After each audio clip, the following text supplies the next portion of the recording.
The 12th season of MPL Philippines is brought to you by the following sponsors. Smart, the official telco partner of MPL Philippines Season 12. Our official sponsor, Infinix. Infinix Note, ultra-fast gameplay. And FWD Life Insurance. In the epic adventure of life, FWD is your expert wingman. Celebrate your victories living with FWD. Our partners in esports, Maya, it's everything, and a bank. Secret Lab, the official gaming chair of MPL Philippines, and Pi Channel. Experience the MPL-PH Season 12 action live at Shooting Gallery Studios. Tickets are now available on our official ticketing partner, Slash. Don't forget to catch all of our official league content on TikTok, Facebook, Instagram, and Twitter. To ensure the equality and fairness of our games, MPL Philippines is also monitored and supervised by the Games and Amusements Board. Habang yung blacklist ay kumakapit pa, ayaw pa rin dito. Napakalakas pa rin ng Pilipinas.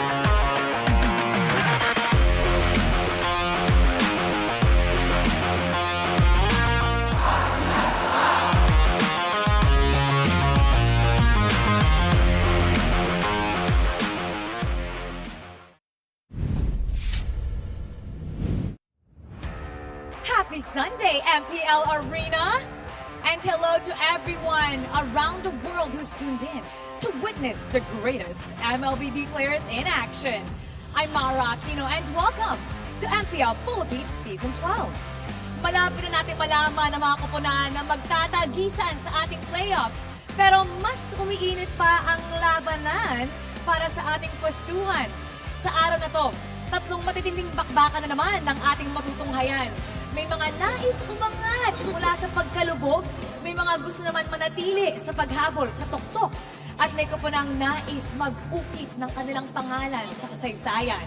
Pero bago tayo magtungo sa mga kapanapanabik na mga bakbakan, alamin muna natin ang mga latest happenings sa MLBB community sa ating Smart All Access kasama sina Manjin at Leo. Join me!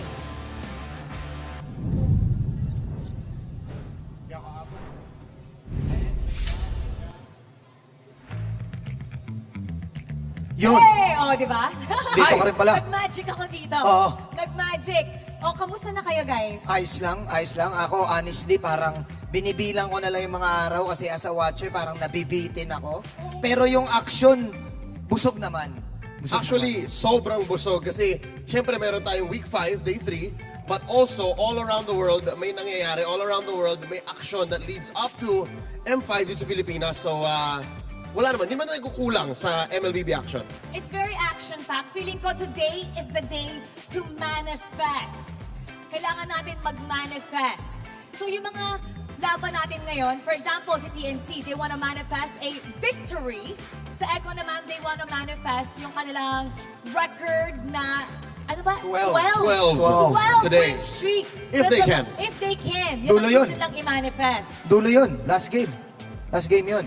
Tapos ano po yung gusto i-manifest ng ating mga koponan? Alright, so Minana Evos last night beat RSG. So nagmamanifest sila na tuloy-tuloy lang. Tapos yung kalaban naman nila, yung APBR, medyo up and down rocky. Sila rin naghahanap ng parang, gusto lang namin tuloy-tuloy. Sana tuloy-tuloy kasi playoffs. They want to manifest the top Yes, spot. Oh. ganon din naman sa RSG. At syempre, gusto ng RSG i-break yung streak. Mamaya din yon ng Echo, hindi malabo yan. Minamanifest nila yan. At syempre sa Omega, gusto rin nila makakuha kasi alam ko nasa baba sila eh. So parang gusto nila kahit paano makaangat. Mag-manifest na makapasok, Makapasok sa ating playoffs. top 6. Oo. So sa lahat ng ating mga taong bayan dyan, sa mga nanonood, gamitin ang ating hashtag MPLS12 manifest. Sabay-sabay natin sabihin yan para maalala ng ating crowd. MPL-PH S12 Manifest! Pwede kayong manalo ng mga diamonds and MPL merch. Oh, ganda nun. Pwede silang bumili ng mga, maraming mga sale ngayon, ha? I-manifest nyo na. Manifest mo na. Manifest nyo na. Manifest. Manifest. Sa kabilang panig naman, oy, si Kose. Uy, that's your boy. And MP the King. Uy! Nako, isang keembot na lang pwede na silang makapasok sa M5 dahil nasa grand finals na sila ngayon ng MPL Cambodia. Yep, Hindi, no? nangyayari rin yun. Isa to sa mga events na sinasabayan natin dito sa MPL Philippines. And I'm very proud of these two boys. MP the King, legit star in Cambodia, and Kosei, sobrang love na love ko si Clarence, and I'm so proud of them. They're going up against CFU Gaming. So, lahat ng Pinoy ngayon, lahat ng Pinoy, Sooners na. Ang dami na. Iba na talaga ang naging impact ng mga Pinoy sa lahat ng mga regions. At kung ikaw ay Pinoy na nanonood, live na live lang din yan. Isa-search nyo lang, MPL Cambodia, MPL Malaysia, lahat yan. Sabay-sabay din nagpe-playoffs. Siyempre, yung playoffs natin, since grand finals tayo, tsaka na tayo. Sila lang muna mag-playoffs. Then again, congratulations dahil isa na lang, Kosei and MP the King. Pinatumpa nila yung dating teammate ni MP the King. Yep. Si Donut. Oo, tsaka si Hesa. Si Esa. Naku, puro mga Pinoy. Pati si Kose, hindi ba rin niya yung spelling ng pangalan niya? Kusei. Kusei na. Kusei na. Kusei. At Para talaga mas madaling sabihin. Yun yung kamay name niya, Kusei. Nakakausap mo pa rin ba siya? Yeah, hindi nakakalimot yan si Kosei. Sobrang proud ako kay Clarence. Ako pa yung unang bumati sa kanya nung na-announce na part na siya na See You Soon. Tapos ngayon, hindi siya nakakalimot. And again, ang lapit niya na maging champion, ang lapit niya na maging world championship contender. As a former coach ni Kusei, how proud are you? Sobra kasi nag-breakout siya ng kanyang shell. When I handled him, he was very shy. Under RSG, for sure, he also grew. And now here with See You Soon in Cambodia, talagang next level Kusei ito. O kaya suportahan natin sila. Suportahan natin ang MPL Cambodia. Let's keep on cheering para sa ating mga Pinoy players.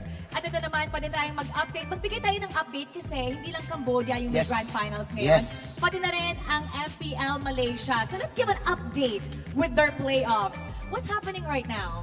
Kagabi lang natapos to. Napanood ko to. Halos alas 12. Oo, halos alas 12. Dalawang Pinoy na players from SMG plus Pinoy coach. It's time! It's time To fire up! Time to fire up! SMG ay pinabagsak ang Selangor Red Giant. Sina Arcadia at sina Super Red. Ayan, si Saksa, that also known as Saksa Jago. That's right. Si Kenneth. Oo, dati sa Kenneth. Bren.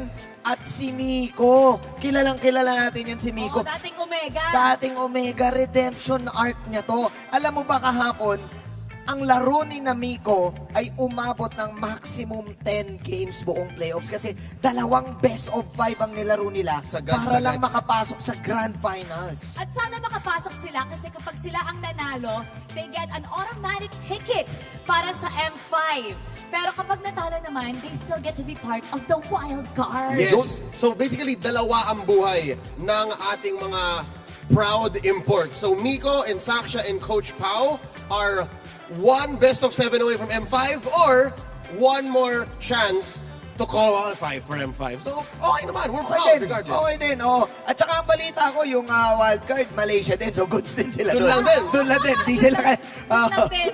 So, nakaka-proud kasi every time dito sa ating update, palagi tayong may Pinoy na pinag-uusapan sa ibang bansa. Talagang ang laki ng impact ng mga Pinoy number 1. Ito naman, how about mag-testing ng mga tayo ng mga Pinoy na nandito sa ating venue? Magtatanong ako ng question. At kung makukuha nyo to, makakakuha kayo ng prize Yun! mula sa MPL. Ito. Meron yata. Ito? Mag-attack tayo. Ito? Mag-attack tayo. Ikaw sa Ito, harap. game na game, oh. Dahil Game na game, oh. show. feeling ko ikaw yung nauna sa Oo. venue kasi ikaw yung nasa harap. Katabi ka dito ni Manjin tsaka ni Leo. No one can stop me. Oy! Kufra! Ay, Kufra! Kufra! Ang ganda naman. Okay, paano mag-Kufra? Sige nga. Paano mag-Kufra? Pakita mo. Kufra ult. Simpleng yakap lang po. Paano?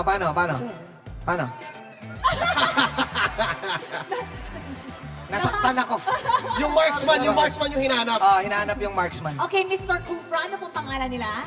Carlo Paras po. Carlo Paras. Taga saan si Carlo Paras? Aurora Province. Yun, Aurora? layo. Ano yun? Pumunta ka lang dito para manood ng MPL? Hindi naman po. Nag-work lang po kami dito. Nasaktuhan. Okay, sakto. O, kanino kang koponan? Smart Omega po. Smart Omega. Kabarangay. So, okay. Chaknu. True. Kufre. Okay. Ba't nandito ka? Nandun yung Smart Omega. Medyo... Okay. Pumunta ka sa kalaban eh. Naiba lang. Mahirap yata to. Chill yung mga taga-brand. May scout dito sa... Okay, magbibigay tayo ng trivia question. Tingnan natin kung makukuha mo to. Alright, ito ang tanong. Sa aling MPL-PH team huling naglaro ang gold laner? Ay, nasabi ko ata to. Nang see you soon na si Kosei bago siya mag-import sa MPL Cambodia. RHD Philippines. And that is... Correct! Congratulations! Si Kosei ay naging part din ng RSJ Philippines ay nung sila din ay nasa MSC. Nung Yes. nagkaroon sila ng MSC title, nandun si Kosei. Oh, so hot streak ni Jose yun. Champion. Yes, sir! Oh, congratulations! At ngayon nakikita ka ng mga kababayan mo sa Aurora. Anong gusto mong sabihin, batiin? Shoutout nga po pala kay Idol Rapsky, Justin, tsaka Jerome. Yun lang po. Oh, yeah! Oh, anong gusto mong sabihin kay Chakno? Mensahe para sa Smart Omega. Magandang laban lang, Idol. Okay na. Alright, congratulations! Okay. Doon ka na umupo! Oo nga! Oh, Pumunta sa kalaban, oh! Pumunta sa kalaban. Okay. Kailangan pa natin ng isang contestant. Ano mo dito talaga maganda? One more. Ang One maganda more. dito sa MPL Arena, kapag ikaw ay nagpunta dito, pwede kang manalo ng maraming papremyo at pwede ka rin namin i-feature. We need one more! One Sino? more! Ito daw, Okay. si Kuya, si Sino Kuya. nasa harap? Si Kuya, naka-black Kuya, naman. Okay, dito ka. Alright. Kuya, anong pangalan? Mark Lee. Mark Lee. Mark Linces ito. Taga saan ka, Mark Lee? Baler, Aurora. Baler, Aurora din? Baler. Magkaibigan ba kayo? Ako. Magkaibigan pala, kaya naman pala nasa harap eh. Taga Aurora, kaya they're at the front, they're very, very early. Okay, I'm assuming Smart Omega ka rin. Opo. Oh, okay, Smart Omega. Oh, okay. Parang Ang daya ng mga nakaupo dito. Marami pang bakante doon, no? Oo nga, eh. nandito sila sa side ng brand. Bakit ka nasa side ng brand? Ng TNC. Ay, TNC to, TNC, pala, ng TNC. TNC. Ng TNC. Bali, nakaano lang po ako. Napaupo lang po ako. Naupo-upo. So, sobrang excited. Umupo lang. Umupo lang. Kahit saan. ML na daw eh. ML na. Okay. Eto kapag nakuha mo ang tamang sagot, katulad ng kanyang kaibigan, pwede kang manalo ng papremyo. Okay, si Leo naman ang magbibigay ng tanong. Okay, ito na. Nakikinig ka kanina, di ba? So alam mo to, Mark, alam mo to. Okay. Sa aling MPL-PH team, huling nakabilang ang current roamer ng Team SMG mula MPL Malaysia na si Miko. Bago siya ma-import nun, ano yung huli niyang team dito sa MPL-PH? Ang dali nito. Smart Omega. Smart Omega. Smart Omega. is... Correct! The right answer. Ganun lang kadali dito para manalo ng papremyo mula sa MPL. Oh, meron ka bang gustong batiin? Nakikita ka ng kababayan. Pati ka mga taga-Baler. Malayo Sa pa. mga baler, lahat ng mga taga-baler. Oh, nagsisurf ka? Hindi naman. Hindi naman. So, pag pumunta kami doon, hindi mo kami matuturuan. Oo nga eh. Malulunod lang kami, May gano'n. mga pinsan naman akong magtuturo. Mga pinsan niya. Pinsan niya. Uy, pinsan! Pinsan. Pinsan. Bigyan namin ng prize, ha? Sobra ka na sa serve, pinsan. Sobrang galing, man! Oh. Mark, thank you. Okay. Marky. Mark Lee. Opo. Oh, Mark Lee. Oh, diba? Mark Lee. Mark Lee, thank you. Congrats. All right. Excited na ako mag-surf. Mark Lee, salamat sa mga pinsan mo. Oh, sa mga pinsan, in advance, salamat. Hindi kami marunong mag-surf. Oh, marami tayong mga teams that's manifesting today. So let's take a look at the schedule for our Sunday triple header. Ayun na. Ang inaabangan ko dito, of course, ay ang La Series. Pero sa una ay ang TNC at Omega, Minana Evos, and APBR. And ito na nga, Leo. The main event. Main event for this Sunday evening MLBB. Okay, ganito. Kahit sabihin natin tong unang laban nandito na, tapos yung dulo, excited tayo.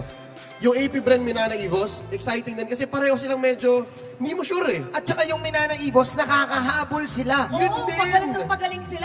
Oo, nakakahabol. Maganda.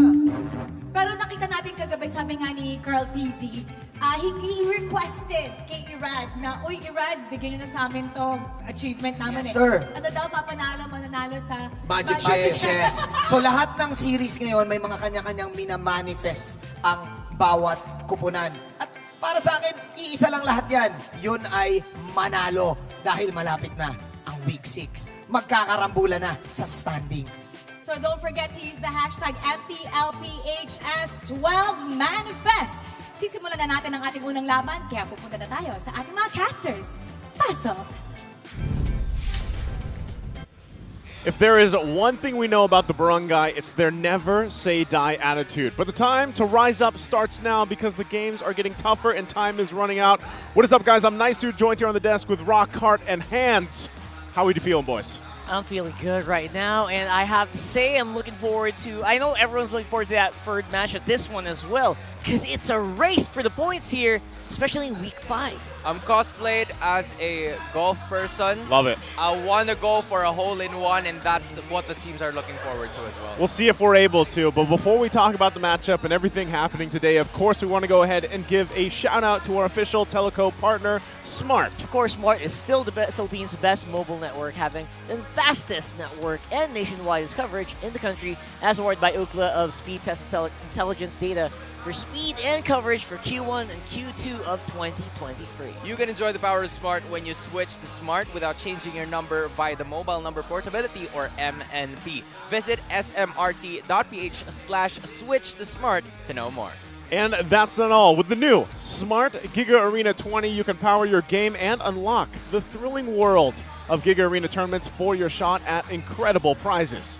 GA20 comes with 2 Giga Arena tickets and 100 megabytes for all sites for only 20 pesos. Valid for only 1 day. Of course, load Giga Arena 20 now. 20 pesos a day. Well, that ain't no thing, right? Get it in the Smart online store. Love it. Love it. So, again, before we talk about the match, I know our international viewers out there, you probably didn't know exactly everything going on in our pre-show, so we'll quickly break down some of it. We were talking about there's a ton of action globally happening right now. Of course, there's the grand finals over in Cambodia, and there's also the grand finals going on over in Malaysia. So that's going to be heated. I know some of you guys are probably going to be jumping around streams, right? Because you don't want to miss out on those on the action. Also, aside from that, we have to talk about what's in store for us ahead of us, right? Not only M5, but also the wild card, which is also happening in Malaysia. So we'll see how that all kind of comes to fruition for these teams. Now to this matchup, right? We have to focus on a very dire situation for both of them, right? I agree. TNC, the Phoenix Army out there, the Barangay for Smart Omega. It's getting a little scary for some people, right? Can the never say die Kabarangay versus the nothing to lose Phoenix Army come out on top? Rockhart, what are your thoughts here? That is so cool because right now TNC, if you guys were not watching yesterday, actually got a point off of the world champs once more. I mean, that is scary. I mean, that is scary because both of them are in the danger zone. Fortunately for the side of TNC, they've managed to at least win something, win a game against Echo, which is the number one. They got seed. a point. A point is a point. A win is a win, right? So that's exactly what matters. Meanwhile, on the side of Smart Omega, they won a series against Blacklist International, so maybe that's something that they could build on later. The thing about that, you know, you kind of open this up, Hands, especially with you need to get a hole-in-one here. And for this team, we know that Smart Omega likes to say one shot, one shot Omega. This is kind of getting to that point. Once again, if you guys haven't looked at the standings, TNC, they should keep playing with that never or nothing to lose attitude, like we saw even Carl Teasy pretty much mention, because of the fact that, once again, they're points-wise, it's looking a little scary, right? Here's the quote from Carl Teasy: "We lost even though we haven't done anything wrong. TNC should continue running that play style. Play like they have nothing to lose because they are stronger that way." And this is, you could agree with this quote from Carl Teasy once again, because that's really where the mindset should be of these TNC players and how they should approach even this matchup here. I actually completely agree. I mean, every time I watch TNC, I always hope they get into that mode. Yeah. Obviously, they've made some changes, small changes in their lineup where Ajay seems to be introducing some what do we call it? Uncharacteristic players from TNC that is sometimes good and sometimes bad right now. So I guess TNC just has to work on that consistency that we always look for here. And again, you kind of have to display that if you want to be considered to be part of the playoffs. That is major right now. Adding to your point, 70% of the time, TNC Pro Team holds the early game against all of the other members or against all of the other teams that we have here in MPL Philippines. And one of the things where they crumble on is in the middle portions, where they really need to take hold of it, because again, they're losing points just because of that. They can't afford to, lose more points here, knowing that who they're facing now, Smart Omega, also needs them to make sure that they can also propel the standings. This is completely true, because even yesterday, they were ahead by about 3K, 4K against Echo in the early game. And then it Who slipped does through their that? hands. And that's rare.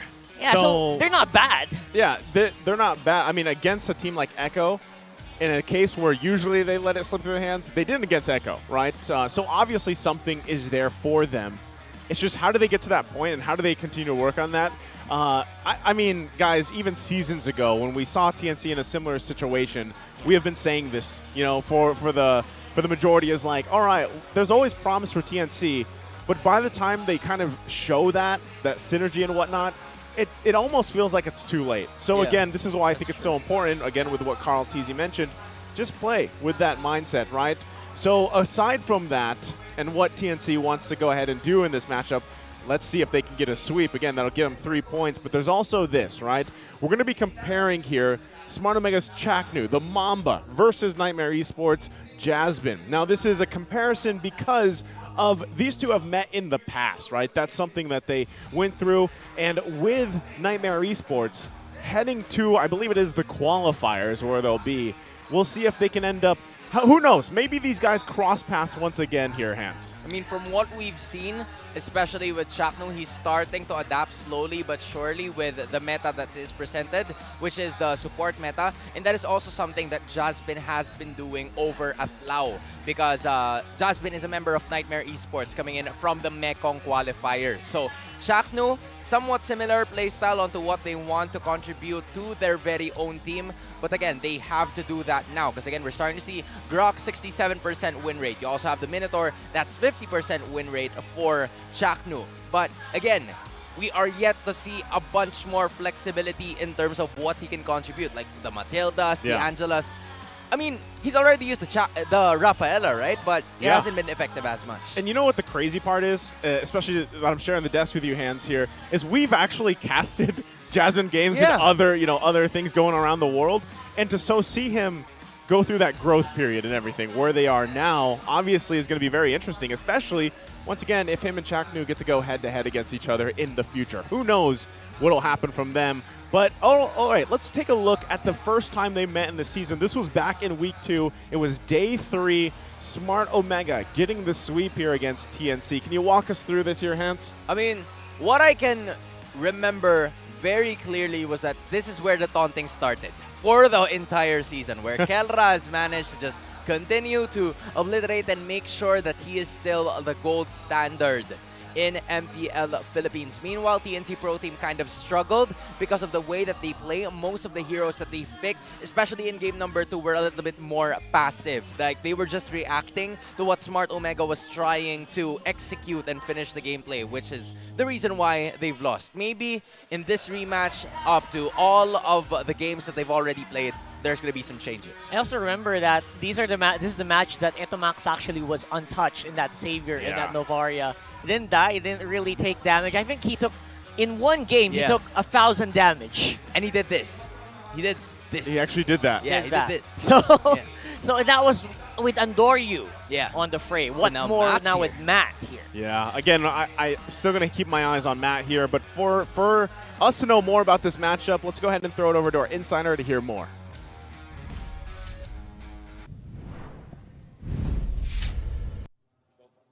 Papalapit na ng papalapit ang week number 6 ang end of the road para sa mga teams at papalapit na rin ang papalapit ang M5 World Championship. All roads lead to the Philippines.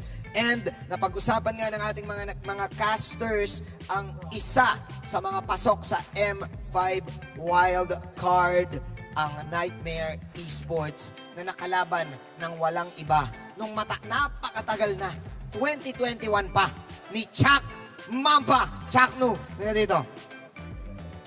Chaknu, ano masasabi mo sa Nightmare Esports? Wildcard sila sa M5. Galingan nila sa... Ano ba yan? Qualifiers ba yan? Oo, parang gano'n. Wildcard yun, parang gano'n. Parang qualifiers, pero hindi. Pagka-qualify ka, pag nanalo ka, gano'n. Galingan nila para makapasok sila M5. Sabihin mo sa kanila ngayon, yan, nanonood sila in Tagalog, sabihin mo. Yan. Ay, galingan nyo sa wildcard para makapasok kayo M5. Okay. Naalala, English daw, English. Sabi ni Direk, English. Good luck to you. Alright. Galing. Galing. Galing. Si Jasmine, naalala mo ba si Jasmine? Naalala mo? Naalala mo? Kanina lang. So, hindi mo maalala, pero naalala mo pa yung laban nyo na yun. Kumusta ba yung laban nyo noon, 2021? Di ba 2-0 yun? Oo. Kayo naglaban nun eh. Oo. Hindi ko na matandaan eh. Hindi niya na maalala. Hindi niya na maalala. Pero good luck daw sa Nightmare Esports. Sabi ni Chakno. Chakno, nasa pang-7 na kayo ngayon. Pang-7 na kayo ngayon. Hindi bago yan. Hindi naman bago. Parang tawang-tawa ka pa kasi parang sanay ka na. Ngayon, makakapasok ba ang Omega sa playoffs? May sumasagot dito. May sumasagot dito para sa'yo eh. Ano yan? Ano yung sinabi niya? Ano yung sinabi niya? Mas exciting kasi pag nasa ilalim. Okay. Okay. So ano, pinapakaban niya lang? Hindi, pati kami kinakabahan na. Okay. Okay. Pati sila kinakabahan na. Kung kinakabahan kayo at fan kayo ng barangay, huwag kayong mag-alala. Sila din kinakabahan. Sila din. Maraming salamat, Chakno. Maraming salamat. Kausapin natin si Kelra. Hello, Kelra. Hello. Kelra, nanood ka ba ng MPL-MY kagabi? Napanood ko yung laban. Napanood mo 10 matches. 10 matches in total ang nilaro ng dati niyong teammate, dati niyong roam support. Si Miko ay may tsansa makapunta sa M5. Kung if ever man matalo sila sa Grand Finals, may wildcard pa rin sila. Ano ang masasabi mo kay Miko? Unang-una, syempre, congrats kay Miko. Tsaka, proud kami lahat sa'yo, lahat ng Omega, proud sa'yo. Tsaka, pagpatuloy mo lang, alam ko para sa family mo yan. Tsaka, pagpatuloy yan lahat. Kasi, alam ko, kailangan niya talaga. Nagalingan. Galingan mo daw, Miko. Galingan mo daw. Tapos kita kayo sa M5. Ayun! If ever di kami makapasok, nonood na lang kami. Okay. Okay. Kinakabahan ka din. Kinakabahan din. In English daw. Kasi Malaysia yun eh, Malaysia. Good luck to you. Okay. Okay. So if ever magkikita ba kayo ni Miko, pwedeng manonood or pwedeng maglalaro ka din? Pwedeng manonood, pwedeng maglalaro. Pero ano mas gusto mo? Maglaro. Ayun. Alright. Kaya pa bang habulin ng Omega ang points at makakapasok sila sa playoffs? Kakayanin. Kakayanin. Alright, maraming salamat. Maraming salamat, Kelra. Yan ang mga thoughts ng Barangay Omega. Huwag kayong kakabahan kasi sila kinakabahan din. Ipasa na natin. Pasa natin sa ating mga shotcasters. Guys, kayo na muna. Thank you so much, Manjean. Great to hear from, of course, Chaknu, the Mamba there, and also Kelra. And just to give you guys a quick recap of what they were saying, Chaknu wishing luck to, of course, Nightmare Esports, Jasmine, like we were talking about earlier in the comparison with those two and the journey that they've had, really. And then, of course, Kelra saying good luck out there in the grand final to their former teammate, Miko. They'll be competing later over in the grand final for MPL Malaysia. So, and if they don't get to go and play an M5, they can watch him. They'll watch, according to Kelra. And also, they're nervous. Like, I mean, I'm sure you guys caught that, of course. Smart Omega is nervous that they might not make the playoffs here, but they like to live on the edge. That actually is something that I noticed right away. Their body language speaks volumes to how they're actually feeling, and they actually are very transparent I love that from them because they're also not sure. So they're not really like what other teams would do. They would like puff up their chest. Yeah, we got this. We know what we're doing. We got them wins. They're honest. They're super honest that, you know what, we're not sure, but we're sure as hell gonna try. Yeah. But again, that's what, most of the fans like about Smart Omega. They live for the thrill. It's a little too easy to just be on top and make sure that the upper brackets are gonna be there. This is our identity. We always start at the bottom and hopefully we can go up from here. But again, for them to say that they're actually quite nervous with what's about to happen, that's something that we don't usually see very often. And I can't wait to see how they're going to fare up against the Phoenix Army that really wants to back things up with their game win yesterday against Echo. Imagine if they get a sweep, man. Imagine if TNC gets the sweep here. That'd be something. I do agree with that point, too. This is the personality, and Leo brought this up earlier in this weekend because some people were asking, like, what is Omega Timers? What is this late game Omega? What is all this stuff? Well, this is just what they're known for. I can't explain it, and it's just something about their personality as a team, and what they like to do is kind of live on the edge a little bit, right? Now, does that make their fans stressed out? Oh, I'm sure, right? Because they're literally hanging on by a thread here for the most part because it's so pretty much similar. It's so close in terms of the standings, right? But I will say this. Based on their personality, based on their track record, and the reason why, again, they're also called the team that is the Lason of the MPL Philippines, which means they're like poisonous, is because when they're in this situation and their back is against the wall, for some reason, that's where they're known for. They pull these amazing things out of their players. So we'll see if Smart Omega can do that, if they can rally up the Barangay here. Same thing with the Phoenix Army, right? We know, we've talked about it already, that these guys, it's dire for them. 6 points.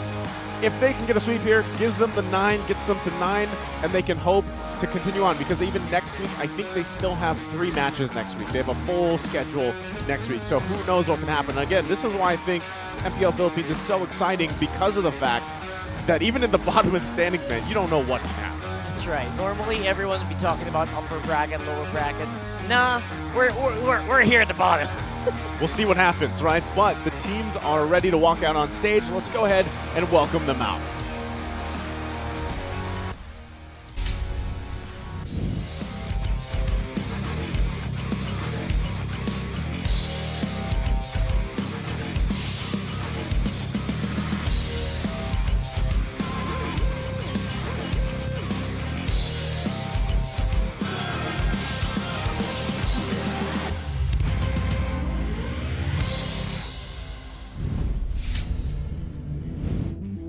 They may not have broken the streak, but they pushed the reigning world champions to their limit. 12 possible points. Can they make the miracle playoffs run entry? Always rise! It's TNC Pro Team!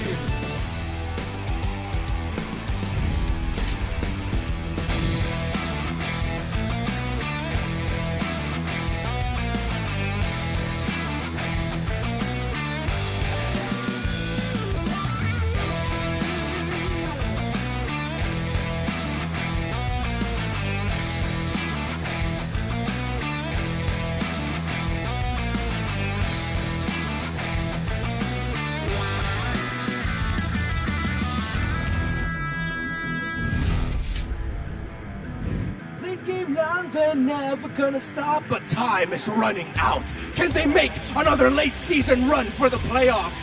Hailing from the barangay, it's Smart Omega!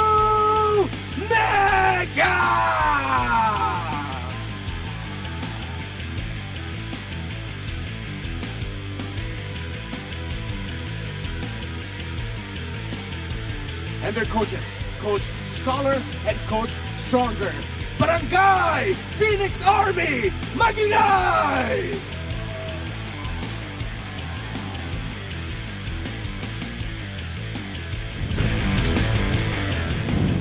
And there you have it, of course. Let's take a look at the lineup here for TNC Pro Team, Rockhart.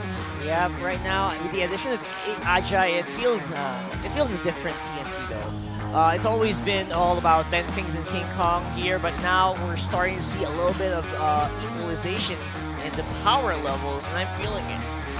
No, not only that, but the thing that I guess the biggest part here for TNC is we know what King Kong's capable of, right? And like Hans mentioned earlier, there's a reason why they build momentum early on, and they're usually leading a lot of the games, but hopefully the rest of them can keep together to keep that momentum going. Hans, take us through Smart Omega. Smart Omega has been through a bunch of adjustments in terms of their lineup where they place Kelra in the jungle, put Jome in the gold, but since Matt's entry, and Matt doesn't really have the sample size yet in terms of his stats, he has showcased what he can do going up against the young GOAT, Carl TZ. Retribution after retribution, especially during the game number 2. So hopefully he can bring that momentum going up against TNC Pro Team, because it's really going to matter at this point. Whoever gets the win, sweep, is gonna have a better standing in the seeding, because if we remember correctly, it's Smart Omega that's at the 7th seed. Meanwhile, it's TNC at the very bottom of our standings. Hero Pool, KDA, it's leaning towards the side of Smart Omega, or maybe Hero Pool onto the side of TNC, but the game win rate is obviously there. But the Sphere would show you how much impactful the playstyles are, not to mention that they were secured. So more objectives have been secured by the side of Smart Omega, which TNC tends to fail in terms of converting, just because of how they want to, you know, continue with team fights, extended team fights over and over again.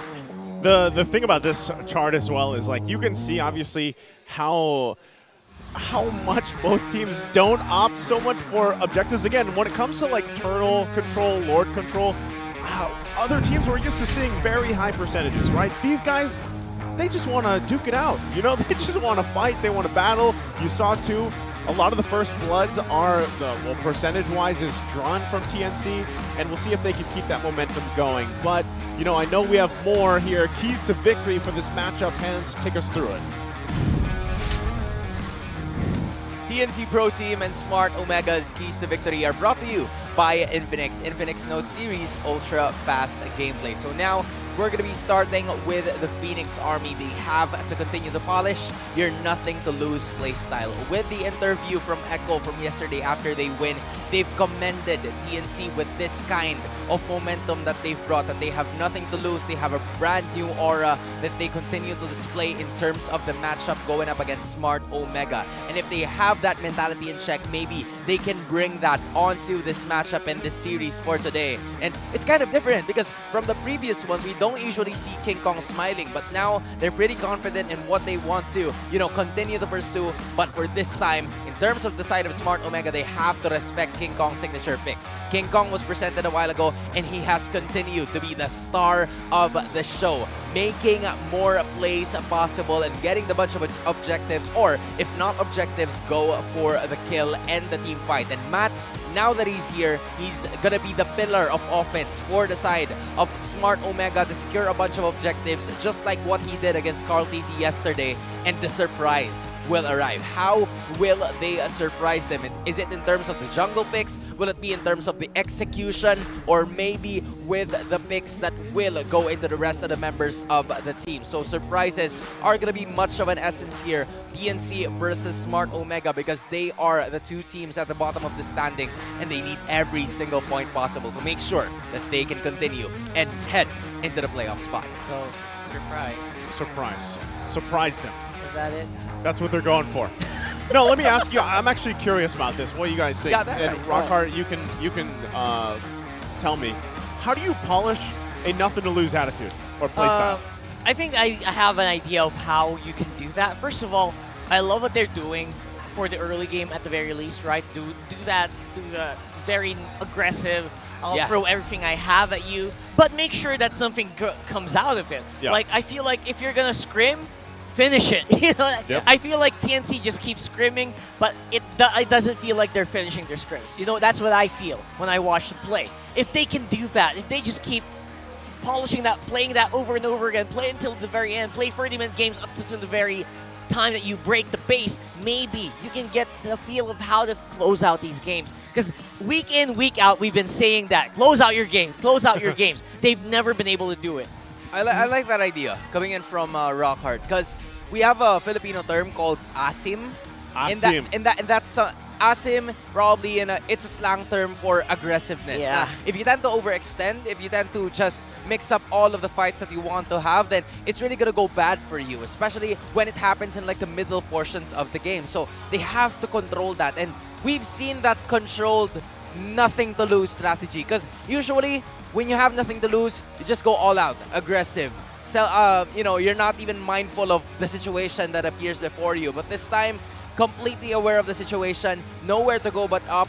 As their moniker says, you always rise. So that is exactly what TNC needs to do going up against the Barangay right now. We'll see if they can do it. Not only that, but as you saw earlier from the the head-to-head that we're looking at, the XP lane. All right, we know something that we've been talking about throughout this entire season, even the previous season, was just how impactful the XP lane can be here. And in this matchup, we have, of course, is it AJ? Yeah, Ajay. Ajay. Yeah. Ajay. So it's Ajay and, of course, Ryota. Both those guys will have their work cut out for them, but at the same time, we're going to have to look at the jungle. Again, with Matt still stepping in, I think he did a great job against a trial by fire earlier this weekend against Carl Teasy, right?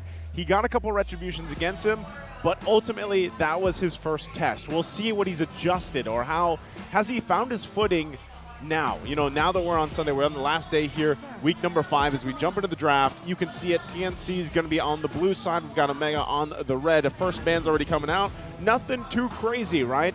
A lot of those standard jungle picks being taken out. Of course, the Angela, the Matilda, and their first pick is going to be Valentina. The only crazy thing that I'm seeing is TNC starting to take note of Matt's heroes. With Echo, yesterday, they don't really tend to prioritize that because Carl Teasy has some similar picks that he can continue to pursue here with the Fredrin and the Baksha. But now, knowing that TNC has banned those two heroes, there is an option for Matt to go for the Akai, but they're not going to prioritize that just yet, just because Edith is here. Martis is a very good pick when you want to go up against a very good jungler coming in from the side of TNC. But mind you, back in MDL, Martis didn't have a very good win rate for Matt. So this is going to be his debut using this Martis, and hopefully it would come to fruition because he's going to go up against a very mechanical jungler in King Kong, and he's going to use the Lancelot to bring them the victory. Well, it's weird to bring up the Martis right away, right? Yeah. Because that slot looks like it's a Novaria slot for me. Yeah. I know Itamax loves heroes like that, but you again, already have the Valentina, though. Yeah, I guess it's safe to go ahead and not pick it up, but at the same time, Novaria roam is a thing, so that's what I'm scared of. And if TNC goes for that, actually Ben Fings, he's so flexible. So yeah, I agree. Right now, Lancelot, though, making the big comeback since yesterday. There we go. Oh, right on cue. Oh, right on cue. Is that the Cho guy? It is. He looks like the M4 Cho guy. I think it is. Right? But That now he's is- cosplaying as a Lancelot. Speaking of flexible, It's almost Christmas, by the way. The in Philippines. versatility, bro. Yeah. I love that guy. He's always showcasing what he's about to, give out. But again, speaking of flexibility, vision and info. That is where Smart Omega tends to lead in this matchup, just because they have the Novaria on their side. The final pickup of the first phase coming in from the Barangay. Meanwhile, we have to take note of the wave clear potential coming in from TNC Pro Team, just because they already have the damage dealers. You have the Lancelot and the Valentina. Gold Laner still hasn't been picked up yet, but knowing that they have those 3 heroes by their side means that they can also pursue team fights while, protecting their Gold Laner in the process as well. Yeah, and as they, when you get to the second phase of the picks here, obviously you're going to see things rounded out. That's my one of my main concerns as well, right? The Martis for the matchup most part, and I'm just considering once again what you mentioned about MDL before, right? Yeah. Like history here. Hopefully it's polished, because when you're going against a mechanical player like King Kong on this Lancelot, you could get kind of outworked a little bit, right? But we'll see. This could be also a little bit of a safer choice just because of those picks that we've seen banned out before. Again, Novaria does come through for Smart Omega in that first phase, so they do lock that in. As Rockhart mentioned, a very solid choice for Atu Max. We've seen him have MVP for performances on that hero as well. And now as we get through this second phase, speaking of the win rate for him on this, he's picked it 5 times, 40%, but when he has won, it's been great, amazing performances. Interesting pickup here, or bans rather, coming in from Smart Omega, because they tend to leave open a bunch of heroes in the gold lane. I mean, Brody's still open. It's going to be very good towards the composition that TNC wants here, because if you're starting to take a look at Smart Omega, they only have Martis in the early game. Of course, you have the Edith, but again, it doesn't really become super effective until it reaches the point where it already has the ultimate. So Novaria, you wouldn't expect as much just in terms of the vision in the early game potential. So it's really going to be something that the side of TNC could use if they could pick up a Brody or an early game hero that they could double down on, so that they would just play the aggressors and play TNC's way, because they always lead in the early game and they don't have to crumble at that moment. Wondering now that we get to this second phase here, gold lane options that were left available. I mean, we saw some gold lanes be banned. Actually, I think it was just Claude. Yeah, so there you go, Bruno. Right. Gonna be locked in here. What a very Kelra hero. Yeah. Yeah, I love it. They're not straying far from their roots. I mean, even Matt, right? I mean, obviously the Martis won't have the most fun time here, but it feels okay just because we know that Matt knows how to play this inside and out. You don't want to pick up the Bruno's a very good pick, so you don't want to be Irithel if you're innocent, because you're going to be, you know, lacking in range in the early portions of the game just because you have the Bruno on your side. Yeah, Irithel is a problematic. Yeah, right. Maybe a Beatrix or maybe Iksha. a Brody. Even Iksha is going to be pretty good because there's not a lot of heroes that could reach you. You have the Edith on the you have the Edith on the other side, but the Minotaur is going to be here. There it and is. there you go. Iksha is going to be the choice here. Minotaur for the setup using the Minoan's Fury, and then full barrage all the way for the side of TNC Pro Team. She's been on the rise, hasn't she? Oh, that was a diggy as well. That's a diggy. It's the second time we've seen it this season. We I don't know. I'm sure you guys saw some of the talk online about when the diggy was locked in, you know? Yep. And especially, like, why hasn't it been picked up before? Like, what has the wait been for? Like, what do you guys think that is? And it was a funny conversation we saw, right? Yeah, why aren't we picking up the diggies? Right? Honestly, I know for a fact that, you know, teams love to be aggressive. And Diggy has always been that anti-aggression hero, where that's a playstyle that was prevalent in Season 11. Yeah. Season 12 so far, it's always been non-stop action. Yep. So I guess people kind of forgot Diggy existed for a while. Then we're back at a place where it's now also considerable for the ban. Welp, Renajay already reminded us about that too. We'll find out, yeah. but also for you guys watching out there, watch out for the Smart Power prediction. At some point in the game, a poll will show up. You only have until the timer runs out to comment your prediction with the hashtag SmartPowersMPL-S12. Right, this should be fun, because one lucky commenter who guesses correctly will also win a redeemable in-game code. So there remember, it is. keep your eyes on the poll. It's down there on the lower parts of your screens later. I'm going to keep an eye on that. It comes fast, by the way. But I can't win, so... Yeah, you got to watch out for it. We know a lot of people have been winning throughout the regular season, so good luck. Ladies and gentlemen, we're jumping into the match. The Land of Dawn here, TNC and Smart Omega. From one thing that I've seen here in the composition of Smart Omega is that they don't have very good late game insurance type of heroes aside from Etomax, which is now being punished and he has to use the Flicker just to be able to get away. So that is something that TNC can do. Give the pressure to all of the members of Smart Omega. Whenever there are rotations, it has to be pristine. It has to be very precise. They have to take at least one hero down. There's a poll who'll deal more damage to the game, Innocent or Kelra. And it's a gone. Bruno. I feel like it should have pretty solid hits, but the Iksha is AoE. So yeah, and vote Iksha. it's funny too because, you know, as you take a look at the emblems here, I would say the impact of Iksha obviously takes time, but man, when she gets there, it doesn't get scary. And we've seen some great plays from Iksha alone throughout the I guess the past 2 weeks since she's been picked up. It hasn't been too long of the season where she's starting to be locked in by a lot of these teams here. And it's also a trend wherein they tend to use the tenacity for all of the marksmen just so they could hang on in like the early moments of the matchup, because again, they already predetermined that the pressure is going to come from all parts of the map, specifically in the gold lane where the damage is going to start up, but Ajay is going to have some problems here. yeah, Ajay forced the Flicker out as well. Makes that next turtle a little bit more OMG-centric for me. We're going to have to find out if Ajay is going to be able to make it without that Flicker. But King Kong seems like he has more control here. And again, the Lancelot has a bigger advantage over the Martis, especially at this point of the game. So I don't blame him. Goyo, he's going to go in for the intercept here. Make sure that TNC will still get that turtle. Ajay, quite low penalty zone, just going down, making sure they ensure the kill onto Matty Boy here. That's a 1-for-1. That was an interesting choice coming in from a Ryota, because he didn't go down with Phylax. He didn't use the Primal Wrath, but it was the perfect time because the penalty zone was already committed. No flicker for Ajay to get away out of that situation. So aside from the fact that they didn't get the first turtle of the game, TNC also got first blood. Good thing, though, was a kill went on to Matt. So with that Quantum Charge, it's really going to help him propel in this match. And a little milestone here. Congratulations to Etu Max, vintage Etu Max. He surpassed Hate an all-time kill leaderboard in MPL-PH with 732 kills. Number 12. He's ranked number 12 here. So, you know, again, we've seen, for Etu Max, we know his impact that he can have for Smart Omega. I feel like a lot of the times, too, he just needs to get to that point, right? And when you have a Nova... Oh, hold on. Okay. Ryota, quite low here. Ooh. Ajay playing with fire a little bit as well. You can never really count out the combo of that Edith. So. Yeah.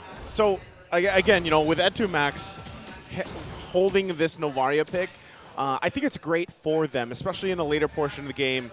But as we could see, you know, this is the case, guys. This is the trend. TNC usually has a pretty good lead for the early to mid-game transition, right? As they have already now, 2,000 gold ahead, which is kind of surprising that they've managed to do this just this quickly. Yeah. Right? But can they maintain that? Can they hold on to it and continue throughout the game? I think that's always the big point here. And even from the last turtle fight, right? Smart Omega is definitely going to want to do a better job at approaching those neutral objectives. But we can see a lot of focus still here for Keller and Chaknu in the bottom lane. Turtle's now spawning in a couple seconds. There it is. And we'll see. Again, they're trying to keep things together. Another big component to this is that Diggy pick. Is it going to be useful here for a lot of these fights later on? Oh, Ajay with penalty zone quite early on. That means TNC should be very confident it's a reset, for this though. turtle accidental reset here coming in from TNC. So I think I'll have to pile up on what you said, Naisu, man. Right now, TNC just knows how to play the early game. Yeah. This is, I don't know. I'm not sure what Smart Omega wants to do with the game plan for the most part, again, with what they drafted here. But this probably isn't it. They don't want to wait too long, you know, for the game to get out of control. Yeah. Well, it is a Martis, right? Oh. Which can be pretty good damage. And it's a Lancelot. But of course, it is a Lancelot as well. Minor movements. I wasn't even scared of that one for sure. This is the reason why you have to respect King Kong when he uses these mechanical heroes, right? By the way, you guys were talking about how Smart Omega is going to take control in this one, but again, they've done a pretty good job in taking care of Kelra. He has already built up a Has Claws that could help him sustain a little bit more in terms of these team fights. Meanwhile, on the other side, the Ixia has already built up the Corrosion Scythe for extra basic attack damage. And we're starting to see a little bit more pressure onto the bot lane because there's so many action happening in the top side where the turtle is there. Actually, little to no action because Matt's not even contesting it as much. The only kill and death that we've seen is from both XP laners from Smart Omega and TNC Pro Team. So those little things, especially with a Vision, is going to come in handy in the middle moments of the game where they're going to start to have damage, and that's a timing that Smart Omega will be waiting for. Again, that's the thing, you know. I really wanted to see Matt kind of contest some of these turtle fights and everything like that. If they end up giving the third one away as well over to TNC, that just makes things a little bit harder, of course, for Smart Omega, especially when we get towards that first Lord, second Lord contention, right? That's going to be troublesome. You don't want to just continue to let things go away, but also Matt needs the support of his team here as well, right? He needs to be able to find those openings, those angles he's looking for. And this is one of the things that I'm saying, you know, when Chaknu, a player like Chaknu, okay, that was a penalty zone going out, but when Chaknu plays the Diggy, yeah, Diggy right now, who is low. Scary enough. Wait for the world, almost take it out. Goyo, you're a little low. A lot of flickers being used by TNC here. OMG, they're feeling it. They're feeling it. They will have control. No kills coming over, but you know Omega got the better of that one. Okay, they get the turtle. That's great. Smart Omega finding a little bit of hope, a little bit of a win here. They still have quite a bit of a gold lead to work through, though. First step was for Matt to use his retribution, which they became successful, aside from that penalty zone thing. Next up, they forced King Kong onto the top side to use his very own retribution as well. So there were no retributions available for both of the junglers. Omega wanted to rush it, and Ajay, King Kong, looming in the corner. Well, talking about rushing it right now, it's going to be King Kong who is rushing these kills. He can dive in. He's got some moves. He's got the Phantom Mex. Oh, wait a minute. The puncture damage. That's King Kong with more kills than I can count right now. That I thought he would have gotten. TNC slapping back hard. Wow, King Kong and the rest of the boys coming through right there. Now going to be getting another turret here. So whatever hope Smart Omega found a little bit ago, plus that turtle, it's now been diminished. It's gone. And the assault continues, especially in the mid lane. He's not playing around as at this moment. He has already also secured a Guardian's helmet so that he doesn't need to go back into the base to heal. He just, goes away from the fight, and he's already starting to regenerate his life, and that's going to help TNC in terms of the continuous rotation and pressure that they want to showcase the side of Smart Omega, because as we start to see now, it's Kelra and Chakno.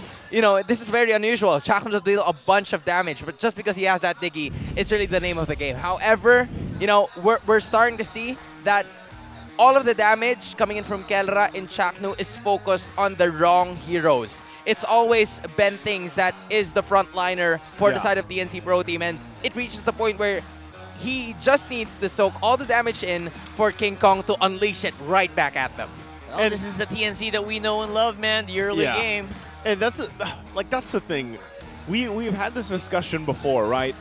It's great to see Diggy come through, but in terms of Chaknu as a player, his play style, that's usually what people aren't, I guess, expecting in a way. That can be a pro, that can be a con, right, for the most part. But right now, yes, he might have quite a bit of damage and whatnot on the chart, but hopefully, later on it pays off, having that times journey available to you, especially with what's across from you. But the big thing, the big glaring weakness that I'm seeing here from Smart Omega's lineup, obviously, is the fact that literally because Matt has already kind of, you can see some of the hesitation that he's going for on this Martiz because he's going to get focused on, is then you just have to rely on the Edith and Ryota's hands, right? Because if Ryota can't find anything, Chaknu's in the back trying to keep Kelra, safe, who's going to be the one initiating for you? You're just going to constantly be responding to TNC. Essentially, the draft actually boiled down to just Ryota being the initial, being the sole initiator here. Matchup also starting to become a problem for Smart Omega, even though they got a turret, but again, it's going to be a trade because Terizla already started buying here a Dreadnought armor, which is going to decrease the amount of extra physical damage that will be received by that hero. So it's an immediate counter to the Martis. Even the Edith's not going to have much of a problem. So although he is yet to buy a magic defense item aside from the boots, just to sustain the Primal Wrath that will be given by the Marksman. That's the worry thing, the worrisome thing here as well, is the fact that, for TNC, they have two pretty much beefy boys to work around that, the Minotaur, obviously the Terizla as well, but also, as you can see, right, if Goyo continues to take the Primal Wrath from Edith, that's just another added, bonus to this lineup here as they battled out for this first Lord. Knock up. They're going for it. Matt's going straight for the Lord here. Oh my god, that was actually pretty close, but in the end, TNC cleans it up. 2 kills in the Lord. For none, or basically a tower here for Omega. Not the best of trades right now. Yep, they've managed to get a consolation prize though. They'll take whatever they can get with a turret down bot and also Wind of Nature for Kelra. So this is basically the Kelra bank. This is the bank of the barangay that they have to take care of at this point because all of the damage potential is on to Kelra. He's managed to secure a bunch of turrets here, but because the NC Pro Team has gotten so many objectives that he got in from the start of this game, it builds up to at least a 7.7k gold lead, something that Smart Omega has had difficulty in terms of handling. And one thing that they've had difficulty in trying to handle, it's King Kong, just because they don't have any other crowd control aside from the Earth Shatter and the reverse time that is brought about by both the Diggy and the Edith. Yeah, it's going to be so hard to catch him. Yeah, I mean, to be fair, let's say, even given the situation TNC's in, a lot of the teams have trouble controlling the King of the Jungle, right? The King of the Apes here, King Kong, and now the assault on the top side goes through. TNC knocked it on the base. Looks very difficult right now. Kelra's position well, already popped. The wind of nature. That tower's going down for sure. What's going to be next for TNC here? Can they get more? Tomax making sure that TNC are punished even a little bit for their transgressions. But right now, it seems like TNC is not slowing down anytime soon. These bombs just not making the impact we think they should be making from the Shaq Mamba. Enchanted Talisman has been brought here by Shaq Mamba, but just because the Minotaur is there, who already has the 5 assists, whenever he just presses his second skill, anyone beside him is going to get healed. So that already, removes the threat of having the Diggy on your side, because you would expect that unless it's like 4 bombs consecutively launched into just one player, then that is something that Ben thinks is going to have a little bit more difficulty in trying to heal, because he only has 1, but there goes the Echo. Here we go, some pure damage. King Kong's going in and thrown out, off here by Omega. And their lineup is definitely pure damage, right? No CC means everyone just wants to go for damage, supposedly. Yeah. So I guess they're banking on the time where Matt and Itomax and Kelra can kind of just kill people immediately with their normal attacks. But again, very difficult to pull off, even with a Decimate. So Itomax has his work cut out here. Normally, he's the guy that everyone hunts down so that Kelra can shine. But that's not a factor here because Itomax is way out back right now. Yeah, he needs plenty of time here. Once again, ladies and gentlemen, this is what we always talk about. Omega timers, right? They found themselves in this similar situation multiple times throughout the regular season and seasons past. And usually at this point, you're probably thinking, all right, well, they probably need about, I would say, 5 to 8 minutes, right, to really be where they need to be. Because now that TNC has garnered themselves nearly, a 9,000, almost a 10,000 gold lead, they're obviously playing like they have nothing to lose. That's exactly what their key to victory was, and they're going for it here. So now, with this next Lord up here, Smart Omega might want to go ahead and just get information. They might try to pull something amazing off, but we know that they're quite split up as well, so the numbers are not in their favor. But you got to keep an eye on here, the Lord Dance, as well as the bottom side of the map as they go for it. Yeah. A little too far. Right now, Matt tried really hard to get in range to go for the 50-50, but he was spotted out by 2 TNC members. There was no way he was going to make it there. Oh my goodness. This is already starting to sound bad or look bad for the side of Smart Omega because they're banking on the damage output, but their composition is not built for the late game. We saw that a while ago in the draft index. They only have the Novaria and even the Bruno, and even with the Bruno scaling, they also have to worry about Innocent with a full barrage, and the Lord is already here. Yeah, watch out for Innocent here. He's going to be the biggest damage dealer in this game for sure. Although right now, King Kong and Goyo making sure. Oh, wait a minute. An Ajay penalty zone, and of course, that's what you get for the Diggy, but it's not going to be enough. Ryota goes down as well. Matt can't really cast anything. It's all up to Kelra. It's all up to Itomax right now. And even then, it looks very, very bleak. He's cashing in, though. They're going to go for it. I think they might try to end it, but Kelra and Etumax, can they defend it here? They're doing their best as of the moment, and it looks like they will defend it, but it's in exchange of all the inhibitors. Yeah, that's a very bare base here for Omega. Fully exposed base. Oh, wait. Combos coming in. Damage is real. Kelra, can you just stay alive? He's not afraid of King Kong right now. Kelra, Filipino Savage is making sure that you know who he is. Okay, that was a play, but they got some work to do. They got a lot of work to do. Great play. That's a lot of work to do. Great decision, but what can they do with that? Hey, it's a start. It's a start. Like, you got to use the flicker, you got to shut down King Kong, and that's a best case scenario if you're the Bruno at this point, because that just boosted up your gold to get Demon Hunter's sword and get a full-on item that you could release your arsenal, just kick some balls, and unleash hell on the side of DNC. But can they do just that? Kick some balls. Just kick some balls. Kick some balls. That's all you got to do. Apparently, that's what it comes down to. He's doing it right now. I'm going to remind you guys what we said about TNC and their story, their trend. This is the battle of 2 personalities. And TNC usually has a massive lead like they have for the majority of the game. And then for some reason, They just can't finish the job. I don't know what it is. Dude, this is like the yin and yang of early and late game. That's true, though. That's true. Like, there's so many things that you have to worry about. Even when TNC's heroes are very good in terms of the late game, there's something about the late game that Omega likes so much. I don't know what it is, but it's where the Mamba mentality kicks in. It's where the Chuck Mamba surprise, where he can't make surprises with this hero as of the moment just because it's here, but maybe he can save. He can surprise his teammates and save them when they need it the most. Well, I actually know why they love that late game, man. There you go. Backs against the wall, more support for the swing back. That's exactly how Omega plays, and they're showing it right now. This is going to be crucial here. Matt getting poked down a little bit. Got to be careful about this, too, because if you get whittled down too much, you're going to be forced back, right? You're going to be forced in a defensive position once again.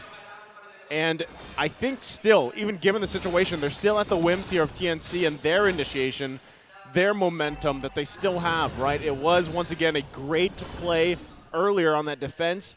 Yes, Smart Omega has bought some more time. You know that Kelra's online now. He's got a little defense as well.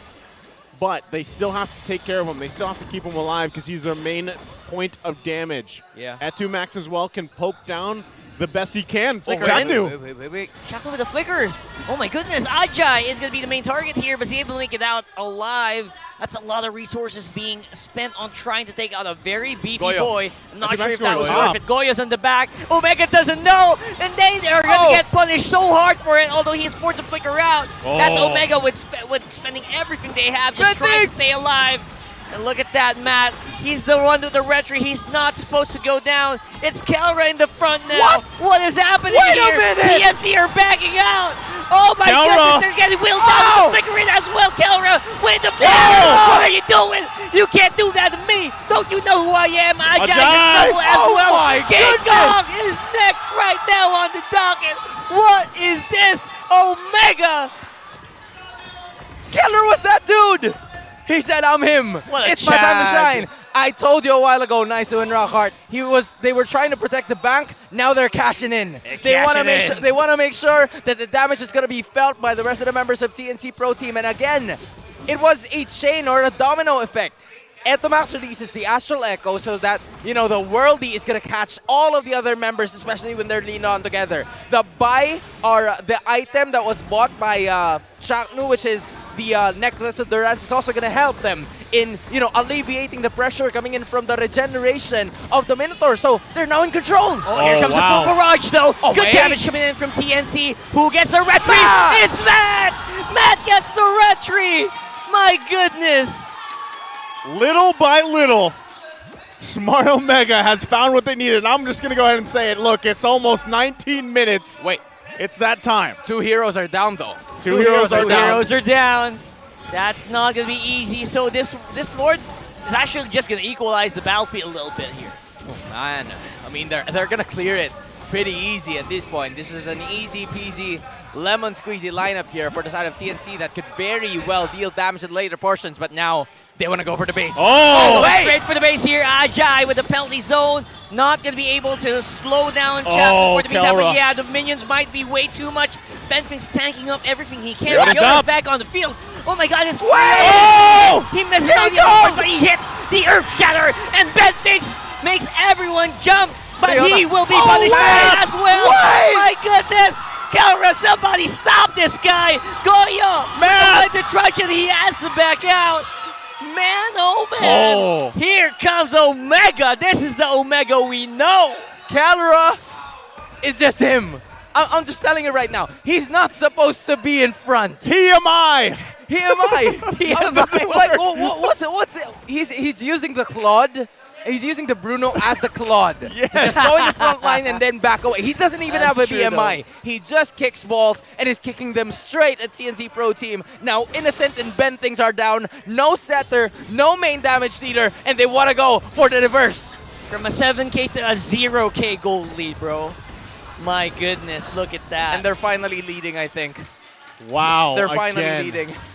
9,000, almost the 10,000 at one point. Gold lead from TNC has now been annihilated. And that's also another key item being picked up here from Kelra. He's now got the Wind of Nature.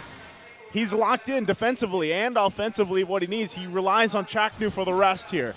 So this could be, once again, where Smart Omega now asserts themselves for the next Lord fight in less than a minute away. Kelra is going to be fully buffed up and ready to go, and it's TNC's job to figure it out. Like, how do they get to Kelra, or do they try something different?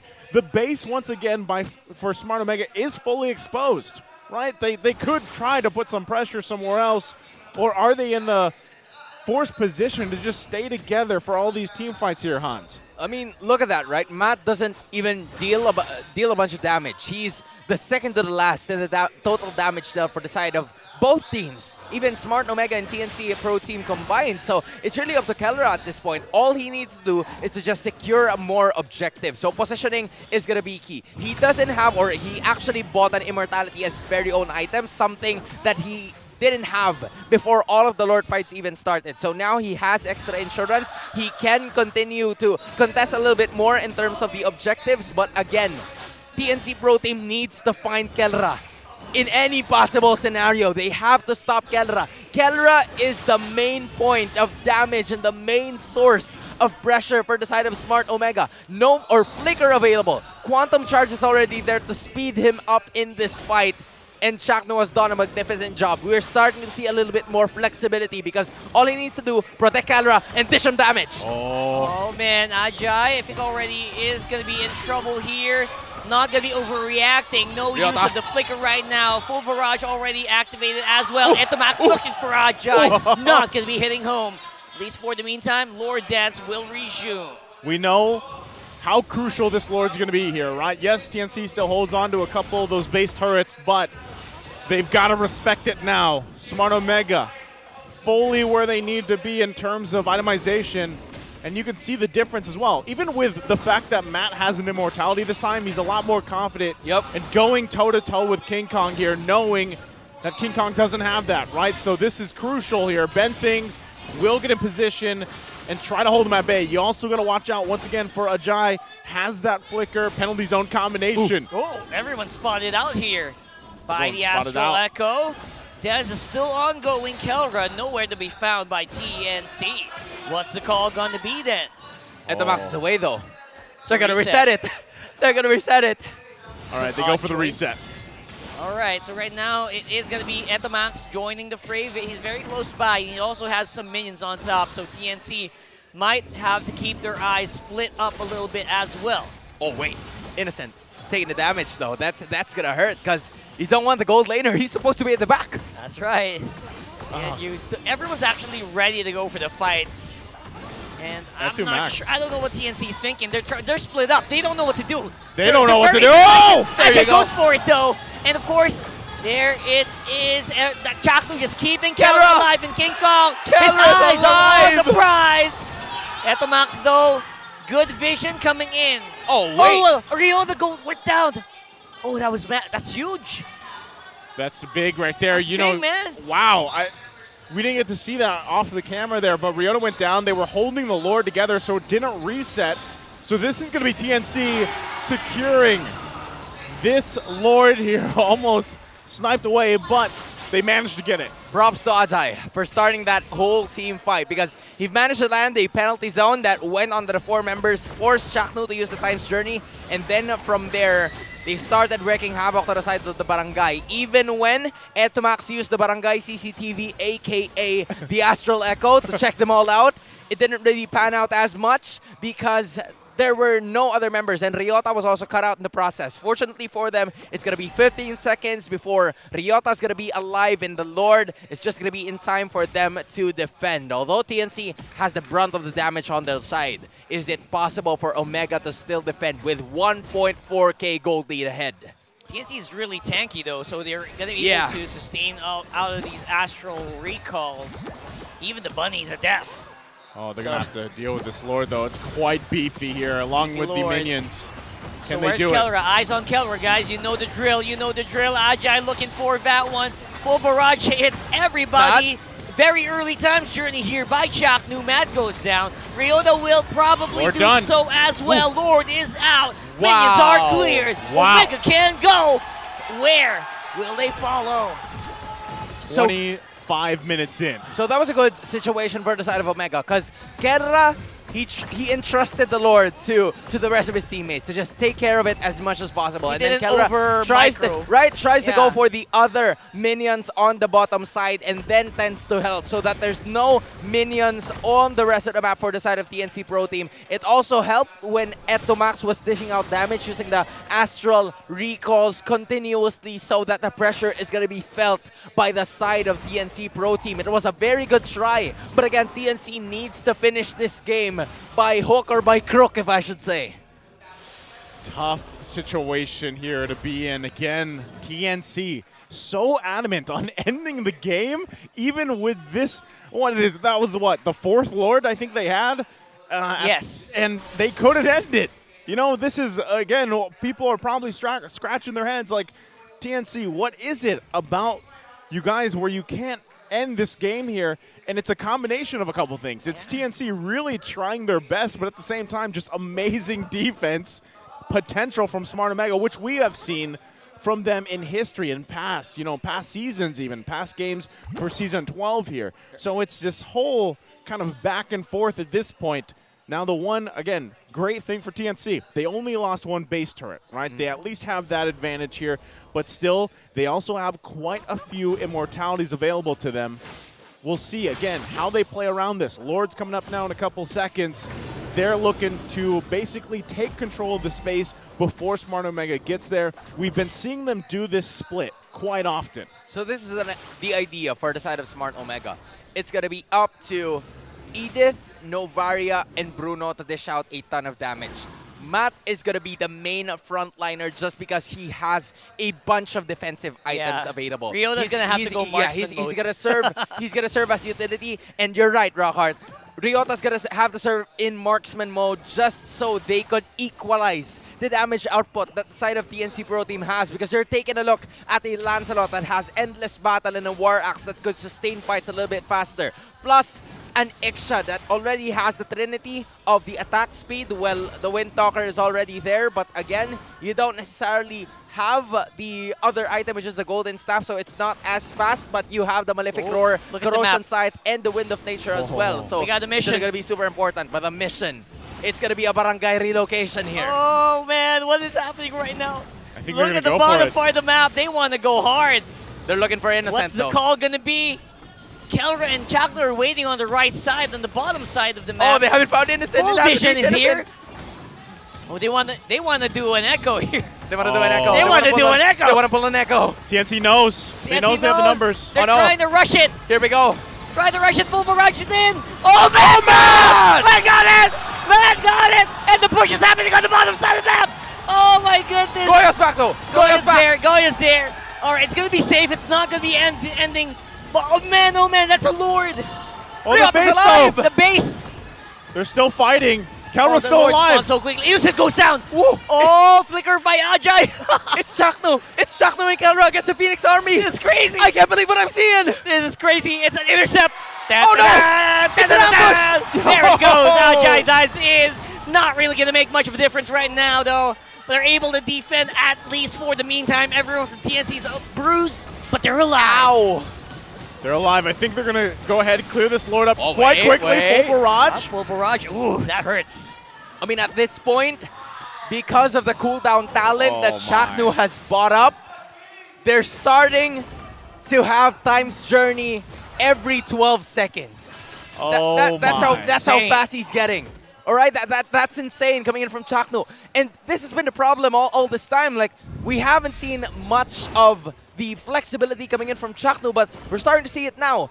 He's the personal bodyguard, the personal assistant of Kerala in this match. Right, you just have to give it at this point. Matt started off with a wonderful retribution take. It doesn't matter if you don't get the very first Lord. You know what? AKA what Midnight said. The most important thing is for you to get the most recent Lord and change the tides of his game. At the very least, that was mission failed successfully. Yeah. They got something for it. Yeah. Right? So Oh, man. And with that whole situation, you saw the win probability now highly in favor, of course, of Smart Omega. At this point, the 30-plus minute mark, it comes down to those minor things like that, right? Where there was actually pressure being put by Smart Omega, and I was hoping that TNC would do that earlier, like minutes ago, even from the previous Lord, thinking, man, you've already got the base fully exposed with Smart Omega. Why don't you guys put some pressure on the side lanes or at least force Smart Omega to respond to it, right? It's like they're always in the mid, right? Yeah, they're always clumped up together, and they're not taking that chance, basically, for that. But that's the benefit of their lineup. They have the Minotaur, so they kind of don't have another choice, because in terms of rotation, they're not really in the lead just because they have the Terizla. Yeah. And in addition to what you've mentioned, Etomax can easily go from one lane to another because he can cross borders, literally go through walls, make sure that the Astral Recall is going to be there. It's another mission. It's another mission. Oh my goodness, they are trying to pull down King Kong. King Kong's so squishy against Kelra. My goodness! No! Not like this! Wow, decisive from Smart Omega. Taking out the jungler of TNC all at the perfect timing. This is now going to be a Lord for theirs to take. TNC. Oh my goodness. Going to be forced to defend their base. Barangay report, threat has been neutralized. I repeat, neutralized. Threat has been neutralized. And the threat of the barangay, the suspect, if we should say, is going to be none other than the dude that you see on your screens right now. And they're in tandem. Yeah, the range squad. It's the range squad, bro. Etomax just clearly clearing out the waves, and he's been the guy. They've managed to change a little bit in terms of roles. Like, usually you want to have the XP laners clearing the other side, clearing the dead lane. But it's Etomax because he's faster in terms of rotation, and the Wilderness Blessing helps him to go from one lane to another whenever he crosses the river. And now, Smart Omega, they're looking to finish this game. 32 minutes, bro. 32 minutes here. Lord now going to go in, AJ. Oh, beautiful intro by Ben Phoenix. There's a full barrage, but no. Brianna goes for the finish. It's an Omega win. They tried so hard and got so far, but in the end, Omega got it. And this winning moment is brought to you by our official sponsor, FWD Life Insurance. What a game. A back and forth 30-plus minutes. And the Barangay come out on top. The final idea was that you have to find the leader. You have to find the King of the Apes. The King of the Apes. And the minion, and you know, his constituents will immediately retreat. That's the idea. Wow. That was the finishing touch. That was the icing on the cake, and a wonderful shot call. I wonder who made that.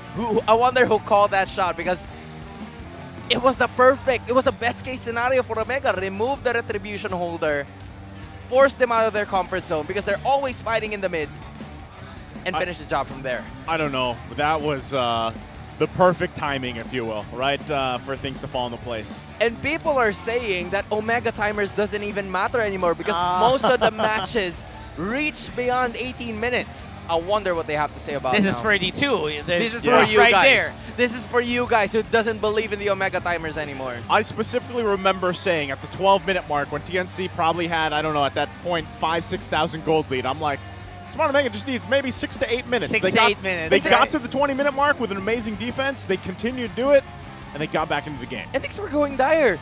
TNC had an entire moment, had an entire game to themselves because inhibitors were out. Okay, right? I don't know how long it was, but the base of Smart Omega was fully exposed for the longest time. So Hans, break it down. How did they turn this one around and get the win? Naisu, to be honest, I don't even know how to break this down. But again, I have to say, it's more on the mechanics that was played by the side of Smart Omega that translated into the macro gameplay that they've projected. And there's going to be no other MVP here than Kelra, 6-0-1. The money has been cashed in by the gold standard. The gold is right over here in the barangay with an immediate pickup of a Berserker's Fury and a Husk Claws in the mid-game to keep them afloat, because as of the 12 to the 13-minute mark, there were already situations wherein it's starting to become a little bit more problematic for the rest of the members of Smart Omega because there were no longer any inhibitors available for them. We have seen here, especially in the MVP highlights, that CNC was leading the entire game. We saw them bring down a bunch more objectives. All of the turtles and even the first few lords really translated on their side, and they caught Smart Omega in very difficult positions for them to not even fight back because they don't have necessary damage outputs, and they're willing to sacrifice their lives just so Kelra could stay put and make sure that he can continue to dish out a ton of damage. But it really just wasn't enough in the early moments of the game, and this is where things got troublesome for the side of Smart Omega because they're starting to feel the brunt of the damage. 9.6k is the total lead that went on to the side of TNC Pro Team, and even 10.2. But here is where things got a little bit difficult and Kelra started to be the gold standard. He looked for King Kong, Phantom Execution and Puncture away, but it just wasn't enough.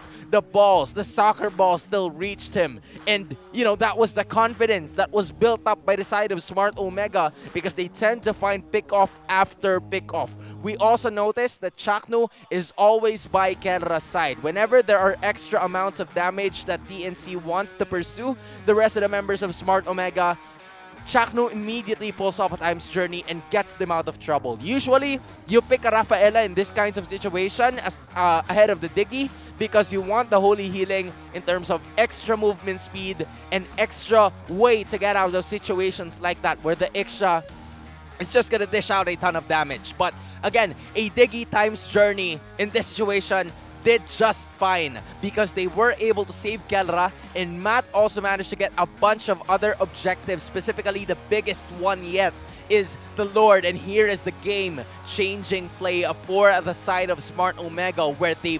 found King Kong, the King of the Apes, to stop the Lord Dance from happening. And without King Kong in the process, it was a 5v4, 6v4 situation with the Lord included, and it was over for the side of TNC Pro Team, making the go for Smart Omega. And just look at the kill map. I believe the ones in the middle just happened in the later portions of the map. No activity was happening for Smart Omega for the entire 13 minutes. The first kill that Kelra got was very close to the base. It was the moment when he got the Terizla and where he also got King Kong, who was just about to escape using that Phantom Execution. And again, it was just a masterful display of mechanics coming in from Kelra. You would expect that there is no late game insurance, but with Kelra's damage output, also using the Quantum Charge and the Weapon Master, you would expect that the damage is really gonna be there. He also used the Killing Spree as the emblem of his to make sure that he will be able to sustain a little bit more in terms of team fight and heal a little bit more in terms of his HP to continue fighting and to continue to dish out a bunch of damage with the Rose Gold Meteor and also the Wind of Nature for extra insurance. He was very confident in himself that he no longer bought an Immortality when innocent. Usually, an Iksha in this composition cannot be reached just because it's an Edith, it's an Ovaria on the other side. There's no way for the rest of the members of Smart Omega to reach Iksha, but Innocent still built up an Immortality just to make sure. But when things started going down for the side of TNC Pro Team, where Ajay, Ben, things were not really converting in terms of their ultimates because it was nullified by Chaknu in his use of the Time's Journey, that is where things are starting to become a huge problem for the side of Smart or TNC Pro Team. I've been mentioning Kelra and Chaknu for the longest time, but one of the things that we have to take note is the 88% kill participation that is brought about by Etomax. El Capitan turning on the barangay CCTV and catching the suspects in action, and they want to make sure that they can continue that for game number 2. Nervousness was felt by the barangay before the start of this matchup, and I guess this is a way for them to remove it. Bring us back to the classics. That did not look like nervous at all, especially Kelra. Did that look like nerves guy to you? No, I think he said it well. Like, he was playing like a Claude almost on that Bruno, you know, for the most part. Like, he was up front, and maybe part of that too is just because of the fact that there was a Diggy, right? Like, I feel like that is a part of that confidence that Kelra had to be able to be up front so much because, again, he was kind of just relying not only on the wind of nature that he had, but also the time's journey. Chakno can apply as a... Chakno can basically apply in a security agency. Yeah. I would hire him as a bodyguard. I would hire him as my 100%. bodyguard. I would hire Chaknu as my bouncer.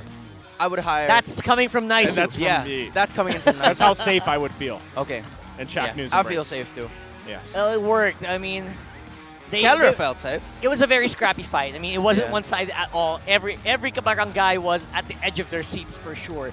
And to be honest, for me as well, it didn't look like it could go well because everyone was so squishy except for Rio. Right? So normally, I don't know. I'll explain later.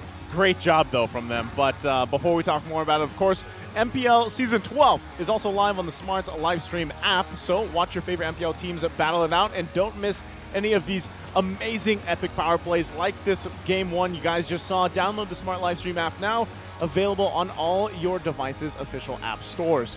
Now, again, crazy Game 1 because in a way, too, it's still surprising. Like, this is something that we talked about even before going into the game with these two teams, the way that they work. TNC's usually ahead. Somehow it slips through their hands, which it did. And Smart A lot of times. And Smart Omega being a team where they're usually down, and then for some reason, when their backs are against the wall, they flip a switch. I don't know what it is that allows them to do that, but they've done it multiple times. We'll see if they can close out the series. But also, before that, let's throw it over to Mara to hear more.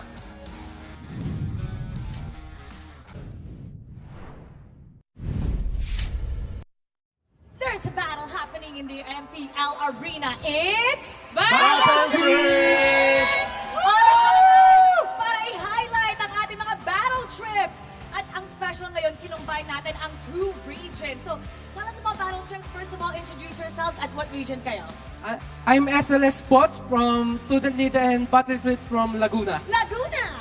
Hello, I'm France. I'm from Battle Trips, Laguna din po. Laguna! Hi, I'm Jay from Battle Trips, Cavite. Cavite! Alright, battle trips Laguna and Cavite, mag-ingat! O kwento nyo yung araw nyo, anong naganap today for battle trips? Nag-deep yung boy, hello. Hello. Yun sa amin po, yung mga participants which is mga nanalo sa posted sa FB groups namin, sila po yung may chance makapanood sa live actions dito. Then nagsama-sama po kami sa MOA to gather kung sino po yung mga iba pang nanalo from CH. Para po yung pagpunta po namin dito is full force na battle trips na nanalo. Full force, ano yung mga tanong? Yung sa amin po, yung posted po is sino po yung naging weekly MVP from Cavite. Since ang region po na battle trips namin is from Laguna and Cavite, that is connected po sa mismong tanong. So, sino yung player na from Cavite Na naging weekly MVP. ano yung sagot? Right. May natutunan ako ngayon So, they join, if they get it right, they get to join you guys. Oh, okay. Ano pa yung mga ginagawa niyo for battle trips sa mga regions niyo? Sa amin sa Cavite, nag-held kami ng 5-on-5 online tournaments together with special 3v3 and on-site tournaments. And that was partnership with Infinix. Oh, partnership by Infinix. Ang ganda ng phone nila. Perfect na perfect pang laro. So, kaninang umaga, sama-sama kayo? Paano kayo pumunta dito?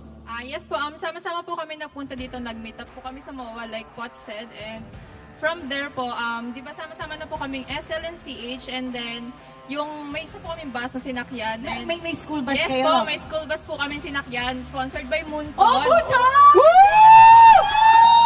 Shout out! So, ayan, sponsored po siya ni Moonton and may foods. And then, may pag-games po where they can win diamonds. Oh, sino nanalo kanina sa Diamonds? Sila po! Sila. Oh, nice! Paano sila nanalo ng Diamonds?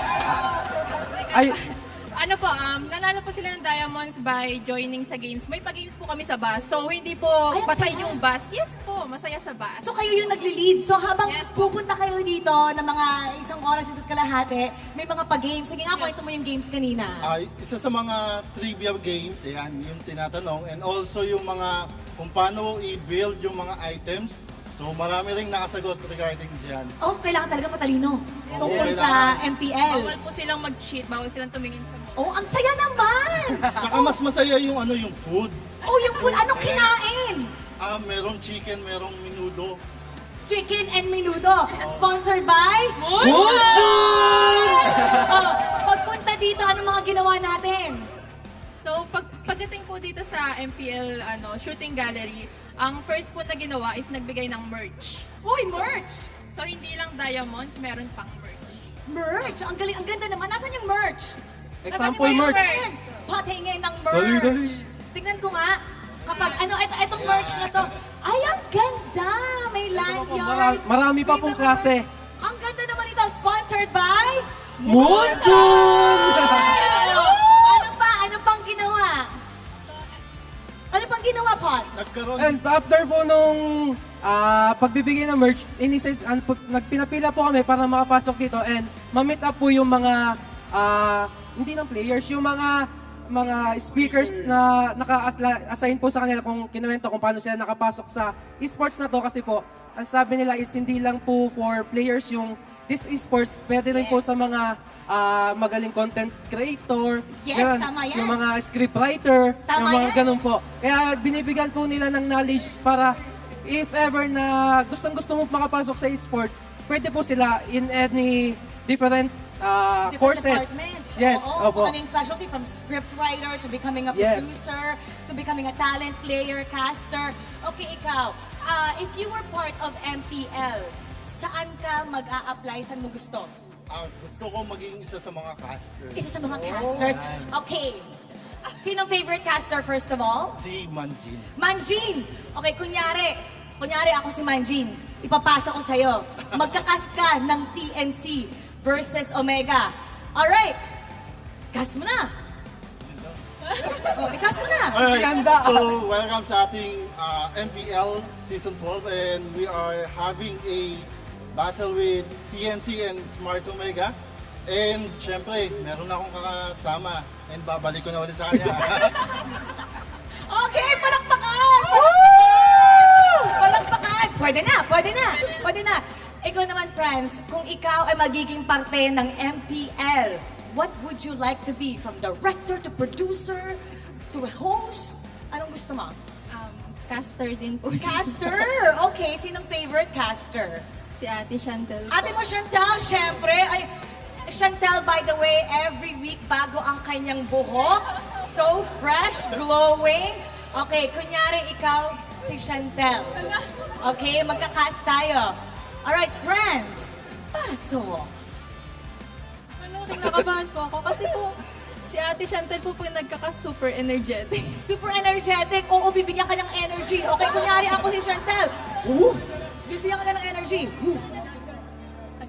So ayan, ready na ba kayo? Nandiyan na yung mga TNC. Hala, wait lang! Bigyan mo siya ng energy. Chantel, hawakan mo ang kanyang balikat. Hawakan mo. Ayan si Chantel. Ayan, okay. Okay, kunyari, ikaw, Chantel, papasa mo sa kanya, okay? Nagkakas kayo, dalawa. Ako muna. Sige. Friends. Sorry, Franz. Okay. Ayan pala. Nandito tayo ngayon sa laban ng TNC versus Smart Omega para sa game number 2. Ipasa na natin sa ating caster. Franz, ikaw na muna. So ayan, ready na ba kayo makita kung ano kung ano ang play ng TNC and Omega? Sino ang mananalo sa kanila? Abangan! Thank you po. Kamusta yun, Chantal? Kamusta? Magaling. Ito yung pagkakataon niya na makakuha ng advice mula sa'yo kung paano maging caster. Ano ba dapat simulan? Ano ba dapat i-continue? What else? Sa shoutcasting, kailangan mo lang maging sarili mo. Kasi pinaka-gusto mo naman is yung story na sasabihin mo, pakikinggan ng mga tao. So, kung ano ka, hindi mo kailangan baguhin at hindi mo kailangan ipilit na maging iba kang tao. Galing. Okay, ano ba si Chantel? Ano ba ikaw? Ngayon si Cruella de la Vida. Jolly person na parang kausap mo lang anytime. Parang sister, like ate, ganyan. Kasi si ate mo, Chantel. Uy, ano kami, pag nag-uusap kami, mahaba ang aming talibabad. Para talagang sister. Thank you. Oh, 3 hours, 2 hours. Thank you so much, Chantel. Ikaw naman, Pat, kung ikaw ang magiging part ng MPL, what do you want to be? Ay, syempre, player. Player? Yes. Like who?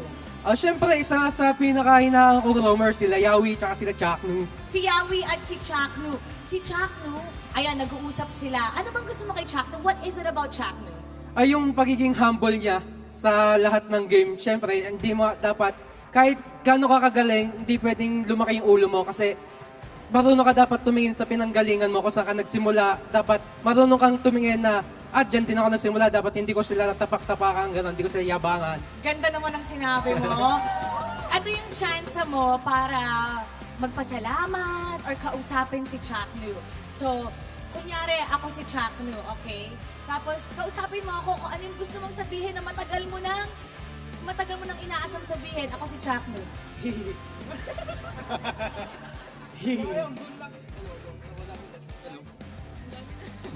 Hello. Ayan, so Chaknu, good luck sa mga paparating mong laban.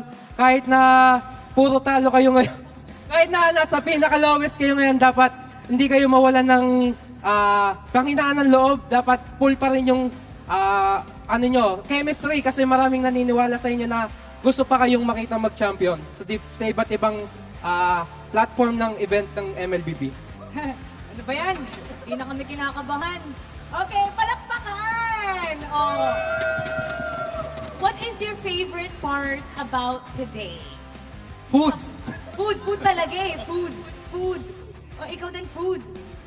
Ang dali nyo naman i-impress. Food. Yung picture kanina. Yung picture. Oh, Kanina kayo nagpa-picture? Dito sa stage. Oh, hindi namin kayo nakasama, ha? Later, makakasama natin kayo. Okay, sa mga gustong sumali at hindi nakakaalam ng inyong social media, Facebook page, where can they join? and sa amin sa Moonton Student Leader, MLBB-PH SL, pwede kayo mag-join doon kahit sa iba't ibang region sa Pilipinas, especially sa Luzon. Invite mo sila. Ayun. So, sa mga sa mga players natin sa Philippines, meron kaming ongoing 5v5 online tournament together with 3v3 and on-site. Lahat ay pwedeng sumali. So, join lang. Oh, join lang. Final message. Ay po sa MLBB-PH Community Heroes, join po kayo doon sa page namin. And then meron po kaming several groups for different regions na pwede niyong salihan. Alam mo, you were blessed with really nice dimples. Habang nagsasalita ka, doon ako nakatitig. Alright, magsisimula na ang ating laban. So, sabay-sabay natin sabihin, casters, pasok. Alright? Everybody, battle chip, sabay-sabay natin itong sabihin. Pupunta na tayo sa ating laban. Punta na tayo sa ating mga casters. Pasok! And that we will. Thank you again, Mara, and it's great to hear from MPL Battle Trips out there. Now, before we talk about it, this just in. Should Omega proceed to sweep TNC in this series, TNC will be mathematically eliminated from the playoff contention, right? So they only need one win to keep their tournament life alive. That's very crucial. We're hoping for a 3-game series, right? But that's kind of the situation here. Now, before we talk more about it, just real quick, everything that happened out there, I love to see it. The MPL Battle Trips, they're out here with the support of Moonton, of course, and they get to experience pretty much all these opportunities, everything going on in the MPL and, of course, for esports. There's a lot of people nowadays that are very interested on how do they get to this point? Like, how do they get to all of this, right? Even if they're not players or professional players, there's a ton of opportunities out there, so it's amazing to hear from them. Yeah, there's actually a lot that goes on behind the cameras that you don't really see. Obviously, you see the players, see us. That's all. You see Mara, you see the viewers. There's a whole lot. There's a whole barangay right behind the camera, making sure everything is working properly. So that's something that the Battle Trips peeps are experiencing firsthand. In addition to that, also the journalism part of it. Yeah. Right? How to make these stories come alive, how to do it on social media as well. I've seen them.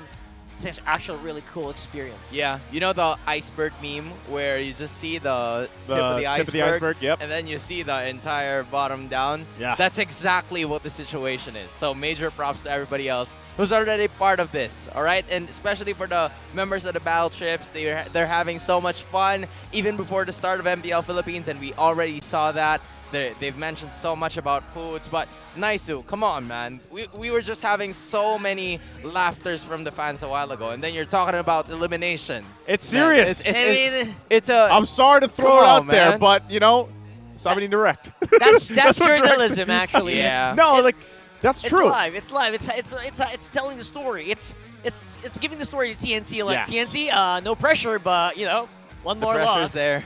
And Honestly, we've been saying this for like a couple weeks now. You know, like we knew that It's at difficult. some point, hey, TNC is going to find themselves in this situation, and you can see it, right? at them. That's exactly the expression you expect for the exact situation that they have found themselves in. And it's tough because, again, you have to, if you miss game one and you're just now joining us, TNC was leading at one point for 10,000 gold. they were about to finish it up. They had a fully exposed base against Smart Omega, and they still got turned around on. So now this is where they correct things. Hopefully they fix what they need to, and if they get themselves a lead again, they finish the game because we now know the situation. Now game 2 draft, first phase almost done. Very similar bands going through, but the difference here is Smart Omega will be on the blue. We've got TNC on the red. So if you're TNC at this point, it mentioned in the keys to victory a while ago that you have to play like you have nothing to lose. But in this game, it's everything to lose. Everything lies on this game alone for you to have a shot at a playoff hope. And it's going to be starting in the draft where the Baksha, the Angela, and even 3 heroes by King Kong. And I repeat, 3 heroes just to neutralize the King of the Apes. That's how big of a threat, or that's how big of a threat King Kong is to the side of the barangay. For TNC, just don't be afraid of the base, man. Just go for it. That's all I can say right now in terms of battle plan. Right now with the Fredrin in hand, though, I feel like I feel a lot more safer. I don't know for some reason, because now they can mainline tank the Fredrin, and then if Kelra goes for Bruno, it'll feel better. Yeah. There's an actual tank in front of you that Kelra can do his thing. That's why it's funny, because literally Kelro was like kind of the way that he was playing the previous game, right, was very different. So we'll see how they adjust from that. Now, the fact that Fredrin was picked up first for Smart Omega, TNC has a couple answers here, and it's coming through. There it is. Okay. Edith being picked up. Which exactly, okay, and all right, they went with the Martas. So interesting that they went this route. Yeah. With that, could it work?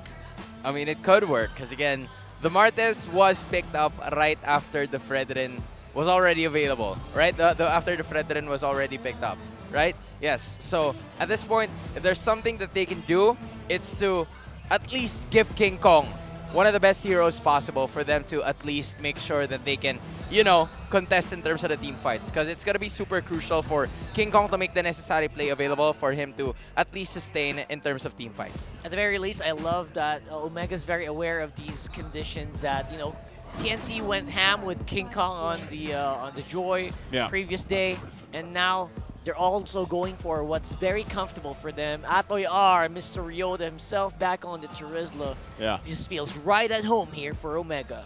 Okay, so they get that, of course, you know, they get the Novaria as well. This is also, now, I'm just going to say, you know, Matt's performance, even the previous game, like, yes, they didn't contest those first, what was it, the first couple turtles or the first turtles. They weren't really able to kind of contest that the way they wanted to. So maybe this Fredrin will allow him to do that a little bit better, right? Especially, this is a classic matchup, the Fredrin versus the Martes. Yeah. That's usually what we see. So hopefully this gives them that opportunity. That was also the Lilia that was picked up for that last pick during the first phase here. So how's the draft index looking here, Hans? It's actually the same thing.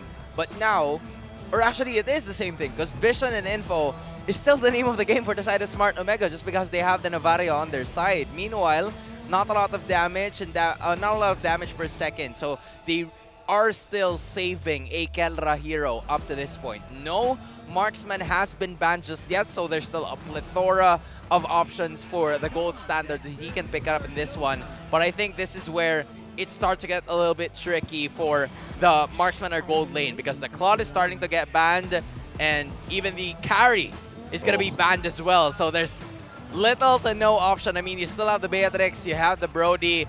But if you're Kelra, you want something that could sustain up until the later portions of this match. So at least TNC, they're playing this draft exactly the way they should be. They also drafted a very safe mid laner here for Goyo. You can rarely go wrong with the Lilia, right? It's so difficult to mess that up. So now they just have to really go ham here. And can I just say, we haven't mentioned Goyo as much in game number 1, but he's played a very good game. Like, yeah, he did an amazing game. Like from the start, in like the 13 minutes, his KDA was 4-0-1. Like, they've managed to get the snowball. He's made effective plays possible. He's been taking a bunch of, the skills, especially the decimation, just to finish the job for the rest of the members of TNC Pro Team. But unfortunately, they were unable to do that. So Grok is again going to be the choice here for TNC. They don't want to worry about the Chak Mamba surprise at this point, so we're not going to see that just yet. And the Paquito is also going to be not going to be available, so there's a choice here that the Bruno can be an option, but the Yuzhong is a choice that they could go for. Oh. Faela for Benping, so now, this is the hill that they're going to die on here. Oh. Well, hopefully, like I said, I am hoping for a 3-game series, to keep things alive here for TNC. My biggest thing, especially that you mentioned Goyo in the previous game, I noticed it as well. I think even at one point he was like 7-0-1 even, know, and the problem with this though is when you have these guys all performing like relatively well, again, there's a whole reason they were leading the game, right? Yeah. For the most part. It's just for some reason, what is that missing ingredient of that? And it's the fact that they, as a team, again, as a collective of 5 players, they cannot finish the games out with that kind of lead. Yeah. So then you have to kind of go back and be like, well, why not? Why can't we? Right? Oh, so that's something they have to do. I miss the Franco. There's the Franco and the Wan. Welcome back. Franco's actually great, super underrated right now because if we're talking about everyone's crazy for the healers, for the shielders. You know what? Hook someone under a turret, then you got them. Especially Buy them. with the Novaria. Yeah. Even the Novaria. Like, doesn't that open up the box a little bit more too? Like the way that it interacts with the hooks. Yes, it's like really the pixels get a little bigger. So it feels like you're almost hacking a little bit with the hooks, right? Yeah. Like, what? That wasn't in my hitbox. And you yes, also see them with the Astral Echo, so yeah. you can determine where the other members are going to come from, so this is going to be a problem for the side of TNC Pro Team. There's what we call the walking winning condition. And also going into the hands of Chaknu, who knows how to use this hero pretty well, is going to be of the essence. But the final pick, I think, is going to be the Irithel. Yes. So this is a choice that TNC is going to be making here. Taking a look at the main draft index here, you have Teamfight leaning towards the side of Smart Omega, but TNC has it. Once again, the early to mid scaling is on to the Phoenix Army, and they've done that time and time again, but the struggle is with closing the games. Yeah. They don't have much in terms of the late game and sustain, and the only insurance that they have is the 1-1, or rather the Irithel, and nothing else. They turned it around, to be honest, in this one. Lily is actually really bad for early right now, better for late. Same with the Irithel. So they banked everything on, you know what? No matter what happens, just don't lose the early game. We got good late game. Let's try to finish it from there. That is I feel like a big part of this puzzle that TNC has to solve here, especially to take it to a game 3 here. We'll see if they can pull it off once again. We get one last look. Both lineups here, very different play styles for both of them, but we'll see if they can do it. TNC, their playoff lives are on the line with this game right here. If they get swept, they're out of playoff contention. And Smart Omega definitely wants to get that sweep for those 3 points to get closer to their playoff secured spot. That's the best case scenario for the Phoenix Army at this point, because again, one, you have to worry about Matt. This is his main hero. Number 2, you also have to stop Kelra in terms of his scaling, but you also have to take note of the King of the Apes. It's King Kong and a tie between the Lancelot and the Brethren. That's how much of a flexible player this guy is. He can play mechanics, and he can play as a team player and just securing objectives. Oh, Goyo. Feels fine right now. Goyo, no black shoes yet. Has to be careful. Chaknu almost hitting that hook. It's actually pretty close. Now King Kong close to level 4 means that he can actually go a little bit more aggressive here if he wants to. but decides to go for it. Decides to not go for it, rather. Anything in the emblems here? Yeah, 3 agilities here are brought about by the side of TNC, which benefits, and also Wilderness Blessing goes into the Irithel, something that we don't usually see because Irithel usually has that tenacity to make sure that he can sustain and, you know, have a little bit more in terms of the defense that the Irithel can sustain in the early to the mid portions, because you would expect the early or the Irithel to struggle a little bit, but as I say that, it's bent things out. Oh, it's a 2 for none. It's a 2 for none, Omega. They played it so well. This is not looking good. Yeah, that's tough, man. Again, and Rockhart mentioned this, right? Even with Lilia, her damage later on is pretty great. And early on, if you can land everything you need to, right, you don't exactly have even that safety of the black. Oh, Innocent. What is happening right now? It is a mess for the early game of TNC. Good-looking Ducati, though. Good-looking Ducati. Yeah. I love it. Yeah. Oh, flickering by Ajay, though. This could be bad here for Kuyamati here, but King Kong make sure that it's a turtle and a kill. But if you're smart Omega, that's a dream start. You stop the early game scaling coming in from the Lilia, and you also dish out damage to both Bentings and Innocent. Stop Innocent from scaling, put all of your bank onto Kelra and protect him with that 1 assist already. This is a very good start for the side of Smart Omega, so TNC needs to find a way. You can see the Ducati skin. Drifting. Wow. And he's just, you know, putting donuts on the road, as they would say. Wish I had one of those. Yeah. I just got one today. They're pretty nice. But Sana all. I got the Benedetta. Hope all. Hope all. Yep, hope all. Well, right now, again, nothing too crazy for the most part, right? Smart Omega had a pretty good start. Look at Ajay, though. He's 2 levels ahead of Ryota. Yeah. That's pretty massive. Think about it. Turret goes down as well with the help of King Kong. So at least there's one lane that TNC are definitely ahead of. Ryota had a little bit problem in terms of laning. Yeah. Just because Ajay can use the Primal Wrath to just dish out a ton of damage and then get out of situations. But which is the reason why even when Smart Omega has managed to take pressure in terms of kills, TNC comfortably managed to secure the turtle, the very first turtle of this matchup. And we're starting to see that with the items that are presented a while ago. Has Claws been built up by Innocent, meanwhile. Corrosion Sight and even Steel Leg Plates have been secured by the 1-1 brought about here by Kelra.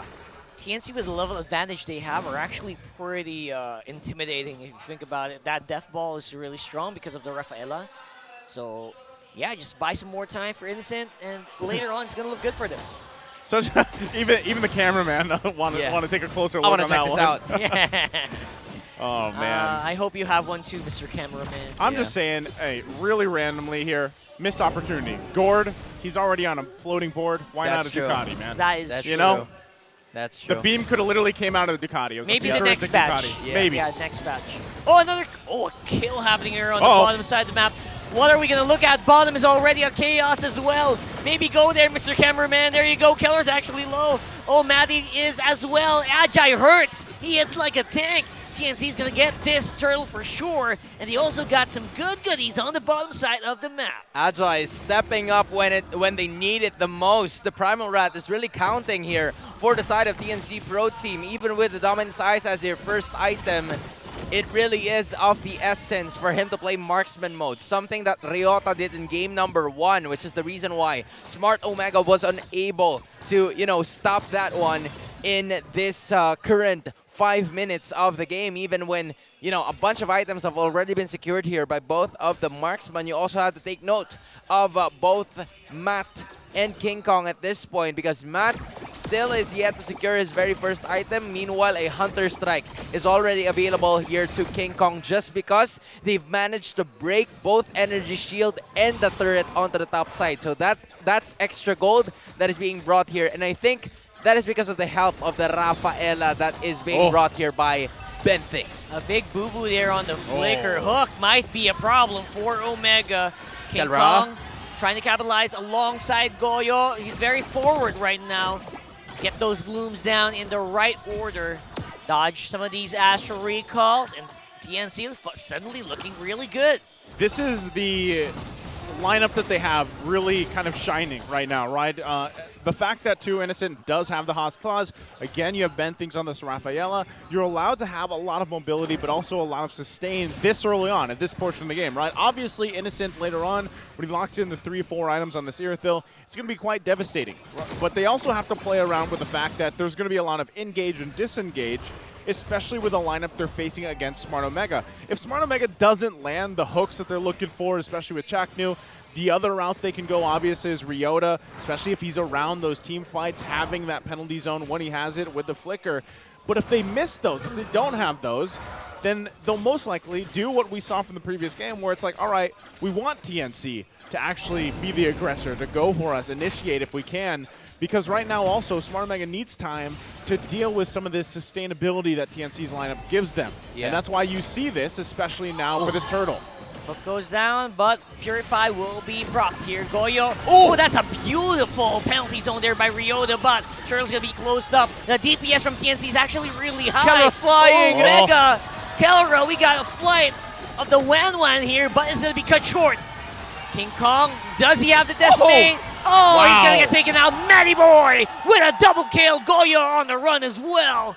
And it looked really good for a moment there, but Omega got the better of it. Dude, King Kong was about to decimate the hell out of 1-1. He was about to bring him down, but again, Matt stepping up when he's needed the most, and this is who you want to do.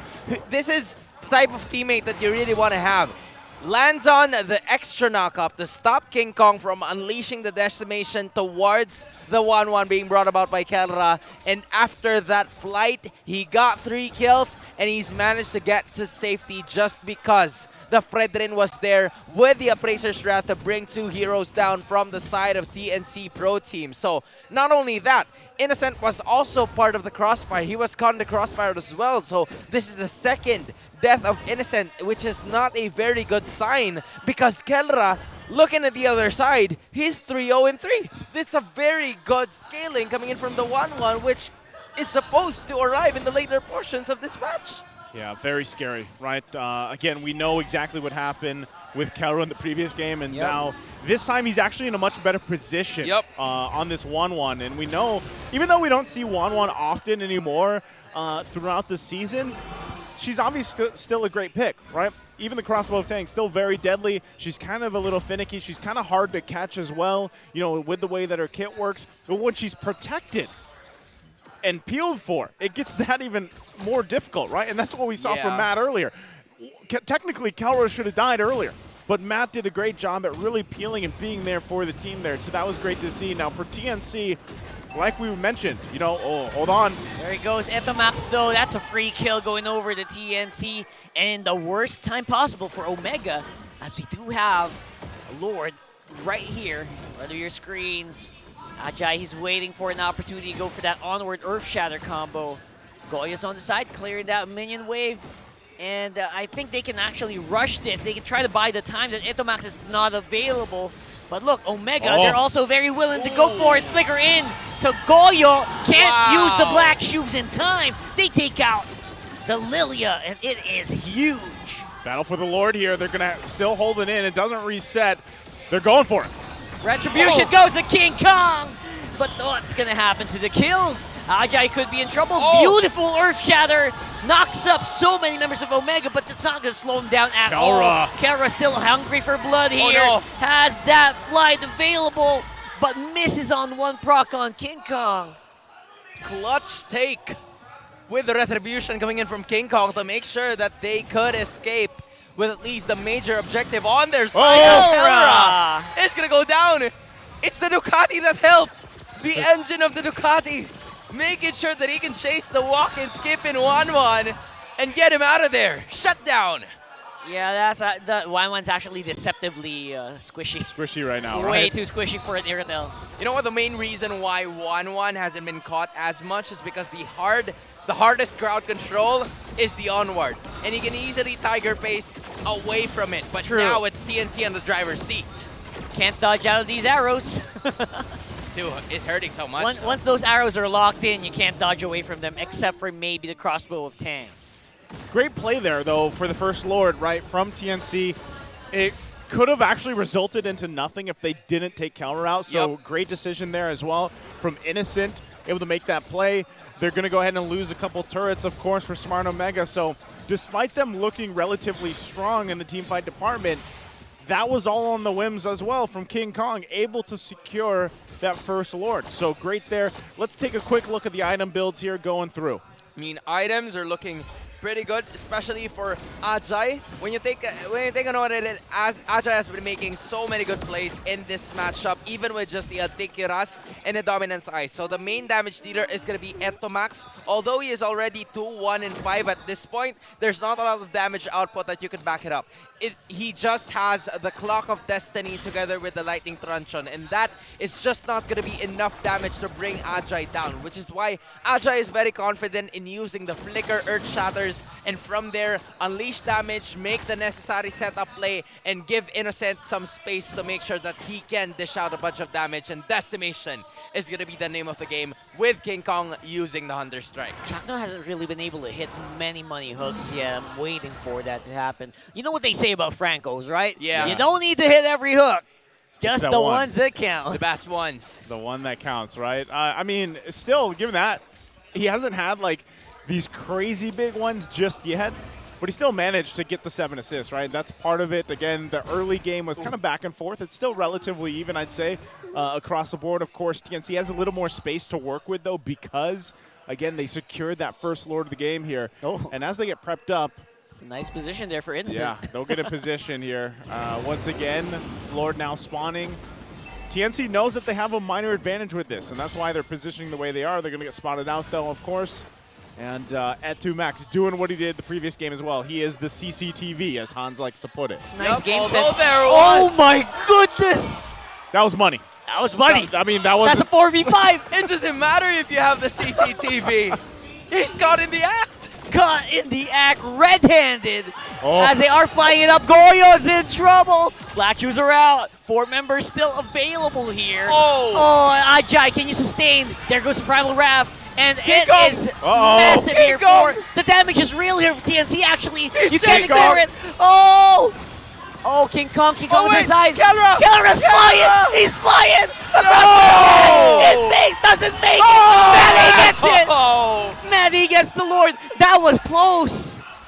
That could have been so much worse. It was an exchange of punches, bro. I thought Innocent, first off, Innocent was caught red-handed crossing the river with no permission coming in from the side of Smart Omega. Next up, Kelra flew. He was about to bring them all down, and Shaknu was caught in the decimation that was brought about in King Kong. That was the best case scenario for King Kong. It was. Everybody was at least in half health, but it was the Fredrin. It was Matt that again stepped up when he's needed the most, and to think that this guy arrived in week number 5. He's showcasing how well he can do with the use of this Fredrin. Calling it right now, clutch time, Maddie.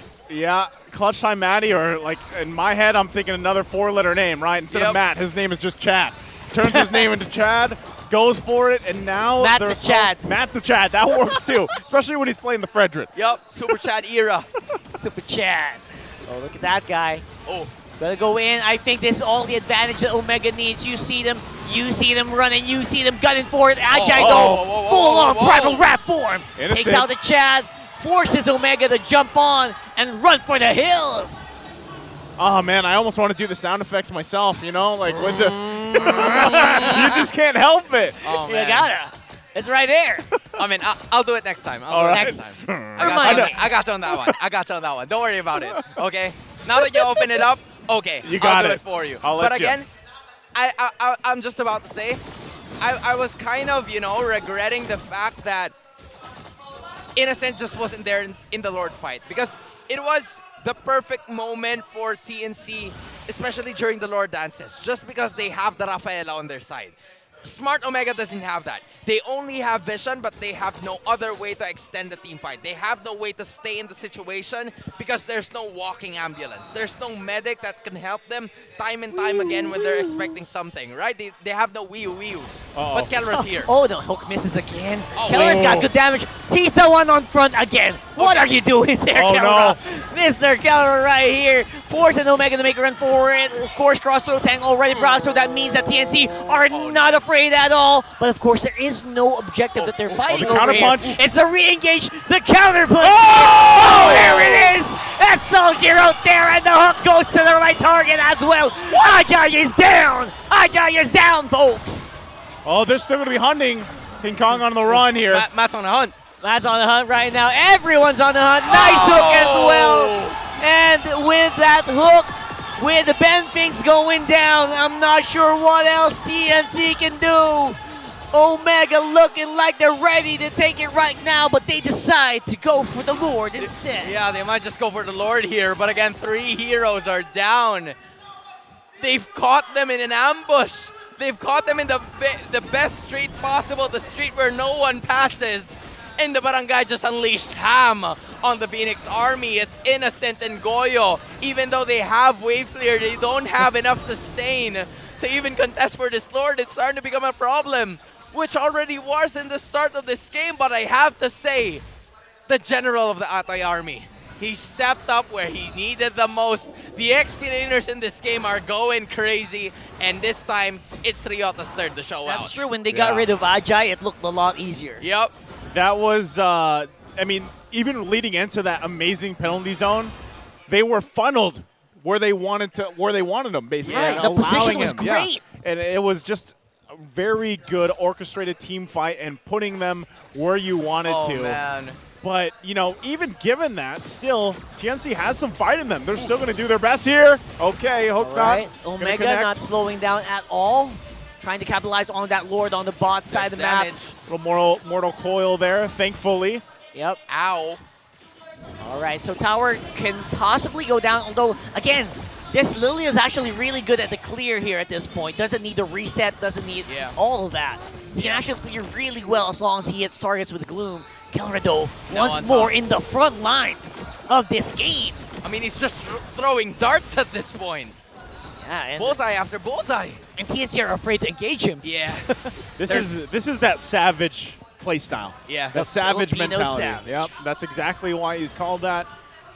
You know, we saw it earlier on Bruno, and we're like, oh, maybe the Diggy, you know, was part of that situation. But then it's just like, oh yeah, this is Kelra. Yeah. The Filipino savage. He's going to do it on the 1-1 as well. Of course, he needs to get those weak points off his to proc that. Okay. Flicker in by Ajay, looking for Keller right now. Everyone's trying to jump in on the Filipino Savage, but it's not resulting in anything. They got loaded. Ryota. They got Matty though, and Ryota has to make a run for it. Beautiful defense here coming in from TNC. Yep, smart Omega making sure that they could escape that situation. It was looking dire, especially for Matt and Ryota, but they still managed to get out of safety. And you have to take note that Goyo, even with the recent adjustments coming in from the Lilia, it's still going to be super effective up until the later portions of the game. Yes. The wave clear is there, even when, you know, actually, it's just one inhibitor that's lost for them. But now that the Lord is going to be spawning on the bottom side of the map, it's going to be easier for TNC to actually clear the waves out because they don't have to worry about the dead lane as much because the inhibitor is still alive for the Phoenix Army. The retributions have already been used, but it's starting to hurt. There's the flicker coming in from Chaknu. Not going to be available for the next 2 minutes. I love that Omega's always proactive that way, but that flicker hook combo very rarely hits. Yeah. It's the Omega we know, though. It's Omega we know. And not only that, but it was like, Lord's about to spawn, right? So you really want to kind of delay this because you don't have, not just with the hook, right? But obviously, we've also seen Chaknu do a lot of the Bloody Hunt flicker combinations as well. Yeah, that's useful. So now he doesn't have that. And TNC knows this. They might drag this fight out a little bit longer, of course, the longest they can. But again, we've got Etumax just go ahead and dealing with the lanes, kind of clearing those up. But look at the positioning here, too, right? Even for Chaknu and Kelra, they're trying to keep tabs on everything, especially on the top side. But the safe route is going to be taken for TNC as they get in position. Again, just holding the Lord here. This is like we say, it's the Lord dance. It can be dragged out quite long at this point in the game, 20-plus minutes. Cool Kelra. We'll see how it all plays out. Once again, still Etumax handling that top side for now. Can just get to this area that he needs to. Flicker in. Ajay. No one was home. Everyone knocked up here for TNC. It doesn't look good. King Kong's down. No retribution. And Kelra is flying. Oh, that could be it. This could be the Oh! end. And just my like Etomax with a double kill as well, just adding insult to injury. Taylor is just him man. at this point. He is done. This game is mine, says Omega, says the Filipino Savage Killra. Ben thinks the only angel left, and they want to wreak havoc. Ladies and gentlemen, boys and girls. It's a win for Smart Omega here in a sweep, but it's also TNC out for playoff contention here. What a turn. Just like that, how crazy and how fast that happens, ultra fast. And this winning moment is brought to you by our official sponsor, FWD Life Insurance. Smart Omega, ensuring that they get closer to that playoff spot. Definitely looking more like the Omega we know and love. If there's a lull, if there's a small, opening, they always go for it. And very proactively, they gave TNC hell, and TNC gave them a run for their money. Yeah.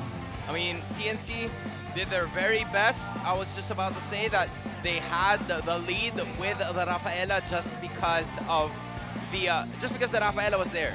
The Lord Dances would have went to their advantage. But again, they were scattered.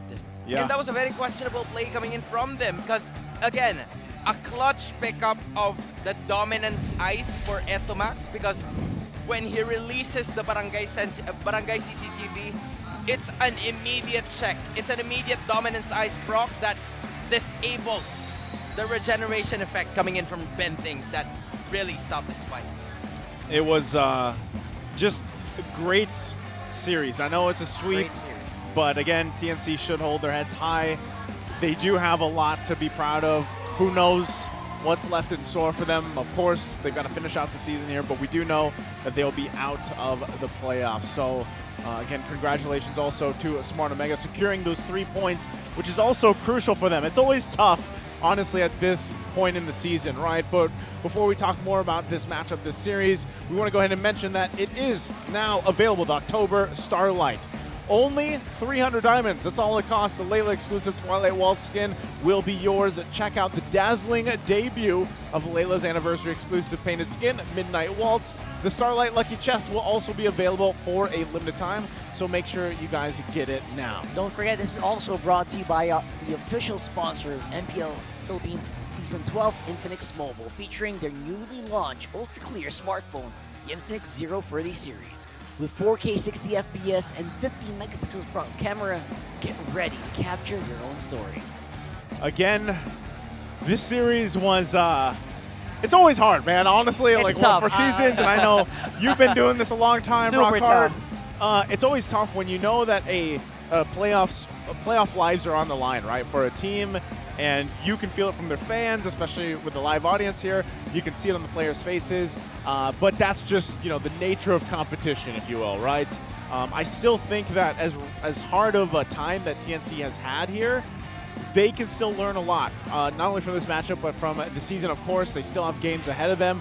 We'll see if they actually try to do anything different, right? But you can clearly say, like we said even before the draft started and everything, King Kong, of course, Ben Things, Innocent, like all these guys, all the guys that we've seen play for TNC have shown what they have made out of, right? What they're made out of, basically, and that they have a lot of potential and they're solid players. So who knows how things will go, but let's go ahead and throw it over on stage for the winning interview with Smart Omega and Mara. Thank you, casters. I would like to take this opportunity para i-recognize ang TNC Pro Team. After this series, they have been eliminated from our playoffs contention. It's been a hard-fought season para sa TNC, and we'd like to give you this opportunity to say a final message to all the people in the community who continuously support you. And I know, Ben Things, I see you in between the game. Every time na nagbe-break kayo, when you take a bathroom break, I know you take it to heart. It's been a difficult season. What would you like to say to everybody? Grand Slam. Four times top 8 na yung TNC. Siguro, sa talo, sa top 8. Pero, antayin nyo, Grand Slam champion naman to. Sana, Phoenix Pam, huwag kayong magsawa, huwag kayong magsawang sumuporta. Huwag kayong magsawang antayin kami. Pabalik kami sa playoffs next season. Antayin nyo kami, papalakas pa kami. Maraming salamat.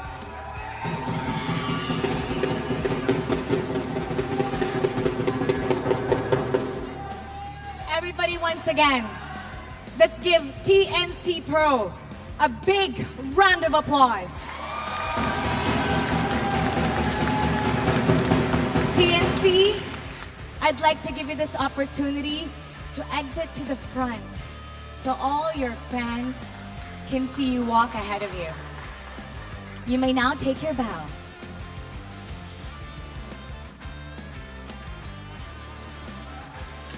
Wipe those tears away, Bentings. There are lots of people who's supporting TNC Pro. Hindi pa dito tapos ang inyong journey. And we hope to see you stronger next season. And now it's time to call on Smart Omega.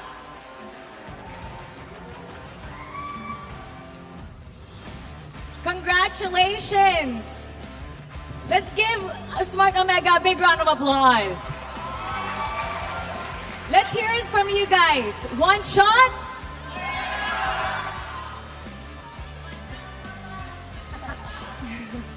Just now, na-eliminate nyo from playoffs contention ang TNC.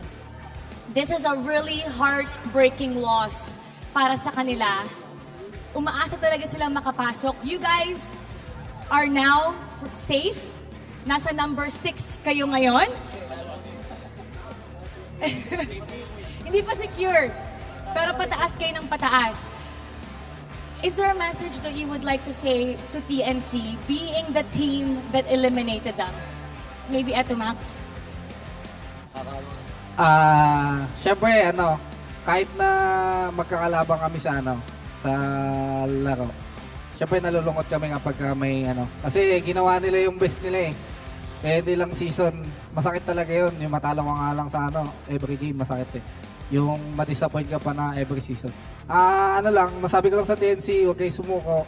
Laban lang kasi hanggat pag sumuko kayo, dun lang matatapos yung laban eh. So, tuloy-tuloy nyo lang. Coming from the man who's played several seasons, now, umakit kayo sa number 6. Sabi nga ni Chapno kanina, kinakabahan na daw. Kinakabahan na daw ang lahat. Ikaw din, sabi mo din, kinakabahan ka din. So from here on, paano nyo sinisigurado na, kasi pag kinakabahan ka, tapos pumasok ka sa laro, minsan madadala ka sa emosyon. Minsan nga hindi mo alam kung tubok yun ng puso mo or yung drums sa sobrang kaba.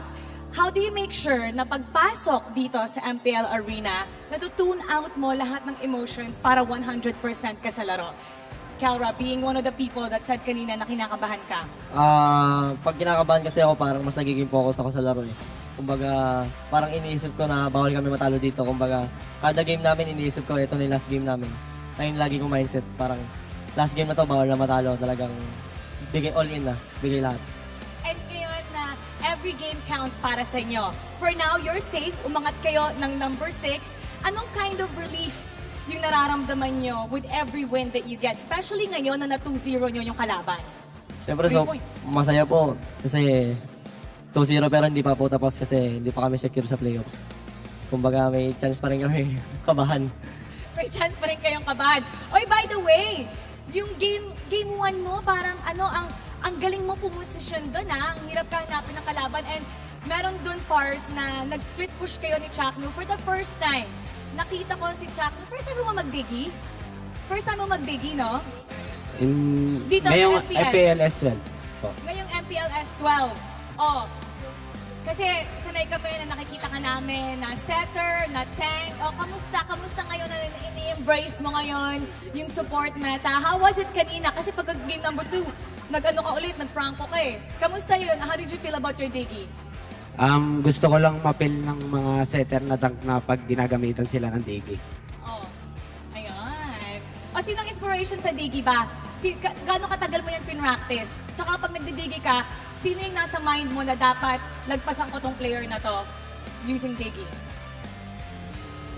Siguro si Oh My Venus. Si Oh My Venus. Siya talaga yung inspiration doon. Oo nga, sabi nga ni Oh My Venus dun sa live stream niya na sobrang bagay yung digi. Bakit ngayon lang? Bakit ngayon mo lang ba pinull out yung digi ngayong week 5?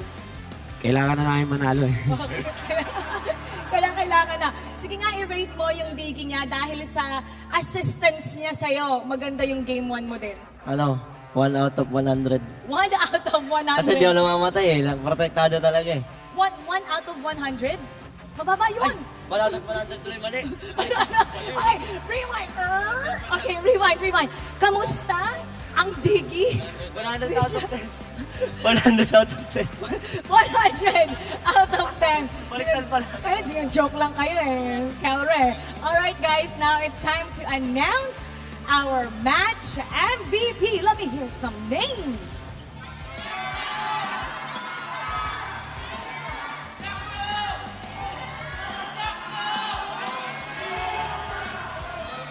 Okay, tignan natin kung tama kayo. Let's take a look at the screen for the match MVP.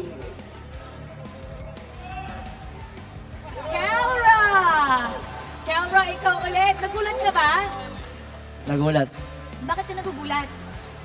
Hindi ko alam. Ba't ako lagi MVP? Hindi naman ako magaling. Okay, sino ba dapat sa tingin mo? Feeling ko deserve ni Sir Matt. Si Matt! Matt, great performance. Actually, may kinoment. Si Carl Tizzy ata kinoment niya during the interview. Narinig mo yun? Ay, hindi. Ano sabi? Sinabi niya na magaling ka daw. But may potential sa media interview. Pero ang advice niya is, huwag kang kabahan. And he sees great things in you. What do you have to say to that? Thank you sa kanya kasi idol ko yun eh. Pati, di naman ako kinakabahan eh. Hindi ka kinakabahan. Very Hindi ako confident. kinakabahan. Confident ako sa laro ko. Oh, sa susunod na laban nyo, sige nga, i-testing kita. Sa susunod na kalaban, how confident are you na sweep? Sweep, sa susunod, all the games, all the Manalo series. lahat? Oo. 10 out of 10. 10 out of 10. Oh, okay. So, next time, sige nga, ano ang magiging score nyo? Huhulaan natin yan dahil sobrang confident ni Matt. 2-0, anong score? Ano ba? Siguro 2-0 lahat kasi yun yung gusto ko mangyari. Oh, okay. Sino dapat mag-step up sa kanila? Kasi ikaw nagsi-step up ka eh. Sige nga, i-isolate natin. Isang player. Ano kayo? Step up. Sino? Tingin ko lahat naman kami kailangan mag-step up eh. I-real Isa talk lang mo ba? yung isa. Isa lang. Isa. Ha? Si Kuya Jom. Oh, sige, John. Oh, sino pa sa starting 5? Sino pa? Ha? Tingin ko sa starting 5 wala naman eh. Basta kaming 5 dapat mag-step up para manalo kami every game. At makapasok kami sa M5. And a lot of people are cheering for you. You're doing a great job. Once again, everybody give it up for Smart Omega. You may now take your bow and take your walk of victory. Smart Omega. Thank you, Coach. Congratulations. Smart Omega is safe for now. Malaking bagay talaga, nakakuha sila ng 3 puntos. Slowly, they're going up the standings, manifesting na papasok sila sa ating playoffs. Ngayon, papasok naman ang ating casters para himayin ang ating laban. Casters, pasok! Thank you very much, Mara. Great to, again, hear from Smart Omega, also TNC. It's always hard, even just hearing Ben Things talk, right? You can obviously see there's a lot of emotion there. And, hopefully, again, they can handle it. They can recuperate and get things figured out because I know a lot of people, the Phoenix Army is quite massive, let's be honest, right? They've rose over the seasons and Smart Omega as well. Very great. But, Hans, take us through this one. It was a rare moment to see a bunch of people getting emotional in terms of the matchup. But again, we have to go back into this game and analyze it as Smart Omega deals the heartbreaker to the side of TNC Pro Team as we tend to check the MVP of this game, and it's going to be none other than Ryota. And I do completely agree. The major penalty zones that he's lasted time and time again, and those 9 assists have been very crucial for the side of the Barangay Smart Omega to take this game for themselves and take the 3 points to take the 6th seed. The agility has helped so much together with that Festival of Blood to make sure that he would be able to at least land most of his penalty zones in the best case scenarios possible, knowing that TNC in their composition, you have been things that if the rest of the members of TNC would group up together, then that means that they would be, you know, the best target. That would be the perfect time for Ryota to unleash the penalty zone, as seen a while ago before the crossbow of Tang coming in from Kelra here has managed to actually take a bunch more lives from the members of Smart Omega. And not only that, Ryota may be the playmaker from the side of Smart Omega, but there were so many follow-ups coming from the Barangay as well. First off is Matt and Chaknu that has kept Kelra safe all the long while, especially when Kelra was trying to play aggressive. Usually, it's Kelra that's going into the front lines, but Ryota this time around, adjustment for game number 2 is to just try and be as aggressive so that Kelra doesn't have to worry as much in terms of the damage output that TNC will be bringing out, because before the fight even started, TNC is already cut off to at least half of their health, or maybe even 25% in terms of HP, and that is what Smart Omega has exploited in this game. We would kind of expect that TNC Pro Team has a lead here, but again, the mechanics, the penalty zone for man for the side of Smart Omega, courtesy of Ryota, has what brought the Phoenix Army down to their knees and clipped their wings for good to avoid and eliminate them from playoff contention. And the CCTV Barangay, or the Barangay CCTV rather, is what helped them, especially with the buy or with the item of Etomax using the Dominance Ice as well. When you have the Dominance Ice, it means that you will stop the healing factor coming from any regeneration member from TNC Pro Team, which is, in this case, the Rafaela.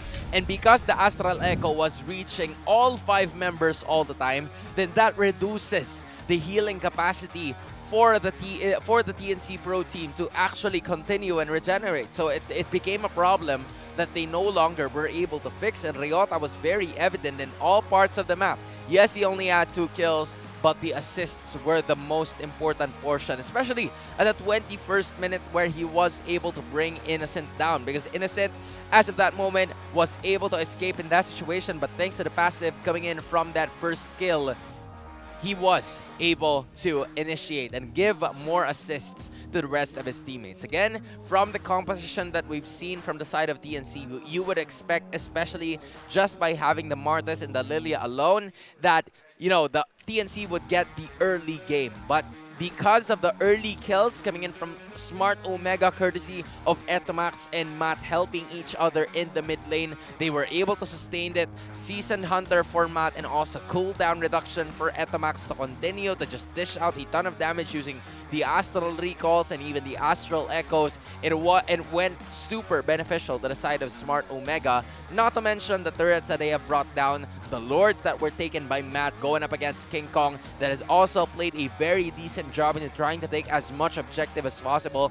In fact, he got 3 turtles. But again, as mentioned by the desk from a while ago, it doesn't matter if you've taken a bunch of the major objectives from the past. What matters is you take the most important one, which is the most recent Lord in this matchup, the one that continues to evolve, and especially in terms of team fight participation, where you would expect that, you know, it's kind of close for the side of TNC Pro Team, but because there were so many pick-offs that the side of Smart Omega continues to pressure, that the side of Smart Omega continues to force the Phoenix Army, no team fight happens, especially in the later portions of the game. If there is any team fight that is bound to happen, it's always in the advantage of Smart Omega. That's why you're starting to see that Kelra has that 89% kill participation, and the lead really went on the side of Smart Omega from early up until the later portions of the game. That is why we started to take note. For Smart Omega,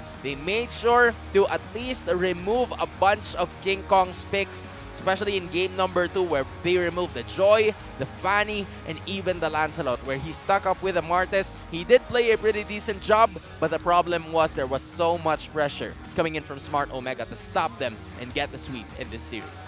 Thank you very much for the breakdown there, Hans. Again, this is it was a crucial series for both teams, right? Smart Omega came out on top. They secure themselves to 3 points now. And I think that bumps them up in the standings. I think now, Rockhart and I were talking about this. Yeah, they're tied actually for 15 points with Onyx. That's right. And they're above Banana by they're above Banana by a few points. Wow. By 2, I think it is. Yeah. So every game's gonna matter at this point. Yeah. It's tough at the same time because, again, TNC, if you look across the board, man, there is so much potential there. Yeah. And as we saw kind of throughout the game, throughout the regular season for the most part, like they all shined in different parts of the season. Yep. Right? I think that's one main thing here. And again, as we heard from Ben things earlier, it's, at one point, they know they have this massive fan base rooting for them. They want to also obviously be rooting for themselves, and their spirits might be down a little bit now, but they have so much potential. They have so much they can work on, and hopefully we see them actually just continue to rise up through a time because the potential is great. And I love King Kong in the jungle, man. I really do. So King of the Apes. King of the Apes. We'll see exactly how do they adjust, how they go from there. Once again, another matchup later. After we wrap this up, the second matchup of the day is going to be Banana Evos versus AP Bren. And now that is also crucial. Like every match we have up to this point, because again, it's week 5 and we only have this today, really, and then we have next week, and then our regular season is over. Again, it's only 6 weeks here. So now with the results of what just happened in the first series, this second series is going to be even crucial once again because Banana, they've got to crawl back up, right? So thank you guys so much for joining us in this series. Again, I am Naisu. This is Rockhart. That's Hans. We have more action prepared for you guys, and we can't wait to see it unfold. Any last words here, Rockhart? Well, just wait, and eventually, I'm pretty sure, it's been for a few seasons, right? Yeah. TNC is eventually going to rise from the dead. They will. I am scared for what's about to happen because there's crucial matches going on. Can't wait for the crucial matches. Again, thank you on behalf of us. We'll be back after the short break for the second match of the day.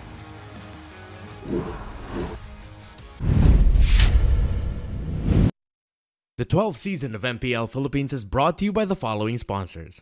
Smart, the official telco partner of MPL Philippines Season 12. Our official sponsor, Infinix. Infinix Note, ultra-fast gameplay.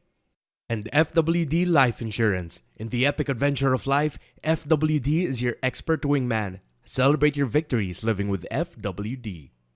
Our partners in esports, Maya, it's everything, and a bank. Secret Lab, the official gaming chair of MPL Philippines. And Pi Channel. Experience the MPL-PH Season 12 action live at Shooting Gallery Studios. Tickets are now available on our official ticketing partner, Slash. Don't forget to catch all of our official league content on TikTok, Facebook, Instagram, and Twitter. To ensure the equality and fairness of our games, MPL Philippines is also monitored and supervised by the Games and Amusements Board. Habang yung blacklist ay kumakapit pa, ayaw pa rin kita. Napakalakas pa rin ng Pilipinas.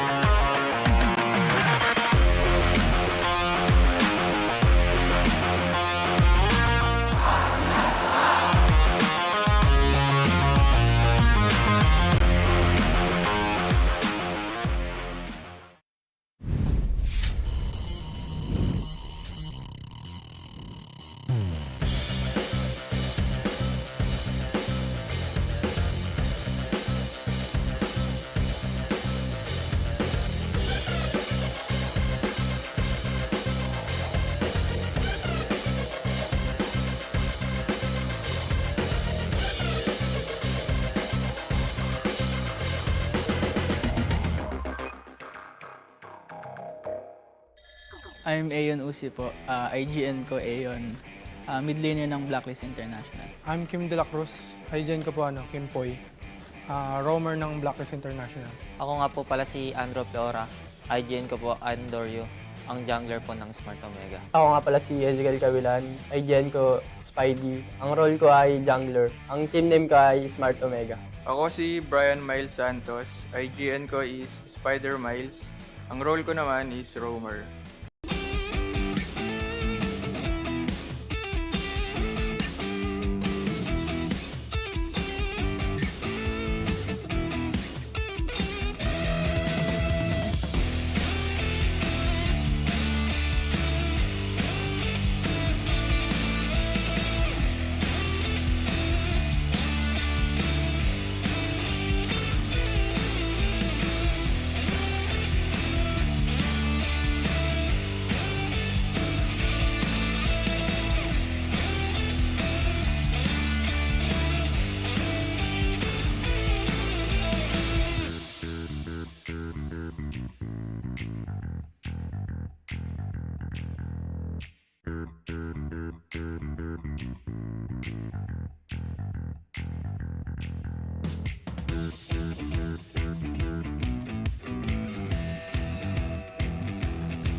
12th season of MPL Philippines is brought to you by the following sponsors. Smart, the official telco partner of MPL Philippines Season 12. Our official sponsor, Infinix. Infinix Note, ultra-fast gameplay. And FWD Life Insurance. In the epic adventure of life, FWD is your expert wingman. Celebrate your victories living with FWD. Our partners in esports, Maya, it's everything, and a bank. Secret Lab, the official gaming chair of MPL Philippines. And Pi Channel.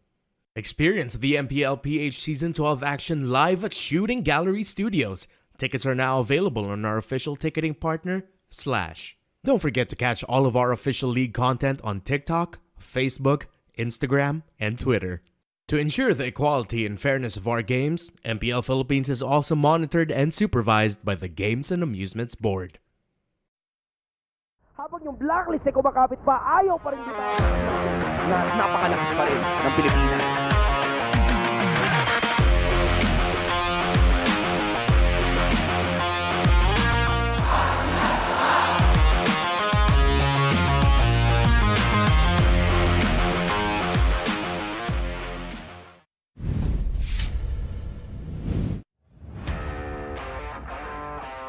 Welcome back to the home of the greatest MLBB players in the world. I'm Mara Aquino, and you're still watching MPL Philippines Season 12. Following an intense showdown between the Barangay and the Phoenix Army, the margin between securing a playoff spot and facing elimination has become incredibly narrow for the White Tigers. Kakasakaya sila sa hamon. Makukuha din kaya sila ng puntos kontra sa koponang mainit din ngayon sa standings. Ang laban para sa puntusan ay mag-uumpisa na. It's MNNE Evos versus APBR. Bakbaka na. Casters, pasok! The road to the playoffs is getting tougher for the White Tigers, and this time they will be testing their mettle against a team that's on a roll for the past few games. What is up, guys? I'm Nice2, joined here. It's us, the We Bear Bros, with Leo. Midnight.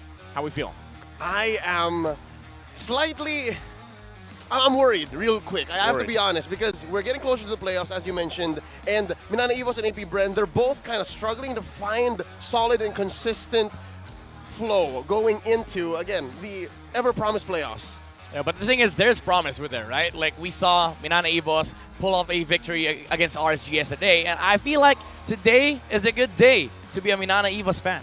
We'll see if it is, and if that comes to fruition. Before we talk more about the matchup, we want to go ahead and let you guys be invited to watch and experience the MPL Philippines Season 12 action live and on-site. Get your tickets now from our official ticketing partner, Slash. Just go to slashevent.com/e/MPL S12 for more details. Check it out online there. Huge shout-outs as well to our student leaders and community heroes from Laguna who are visiting the MPL-PH arena for MPL battle trips. That's a city about 2 hours out of Metro Manila, so they made the trip. Thank you so much for joining us, and we'd love to see you here too. So whether from your north, south, wherever, just come on down again. Thank you to Slash. Love having you guys. Love Slash. And again, MPL Battle Trips is amazing too. All the opportunities in esports, basically, and everything they get to experience. Now, for this matchup, we have to talk about basically APBR's chase for the M5-bound Burmese Ghouls, right? This is familiar names you guys might be aware of, right? And I know you were probably involved there as well. What do you think about that? Weird, because yes, about a few years ago, I was there. I was watching. In the hallowed grounds of Singapore, and in the first World Championship that we had post-pandemic, APBR, then called Bren Sports, actually beat the Burmese Ghouls 4-3 in a grueling 7-game series. But here's the thing, this is the headline, but in a while, I have to admit, APBR has never been so far from that M5 slot. You have to admit, you saw them. You saw them kick butt over in Romania, in Iași. Yes. But this is a very different APBR. The thing is, I am liking that there is that factor of recalling the history, like with the franchise itself, because you know that they have been going on international tours.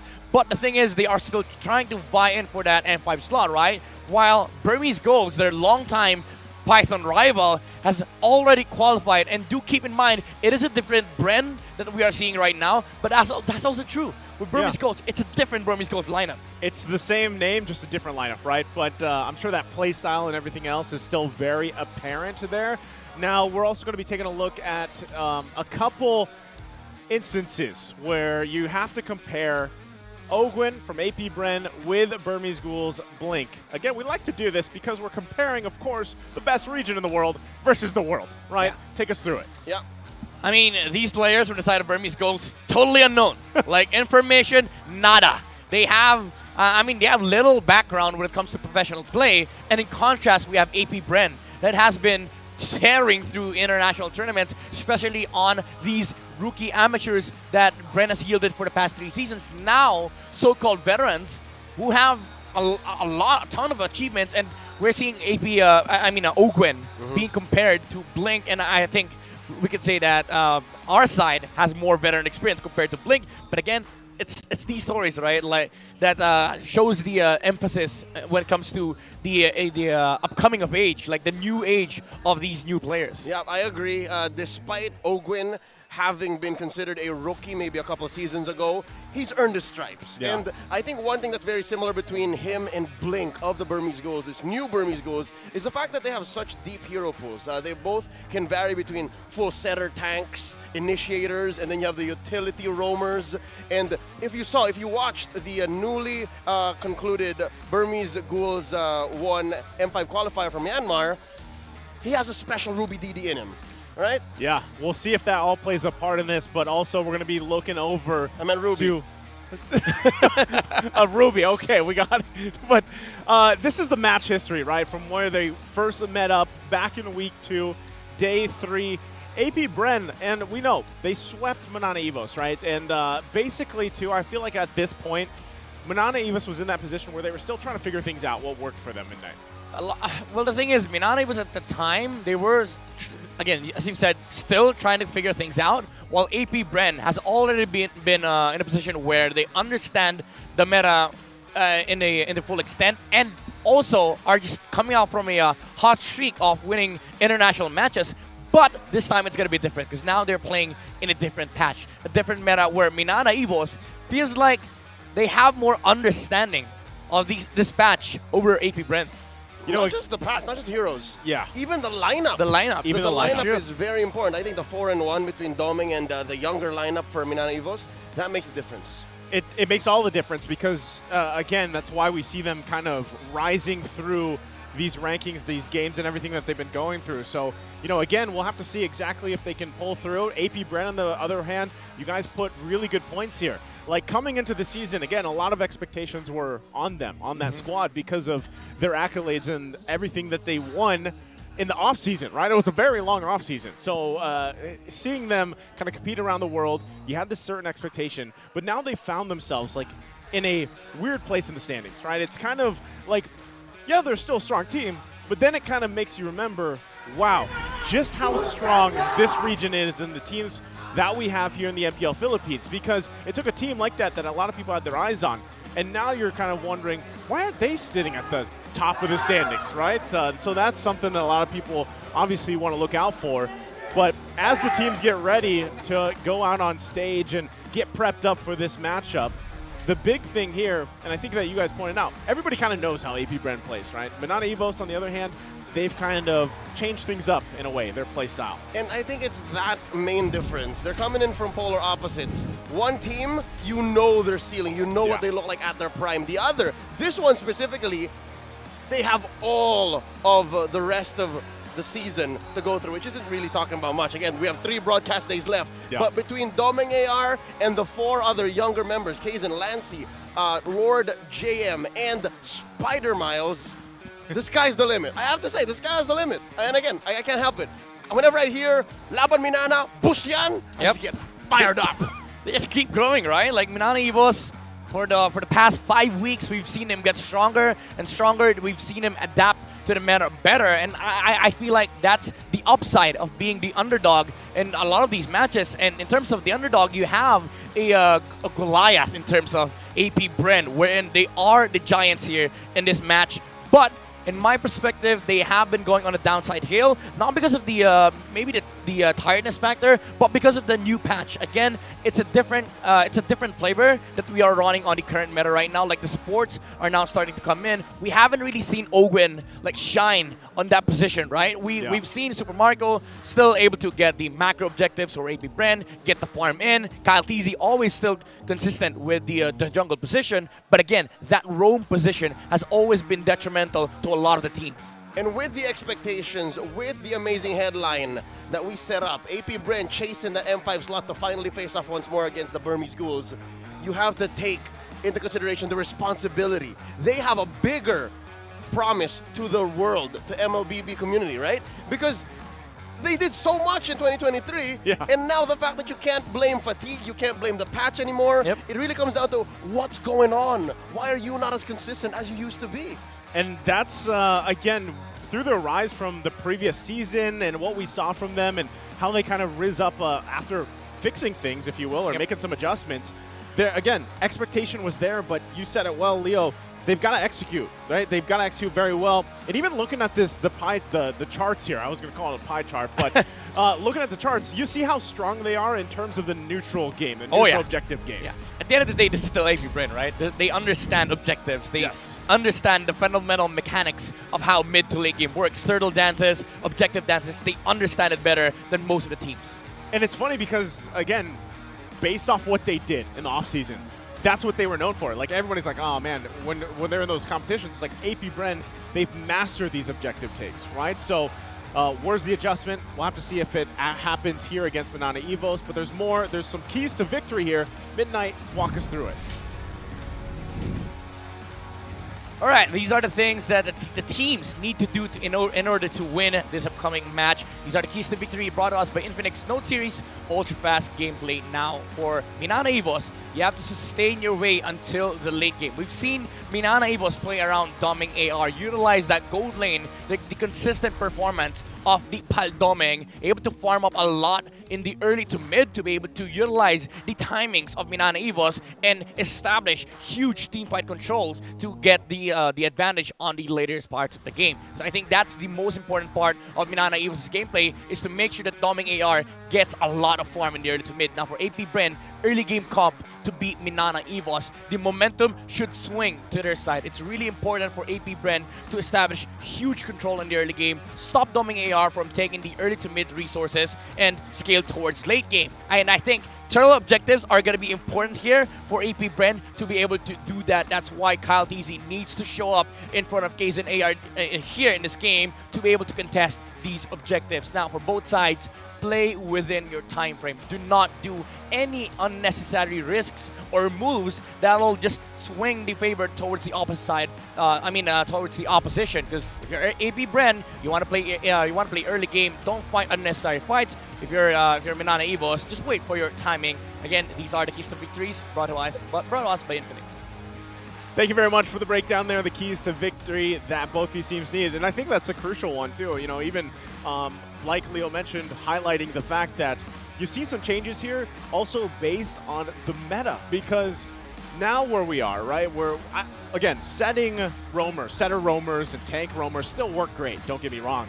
But we're seeing this trend now where they're opting for these sustain heroes. The Angelas, the Rafaelas, right? The Florins have been popping up more. So I think this is also a challenge to the roamers to kind of alter some of that gameplay here, but also taking a look in the mid lane, this matchup with Lancey AR and Few. They're both prolific Valentina players. I gotta say, if it's open in the first phase, unless DJ's thinking about something crazy, unless Imba DJ has another plan for him, the Valentina is a key priority for both AP Bren and MNNE Evos. Now with that said, maybe they'll think of banning it out so that they can play with the Novaria, they can play with the...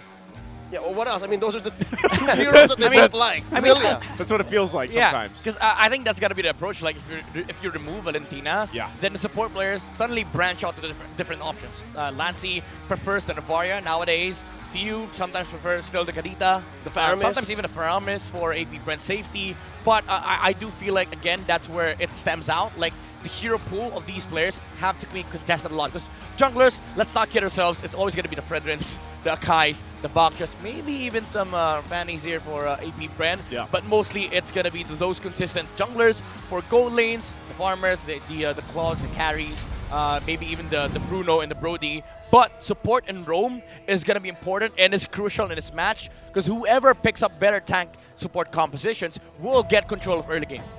Well, we're going to find out as we jump into the draft here for game number 1 to kick off this series number 2. Last day here for week 5, of course. And we'll see if it all plays out to part, right? MNNE Evo's going to be on that blue side, AP Bren on the red. Ban's already through for the first phase. You're seeing it, right? Nothing too crazy. Matilda is open, though. So that is a big factor, I feel like, here. Math and Val? Miles Tilda. Miles Tilda, oh, nice. That's Miles Tilda, do it. That's a good nickname. Oh, it's not. Wait. Terizla first pick. Did they just give Matilda Valentina to AP Bren?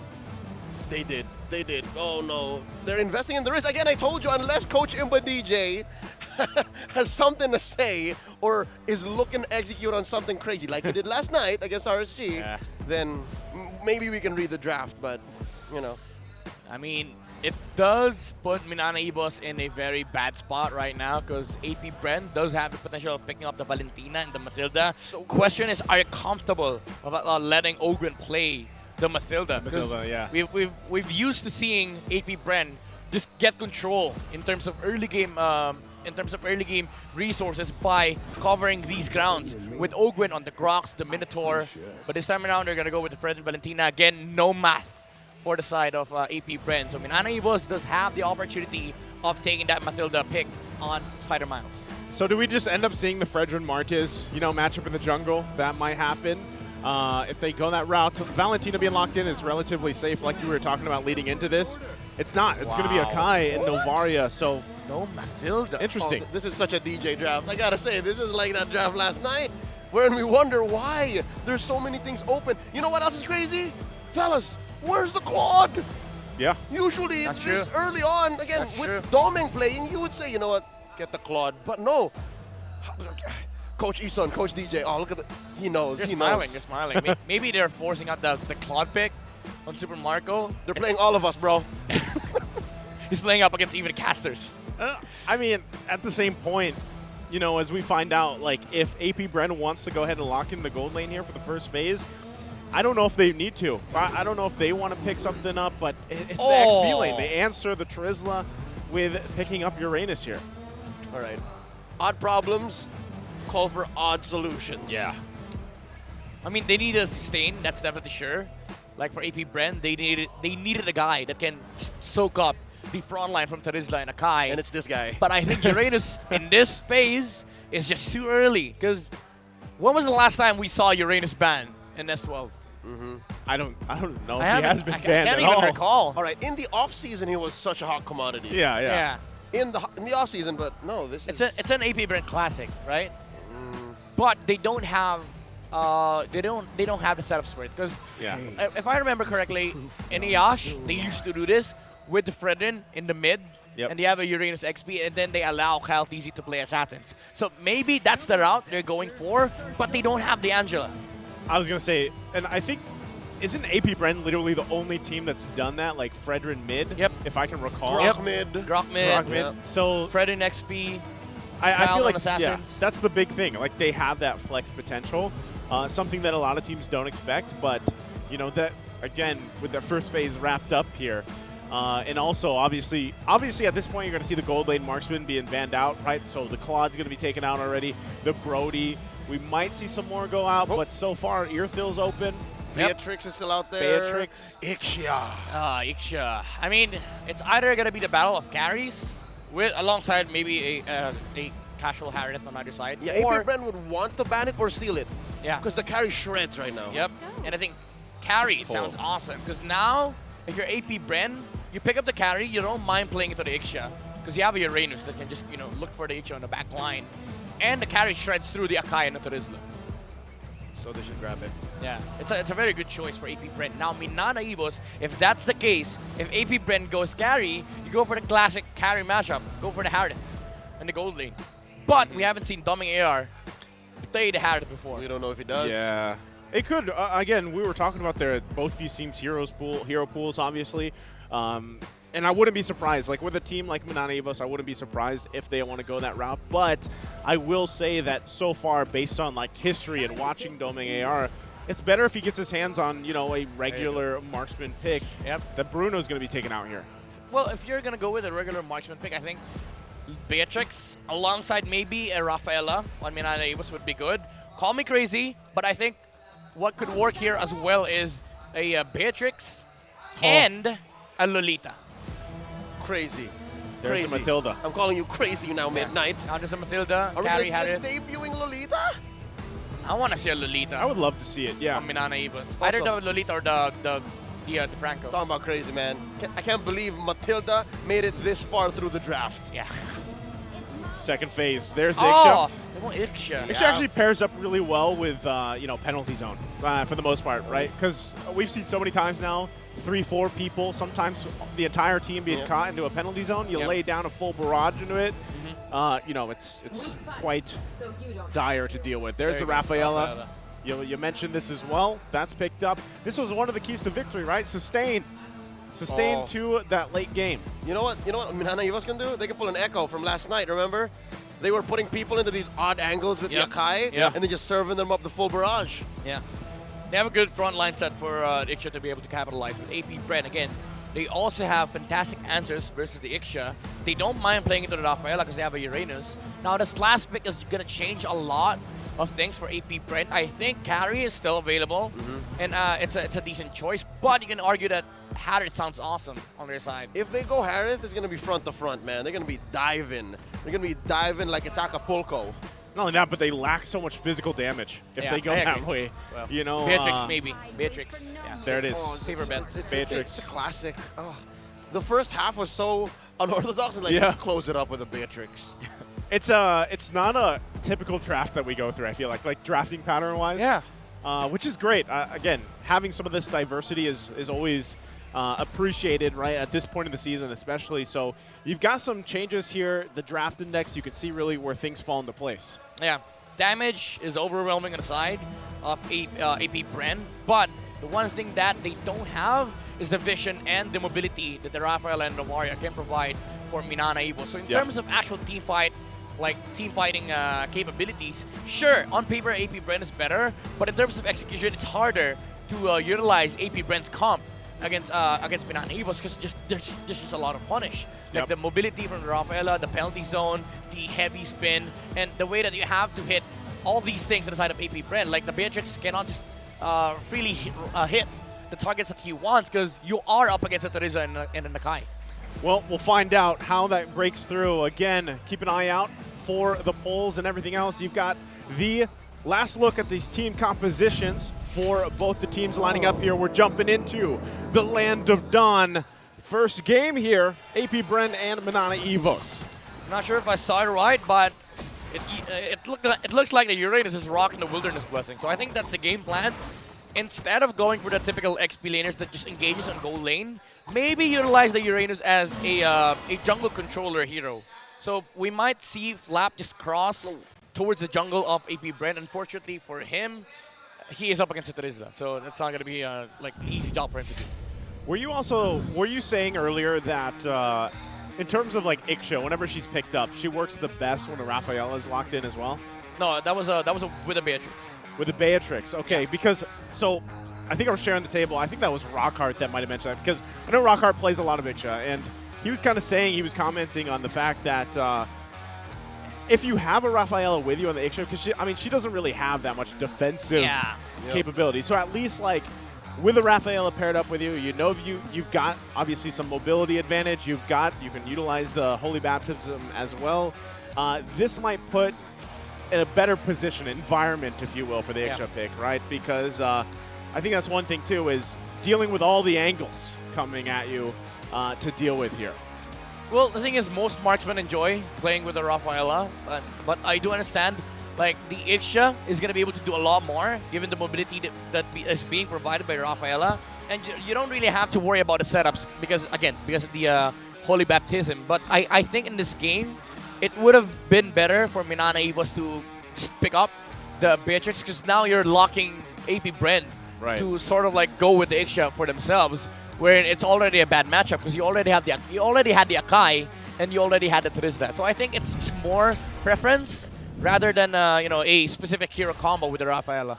Not only that, but this is also, in a way, it's like, can Ogun actually play this Matilda? To a point where a lot of people are like wondering, because Ogun is such a roamer known for his setting potential, those setting heroes. But obviously it changes a little bit when you're playing this Matilda, who also is currently very strong in the current patch. So I kind of expect him, even if he's not going for insane sets right away, he would still be going to be somewhat aggressive, right? Real quick, though, anything sticking out for the emblems? Again, 3 Wilderness Blessing the side of AB Bren. FlapTZ is looking to invade the junglers more often, but MNNE EVOS, they just have such a good way to control the the aggression coming out from AP Bren, provided with a sustain coming out from the Rafaela. I actually kind of missed Common Emblem, so it's nice to see on AP Bren's heroes there, as well as Spider Miles' Rafaela, who is rocking Brave Smite. I'm liking that. He's saying, I'm going to hunker down. I'm going to be able to maybe even front up and provide more peel. Because between Kaizen and Lord JM, who are going to be finding angles, they need that little extra for Doming and Lancy. Yeah, not only that, but again, a lot of that, I guess in terms of the support roamers here, these options, they kind of both play a little bit of a different play style, right? When you're comparing the Matilda, the Rafaela, but they essentially both provide so much utility to the team is what makes them very strong. And even what we saw before, just in Matilda alone, the fact that you can now utilize that Circling Eagle quite extensively and carry your team through it too, it gives you an advantage, right? Let's be honest. And that's also the first turtle just going to the hands of AP Bren. MNNE EVOS doesn't actually want to take that chance just yet. It is only the first turtle, but you have to be able to find something across the board here. And who is that? Like, who is that going to be for MNNE EVOS, Midnight? I think the front liner, like the Matilda and the Uranus from AP Brent, because you saw how Lancy AR and Spider Miles was zoned out solely by the Uranus, and you also have to deal with the fact that even if you try to burst FlapTZ down, there's always going to be the guiding wind to save himself, to save the Uranus out. Add to that the mobility coming out from the agility and the Wilderness Blessing. This Uranus standing in the front line is such a nuisance. 2v1, FlapTZ caught between Lord JM and Kaizen. Oh, heavy spin spent in, flicker out, FlapTZ still alive. Oh, he's fine. Well timed, right? Gonna hold on to that, make sure that he survives all that, basically the chain reaction that he had to deal with. So could have been a kill, but good usage there also of the flicker. Now with that, again, that's what I was wondering, and Midnight, you were talking about it before it all unfolded, right? Who are you gonna find from MNNE EVOS? At this point, that's kind of what they have to do, and it's unfortunate. You got to use so much resources to find a kill this early on, just based off the composition that AP Brent has. But obviously, as the game goes on and they scale up a little bit more, especially with Lancy, we've seen quite devastating damage, anytime Novaria is picked up, and if you can actually get some of these early kills going. Yeah, but they have to scale, right? That's a big problem for MNNE EVOS. They are waiting for these timings on their side, while AP Bren, they have full control on the early game just because of the fact that none of the side of MNNE EVOS deals with the Uranus really, really well. And this is the downside when you pick up the Ixia. You double down on the late game factor with the Novaria and your marksman. And now AP Bren is just enjoying the fact that FlapTZ standing in the front lines, he's not going to die. Yep. Given the, again, unorthodox type of draft and even pacing that we saw here in Game 1, even the game is turning that way. See, check this out. Circling on Lord JM, knocks him up. Still, no casualties yet. Astral Echo thrown out here by Lancy. AP Bren going for the pull. And the full barrage from Doming AR, no damage quite yet. Heavy spin by Kaizen, helping them score the turtle. And now it's like Beyblades up in here as Few pulls his own. And they disengage. Still, no casualties. Gentlemen, what this looks like is when two kickboxers, Muay Thai practitioners, throw out those jabs, they're checking for range on them kicks. That's what they're doing now. I mean, for AP Bren, it feels like they should be happy, but at the same time, at the rate of the momentum, of the pacing of this game, it's going to the side of MNNE EVOS. Because again, these guys, they're playing the scale. AP Bren shouldn't be content with what is happening on the map right now. But do keep in mind that there's also that spike wherein the Beatrix is going to become a monster in the mid game. Yeah, not only that, but I mean, you're really just seeing a lot of this poking back and forth because of the way the compositions work. Well, 5 minutes in, man, they're still throwing those jabs. They're checking for them kicks. And you saw that Again, Doming tried to throw out the full barrage, not enough damage. Yep. And Midnight mentioned how Super Marco should be very dangerous at some point, but wait, they check in on this bush. Circling on to Kaizen, catches the other one, Spider-Mouth on the back. Ain't no one home. Are they forcing this? Kyle Easy comes in with a taunt. Few, gonna try to oblige, get that Terrify in. Doming taking that bush. Looking dangerous. Still Heavy the jabs. Spin. Yeah, still the the jabs. jabs, man. You know, it's kind of like the similar problem that MNNE EVOS is facing against AP Bren. AP Bren also has this problem of how do you actually kill off the heroes on the side of MNNE EVOS when we don't have even have a hard lockdown. Circling Eagle canceled out. Someone, please throw an elbow or something. A knee. Oh, Super Marco just going to be pushing. Well, look at that. The macro objectives, right? The super macro. I'm actually curious, like, how long, what's our longest time without a first blood? Like, 10 minutes? Or is this it? This one's close to it. I mean, I it would say feels it has like to it. be. Feels like it. Has to be that close. But I will say Ogwin's trying to do work, right? But, yeah, really, at this point, no one just has the damage they need. Yeah. Super Marco No does damage, pick up a VOD. no damage, no lockdown for inside of AP Bren. And after that, the problem of the mobility of the Rafaela. For MNNE EVOS, no damage. How do you kill Uranus? So little problems are being presented to both sides. Well, I think even with AP Bren scoring this hurdle, they just have a slight lead. Oh wait, here we go. They're gonna try to take down Lord JM.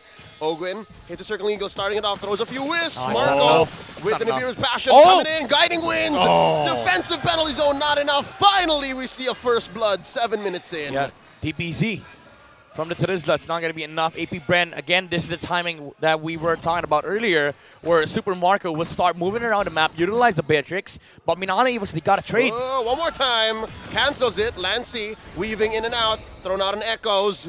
Oh, AP Bren backs out. Almost hit Ogwin. Good little step there. Yeah, you were talking about it, right? I mean, as soon as Super Marco, especially, he locked in that BOD, he's got that item. Now he's got some of the damage we were talking about. And you're seeing it. Now that they also have that tier 1 down, they'll rotate around this, right? And that's where MNNE EVOS has to be careful, because given the whole, kind of low death action for the first 7 minutes, AP Bren has garnered themselves a relatively small lead for now, which we've seen them snowball really hard before. A lot of just invading going on in the jungle, both sides. Retry for Kaizen there, confirming his orange buff. Now circling eagle from Ogwin. Who are they going to go? Knock up on the Kaizen. Damage being set in by Super Marco. And this turret still standing. Still no dead. One more hit. Still Super no dead. Marco takes Marco? it. Astral Echoes coming in. Marco here, 10th of his health. Ogwin shielding him. Kaltizi looking in. Gets it. Grand Theft Purple. My goodness, like the intensity, the level of the mechanics, and the understanding of these players. Ogwin blocking the shot from Lancy AR. Everybody. Lancy's fine. That's not, to be honest, I know we were at a point, I think this was last season, where Beatrix was picked all the time. But it's nice to see when she is played, because even the crowd here, the live audience, just can't help but ooh and ah at any time she comes through. So now, again, Lord already up here. Yep. Right? Feels like a lot didn't happen in the early game, because it's only 0-1 in terms of the kills. This is where it changes though. This is where it changes. It's gotta. AP Bren, Kyle Teasy starting up the dance. Already heavy spin from Kaizen AR. Now they're coming in, clashing through. Few holding on to the heavy spin. Kyle Teasy gets popped here. Doming gets the kill. Flap Teasy responding from the flank. Super Marco as well with the ult. No one home. And a heavy spin of their own. Full barrage! Everyone in. Perfect timing. Super Marco takes down Kaizen, and that's 1 for 1. Lord gets reset. Okay. They buy a little breather there. Yeah. Very good heads-up play coming out from MNNE. He was using the heavy spin to isolate the Brethren, and they had the damage to take him down. But that was also the case from AP Bren. Few, with a very wonderful heavy spin stolen from the Akai, puts Kaizen AR in the range of the Beatrix. Even though it looked like Doming AR was able to land a wonderful full barrage, again, the problem is, how do you take down this Uranus? Yep, and they're still going. Circling Eagle on the Lord JM. Flap Easy looking to put some consecration and edge stacks, and that was enough. Lord taken here by AP Bren, 3K ahead. Wow, so, given how that whole team fight kind of unfolded before they took the Lord, and then they kind of reset from there, it looks like, though I will say, MNNE EVOS getting to the point where they are going to have some fight back, right? Some fight in them, as we saw displayed with that full barrage from Domeng AR. It's there, obviously, right? Now, they should be able to continue to build up here. How's the items looking here, Midnight? I mean, the items, it's really important to look at the items for Beatrix, the Fury Hammer, the BOD, the Malefic Roar, heading straight towards that DHS to be able to shred through the HPs of Minana Evos. But that is also true with Domeng AR. He has a DHS. Oh, Lord JM. Pops the penalty zone. Might have been caught in an odd position. There you go. AR, There you barrage. Serves him up 3. Kyle, Few, and Ogwin go down, and Flapteasy can't save him. You were saying? I was about to say it, man. Like the DHS and Domeng AR with full barrage, especially with Ogwin not having the guiding wind. If you are put in the inside the area of the full barrage, it's hard for you to be able to get out because at the corrosion site, it's being split to different targets from Domeng AR. So AP Brand needs to be really careful with how they engage into team fights against Minana Evos. Wow, interesting here. First player to reach 100 kills this season. Beat Carteezy. Yeah, silent but deadly. He beat Carteezy. Wow. It used to be Carteezy, who usually gets the stat. Yep. Yeah, right? Very interesting there. But yeah, as you were saying, Midnight, totally agree because we were wondering, you know, exactly at what point would especially this composition, this lineup, get to where it needs to be from Minana Evos. And Domeng AR is there. Yeah, but he's also down on gold. So that means... Which is crazy. Yeah, that means full barrage is so good right now. You Full barrage. know where it came from? 6.6. Yeah. Now he's sitting at 8K. Yeah. After just one team fight. After a triple kill. After a triple kill. Oh, wow. You know what? I can see Claude right now. Here, we're going to see it. Replay. There you go. Watch the full barrage. Malefic Roar picked up as well. That's where the damage came from. Alongside the DHS, the slows from corrosion side. It's hard for AP Brent to actually just get out of that full barrage. You know what? Claude right now is just watching at home. Sorry. He's crising and blazing to it. Yeah. He's saying, that should be me. That used to be him, right? Cries and blazing to it. I like it. I like that. His basic attacks used to hurt like that. I mean, when he... No, because like, imagine this. Like, same thing. Like, Claude has to build the stacks and maintain the stacks and like do all this and all that. He actually just press the button. Uses ult. It's a power of Starling. Doesn't have his attack damage reduced during ultimate, by the way. That should be me. Dude, new late game monster. Doing that damage. Yeah. That should be me. It's just the new using that ult. Claude's so old. Claude's so old here. I'm just saying. He's still valuable, though. Yeah. He is. He has the mobility, though. He still gets banned out. Like, right? if you're Ixia and you look at Claude, you also cry. You cry by walking. Yeah. Because Claude has that battle mirror image. That's true. That's why you need the Raphael here, right? I mean, there you go. It provides some of that mobility that you need. Obviously, you can't have that much damage without a weak point, right? So that happens to be it. Now for this, though, similar thing. Lord's going to be up here. Kyle Teasy going to get pushed out. Heavy spin already. Spin by Kaizen. Watch out for Few. Few has a heavy spin of his own. We're going to break down and collapse. Not enough space, though. Lancy AR. Oh, throws out a recall. No one home. Kaizen found in that bush. Spider Miles playing footsies. Watch Few. Oh, wow. AP Brand just going to dance here. This is going to take a while. Okay, here comes the Uranus problem, though. Yeah, he's just going to heal that up. Still going to maintain the Lord this between is the 30. two junglers. Yeah. Dude, this is 30. Like, you saw Flap's HP. That was without heal. That was just the passive of the Uranus. It's the combo of the photo and the Oracle coming in with a circling eagle. Cancels it, landing right on the wave. Domeng. Check it out, Flicker away from Few. Flapteasy. Oh, very low. Few step. Coming in, uses a heavy spin of his own. The bait. Anticipates wow. the penalty zone. And right now, Minana Evos are a man down. Super Marco threatens the full barrage one more time from Domeng AR. Super Marco pops his Wind of Nature. In comes the rest of AP Brand. Minana Evos backing off. They have a lot of damage though. Looking at this. Renner with the ult. Super Marco's alive. Guiding Winds out. AP Brand pushing away the White Tigers. Oh, he's just going to heal back up too. That's the strength of Uranus. Steal? Yeah. Oh, he can't. Kyle Teasy able to secure that Lord. That was very... So...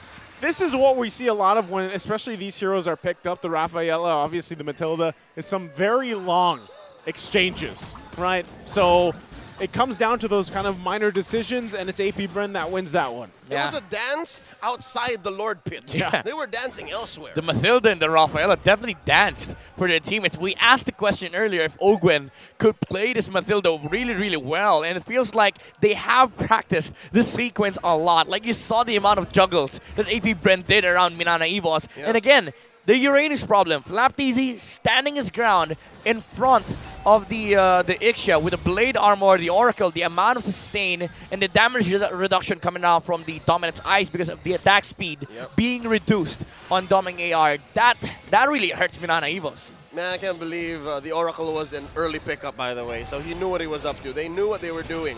APBR setting up the push. Few once more stealing away the heavy spin. Big circling eagle. Ogwin very low. Scared, backing out. MNNE EVOS wipes out the Lord.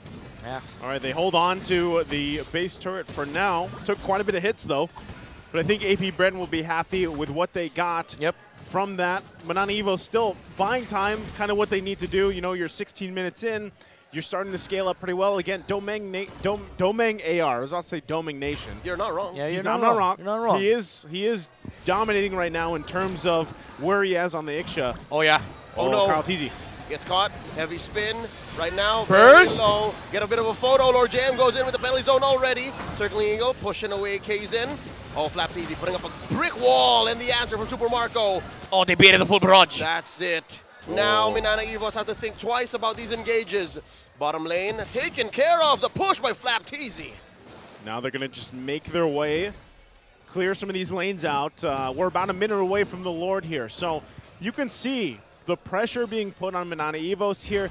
Even itemization-wise, like they're relatively well, even Doming, but still they're having a hard time. Oh, Ogwin. Well, forced to use the flicker. That's one less engaged from APBR, but they're comfortable. They're happy with this 5K gold lead at 7 minutes.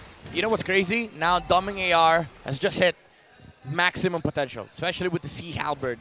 Like, this is going to reduce a lot of the regeneration coming out from the APBR. That's the Uranus solution. And the shields from Matilda. Yep. So it just took about, to get to this point, 17 minutes. Yeah. The MNNE timers. The MNNE timers, if you want to call it that. Nah, it's just Doming. Everybody's just got timers. Everyone's got timers at this point. But, again, I will say Doming's done a great job so far, especially working with Spider Miles here on this Rafaela. I think that still, APBR really hasn't figured out a way to actually get to him. And as this game kind of scaled up further, it gets more risky for APBR to actually do that, because what you're seeing also is MNNE EVOS puts them kind of like in these parts of the map where obviously you're gonna shine with a full barrage, right? That's exactly what they're going for, because if that interaction happens between the Holy Baptism, the full barrage, or even the penalty zone, any of those combinations, and APBR is stuck in a choke point, it's devastating at that point, right? You're going to force a Wind of Nature being used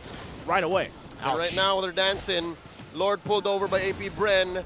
Over to their side, Flapteasy. Ouch! Doesn't have health. Here we go. Ogwin coming in, circling Eagle. Goes in. Guiding wins. Penalty zone by Lord JM.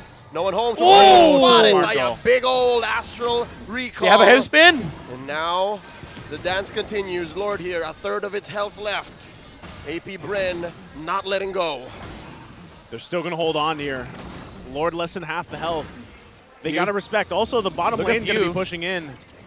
They're trying to get this advantage, the vantage point they're looking for. Both junglers still holding on to it for now. Ogwin maintaining river control. Few just holding on for dear life. That big old ult. Flapteasy spots Kaizen, AR, and the rest of MNNE EVOS. Few takes a few hits from Doming. Lord here, a fourth of its health. A fifth. This is a long dance, folks. This is what we talked about. These long exchanges with this kind of lineup. Still Lord being held by Kyle Teasy. Kaizen also waiting patiently. It's going to be up to them. Ogwin. Circling Eagle on the Lord JM. Baiting out the penalty zone. Does not oblige. Lord staying where it needs to stay. Astral Echo. Two spotted here by Lancey. Few still holding on to that heavy spin. Oh, the reset. A little too deep. That's a full reset, folks. Ain't no one home. Are they going to collapse? Kaizen a little too close. Oh, Lord has evolved. They've been holding Lord for 2 minutes now. I was going to say, 2 minutes. I think that's been a 2-minute dance here. Yep, and after the full reset, Lord gets into the evolved form. Now, Flapteasy pushing away 3. Few holding that Y bush to the west. Ogwin puts in a few. Kaizen finds one. Nice heavy spin on the Few. But then again, Few answers back. Flapteasy, big ol' Astral Echo, circling Eagle on the Doming AR. Not enough damage from Ogwin. Ogwin's in trouble. They're looking to capitalize. Ogwin survives though, but just for now. Oh, we're back Lord. to it. Lord here, down to a tenth of itself. A 12! Whoa! AP Brent scores, and now it all breaks out. Kazanea right in the middle of the fight. Appraiser's Wrath by Kyle Teasy. They disengage Lord JM. Oh, he's isolated from his friend. Circling angle. Caw-caw! He's still alive. Body Smith keeping him up. Super Marco, can he finish the job? Oh! Away. Bing, bang, boom! Oh, wow, what an extensive fight. Nearly 3 minutes there for that Lord. What a Lord dance. I mean, that's got to be hard to analyze, right? Like, there's a lot of movements that happen. But I just got to say, Super Marco with that Bennett's Rage forced out the dash from the Akai, and that prevented MNNE Evos from contesting that Lord. Even though Lord JM had the right, he had a right angle to go for a penalty zone, but it wasn't really enough because the Fredin was also able to position himself in a perfect spot to take the Lord and AP Brent. Again, a fantastic Lord fight. Well, right now, they're going to charge up into the base. They go. Circling Eagle right on a 2. Heavy spin coming in, stolen away. Oh. Dumbing air with the full barrage. Popping 1. They trade out. Spider Bounce down 2. AP Bren going to be taking game 1. And this winning moment is brought to you by our official sponsor, FWD Life Insurance. AP Bren with an ultra-fast decision. Well, not an ultra-fast team fight, or Lord Dance. But they go and cap out game number 1 here in a very extensive fight. A majority of this game, I'd say what, 20, 21 minutes, happened in the last 5 minutes. Yeah. Yes, that's what it felt like. This game was all late game. The first 7 minutes, nothing happened. And then, all of a sudden, things fell into place. I will say, Domeng AR had pretty much he was where he wanted to be in terms of the X shot, right? It's just at some point you have these kind of team compositions that just heal up, not to mention the way that Flap TZ handled this whole, the whole game for the most part. It's tough to deal with because you kind of go back and forth and no one ends up dying, right? So I'm sure you'll have more to talk about that midnight later on, but we also want to mention everybody to like, follow, and subscribe to our official accounts of MPL-PH. For Facebook, it's fb.com/MDLPH.official. And for our YouTube, it's at the official MDL Philippines. Definitely keep an eye there. Tons of talent, and we've seen some of those talented players come up to the MPL. We're also inviting you to show your support for your favorite MPL teams by purchasing their limited edition team notification effects for only 58 diamonds. I think I still have a few dias left because I tried to spin for the Ducati. For the Ducati. I spun. What color is your Ducati? I got Benedetta. That's red. Wait, is there a different color? No, they're both red. They're both red. I thought you were... Trick question. You got me baited. That's right, yeah. It's rhetoric. They're both red. Hey, but we did get to see a little showcase, of course. I think it was even yesterday when it initially came out. Yeah. Saw the Irithil Ducati skin come out, and then earlier in the first series, of course. Still waiting also to see more of it because definitely get your hands on it if you guys can, of course. But now this matchup, it will be broken down further by Midnight in just a second here. But I mean, I'm sure you got a lot to say, Midnight, because, well, I guess depending how you look at it, right? A lot about the late game. Yeah, a lot about the late game. No, to be fair, the early game, I'd say first, there are 3 phases here. Yeah. First 7 felt like a Mayweather fight. Second half felt like a Pacquiao fight, and then the third one was just UFC. Well, Midnight, explain the fights here. Take it away. All right. Early game, Talia said it, a lot of Mayweather fights. I mean, probably a lot of running away from each other, but it's mostly AP Brent controlling the early game momentum versus MNNE Evos by securing these objectives and providing that momentum and sustained problem towards MNNE Evos' side. And this is the guy that allowed AP Brent to be able to capitalize on those facts. The added mobility provided by the guiding wind allowed the other players to just move around the map, especially with the guys who had the Wilderness Blessing, to just continuously invade the jungle of MNNE Evos to get the resources, to force out reactions, and to be able to play aggressively without having to worry about dying because of the presence of the Matilda with that save coming out from the guiding wind. Now we're going to be seeing the highlights here. Early game, again, most of it you can delete from your memory because it was just MNNE Evos playing into the objective takes of AP Brent. But I would say they have done a fantastic job of trying to sort of like minimize the damage that AP Bren has been dealing towards MNNE EVOS and allow Doming AR to scale up towards that mid to late game. Because again, the damage was lacking on the side of MNNE EVOS, but late game was really, really different. The way you play the fights for AP Bren against MNNE EVOS is that you have to position carefully to avoid that full barrage that we saw Doming AR unleashed earlier upon AP Bren. This was that specific fight where we saw the full barrage capitalized to its full extent, deleting 3 heroes immediately on the side of AP Bren because of the damage, the control from the slows coming out from the corrosion site, and the mobility being provided as well by the Rafaela.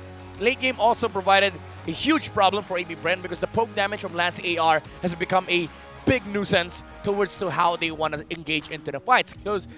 So now AP Bren had to sort of like figure out a way of engaging into these fights without having to worry about the head-on collision by the Akai with the heavy spin. And again, I would really want to commend Super Marco with that usage of the Bennett's Rage to sort of like zone out Kaizen to ensure that AP Bren will get the Lord and get that Lord turn, especially with Flaptizi standing in the front lines of MNNE EVOS, effectively zoning out majority of the team of the Tigers because Doming AR was not able to follow up with the initiation of Lord JM.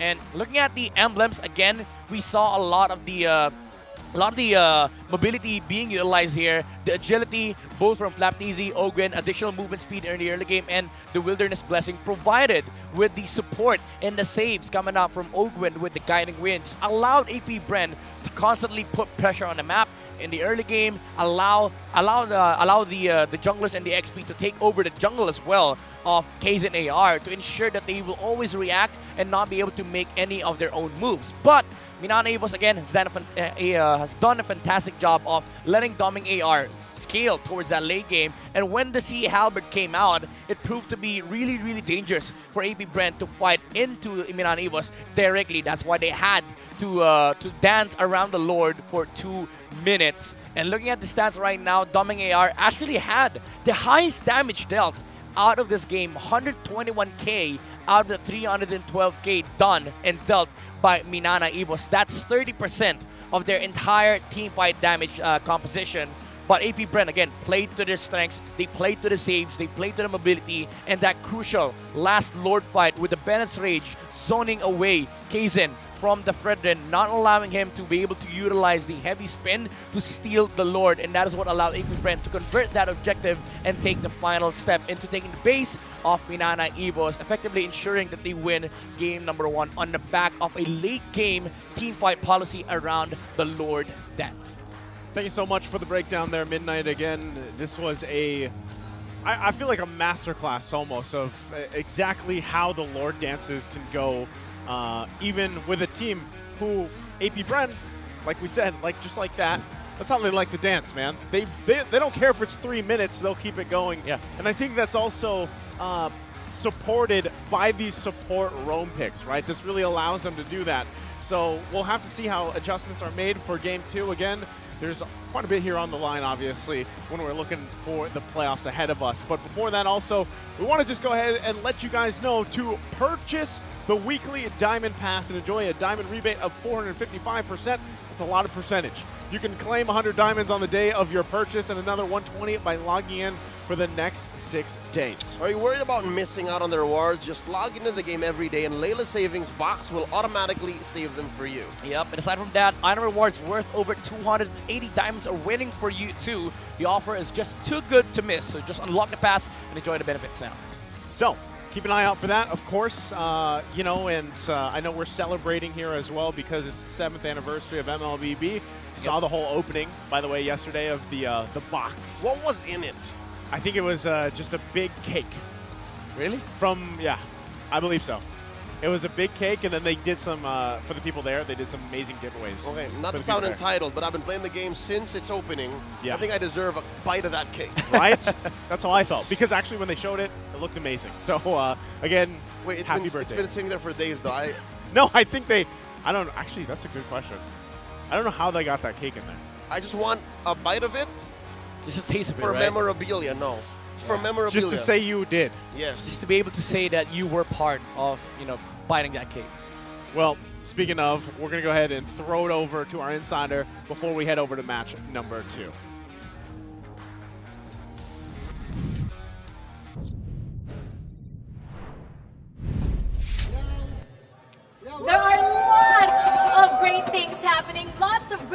program happening here in the MPL Philippines Season 12. In fact, kasama ko ngayon ang mga miyembro ng ating M5 Esports Journalism Workshop. Hi everyone! Can you introduce yourself and let us know kung anong role nyo dito sa ating bagong workshop? I'm John Edison Abalto from Tiebreaker Times, and I did a lecture on writing side stories. These are the stories that come out from media interviews after the games. Hi, I'm AC Coloma. I am from ABS-CBN News, and I tackled basically mobile journalism, which is the practice of journalism through your mobile phone. Hi, my name is Ms. Carpishna Villanueva. I'm from Enyo, Laguna.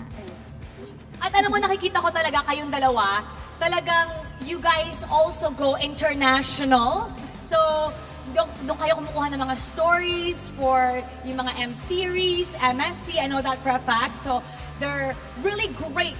Perfect kayo to be the lecturers. Now, what's something different that we're doing and we're offering for these journalists? I think sa Philippines kasi is the first one to be able to establish a press corps, which is we created the MPL Philippines Press Corps to be able to create programs not just for ourselves but also for students like this one. And we partnered with Munton. They supported us in this undertaking. Like last year, we were able to award different like the awards that are not being given by MPL Philippines. We gave them to highlight certain players, certain coaches, etc. And for my lecture, for example, I did a lecture on side stories, and esports is kind of an young sport currently. So there's no established things or structure on writing, especially with the types of players that we have. They are professionals, but they are not like the other professional athletes wherein they know how to speak to the media. Like in esports, you have young athletes. So you have to teach the journalists how to tackle the context of your players and not just write stories based on surface level understanding of their coach. So you have to understand, oh, why is he talking like this? Like sometimes, I'll mention Carl Tizzi, he gets misquoted a lot of that. He gets misinterpreted on the things that he says because in Tagalog they say it's maangas. But if you understand Carl Tizzi and his behavior as a person, you know that that's not the true meaning of the quote. So we teach the students how to write with more context, with more nuanced stories that would empower our athletes who are mostly youth.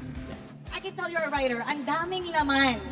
If you were to take the most important lesson sa mga sinabi mo kanina to the journalists, what would that be? That would be building rapport with the players in understanding, knowing their backgrounds, because that would help you write a really good story. Like for example, I was proud that I was able to write something about a player who went overseas, and I amplified his voice that he is someone who is helping his family back here in the Philippines. So that kind of, because last season he was kind of the subject of different memes online because of this place in the MPL, and I wanted to write something that would help bring happiness to this person who is very hardworking and is also performing really well overseas. At yun talaga rin yung mga gusto natin basahin, yung mga side stories, getting to know the other side of the players. Ikaw naman, AC, sinabi mo na mobile. Why is that important now in this day of age? I think it's important because technology, as we know it, is growing. There are different types of mediums right now where you can see audiences. Like, kunwari, yung iba ngayon, they shift from one social media platform to another. For example, we have like platforms like TikTok or like Instagram Reels, like those types of platforms that are flourishing. And that's where mobile journalism steps in. What we do is that we catch the attention of our readers through transmitting news through our mobile phones, because in our phones we have social media. In our phones we have a camera, a video camera. So those are things that we use to articulate our messages. Oo nga, alam mo, doon ko rin nakukuha yung mga latest balita. Sa social media ko na siya nakukuha. At alam ko, you're actually one of the journalists, student journalists. Yes po. Kwento mo, may representative sa likod. Okay, give us an inside scoop. Kwento mo, kamusta yung buong programa para sa'yo bilang one of the participants? Actually, it's kinda unique po since hindi lahat po kami ay same courses. Some of us is computer engineering, other is communication arts, and other naman is under lang sila ng organization for journalism or writing po ng articles. And ayan nga po, we were chosen not because of our courses but our differences po na makasulat po kami ng iba't ibang article and to learn more about esports kasi may mga iba't ibang articles po na pwede namin gawin, but this esports workshop, our journalism workshop really help us to know or gain knowledge po sa another articles or journalism na pwede namin ma-cite sa future college namin. Okay, ano yung paborito mo so far? Sa mga naganap, sa mga lectures? Favorite na natutunan mo? One of my favorite part, kasi advanced po sila kaysa sa course ko. One of my favorite part is feature writing since I would have a chance to interview one of my favorite teams. And syempre, secret muna. And ayun, tapos feature writing, then mobile journalism kasi mas handy siya and real time. So I really like handling real-time news. Yun po. Paano ba makakasali? Can anybody join this? Sa mga nanonood ngayon tapos interested na, uy, gusto ko rin yan. How can they join? Actually, we have already closed the registration for the workshop. It started last week. And we're on our second week. We still have one more session next week. I think the topics next week would be more on understanding the game because it's important to understand the in-game mechanics, the nuances of how to play, etc. And then we also have the ethics because as journalists, you have to know the ethics of your work. So we still plan to expand next year. Like this is gonna be a yearly program by the MPL Philippines Press Corps, and we hope to get more support from maybe other sponsors. So we will be able to reach more students and impact more lives in the Philippines. Yeah. Alam mo, sigurado makakaroon tayo ng mas marami pang sponsors dyan dahil sobrang successful nga nitong workshop nito. And you guys are doing a lot of good things for the community. Now, babalik na tayo sa ating laban. Sabay-sabay natin iba to sa ating mga casters. You know how to do it. You know what we do. All right. We're gonna be starting game number 2. Babalik na tayo sa ating mga casters. Paso. Thank you so much, Amara. Great to hear. Again, what is all involved here, of course, for MPL Philippines. Not only as, we have amazing games, but we have amazing programs like this as well to help out all the people interested in somehow, some way, finding themselves in esports. It's great. So, again, thank you guys all for joining us now for the matchup. If you're just joining us for this one, APBR just beat MNNE EVOS in game number 1. We'll see if we go to 3 games because here's what's on the line, right? MNNE EVOS, obviously, I think given what happened in the first series, they are at number 7 technically in the standings, right? Yep. So it's close, man. Like the bottom of the standings right now is crunch time, basically, if you will, right? Because like Leo mentioned when we opened up here, we only have 3 broadcast days left after today for the regular season. Yeah, 2 to 7 becomes tighter Yeah. because of what happened in the opener today. And now, I think it's wiser for MNNE EVOS to take it a game at a time because that game 1 draft, that game 1 gameplay from the 8-minute mark onwards just wasn't up to snuff. So they really have to hone in on that. And again, maybe pull it closer to the chest. Don't be so crazy with the drafts, Deej. Oh, man. Again, the way the draft unfolded was just not what we were used to seeing, So as we jump into this game 2. No! Douglas! There it is again. Oh, it's the same pattern. First pick. Valentina and Mathilda is on the side of APBR. Coach Ison. Well, okay, here's the thing. I think game 1 draft would have worked if they only took Beatrix. If they took the Matrix instead of the Ixia. Instead of the Ixia. Because again, we talked about like the problems that Doming AR had to face in the early game. It did happen. They had a Uranus problem. They weren't able to solve it. Yes, late game, you are able to kind of like put that damage through, but so does Matrix. I can hear it already. The gears are grinding. Okay, well, there's the Fredrin. Oh, all right. Well, they're grinding, but so far we're in the same position. Okay, so what's MNNE EVOS to do here? Do they pick up the Matilda now? Akai. Matilda Akai? Matilda Akai. And then they set up the Beatrix or Ixia again? Or Novaria Akai again. Do the same pattern. They need the Nova. There you go. I was going to say they need the Nova. Novaria Matilda or Novaria Akai? That's the question. Oh, man. I don't know. The Novaria, yes. Last previous game, there it is. They are iterating. Are we still? Are we still in the same game? Okay. I swore this works, man. I think this is where the curveball is, though, like the last 2 picks. I mean, if you're Bren, you're happy to pick up Uranus now again. Like, you might as well. What's stopping you? Yeah, exactly. Like, what's the other choice? X-Borg? No, they There went it with the is. Uranus. It's the same exact draft. Why not? Okay. Says AP Bren. AP Bren, ban Brody, ban Yeah. Irthel. Yep. Same option. It's literally the same. Same index. Everything stands. Same casters.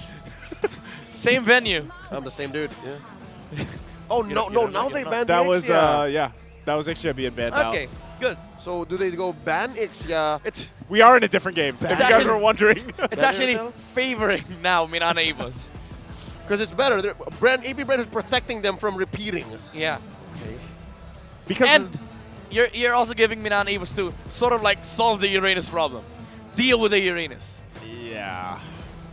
I mean, with them taking out the Ixia as well, like we were saying, Doming might have struggled a little bit, but he was, for the most part, they're kind of saving grace in that matchup. The only thing that Doming didn't have going for him was time. Yeah. If they only had more time and more, I'd say, opportunities to solve the spacing, then they would have won. But They're allowing Bruno to come in. Bruno and Irithel still out there. Beatrix too.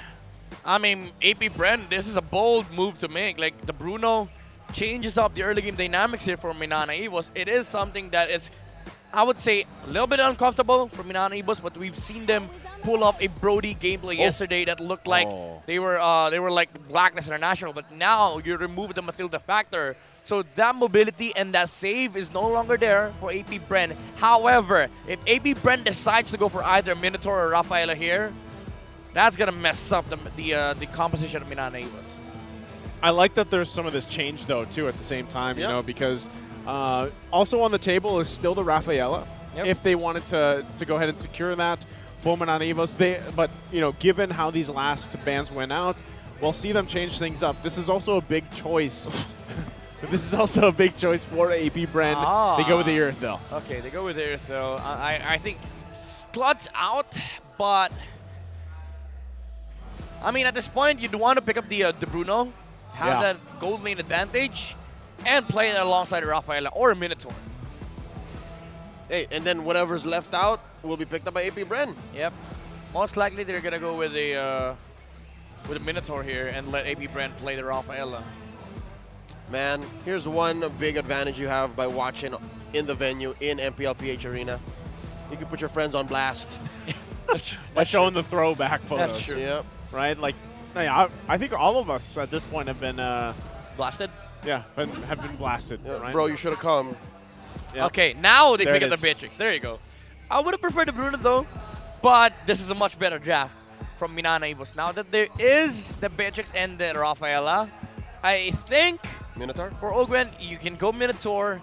Call me crazy. I want to see a Lolita. I want to see a Lolita. We've been hoping for this all weekend. Yes.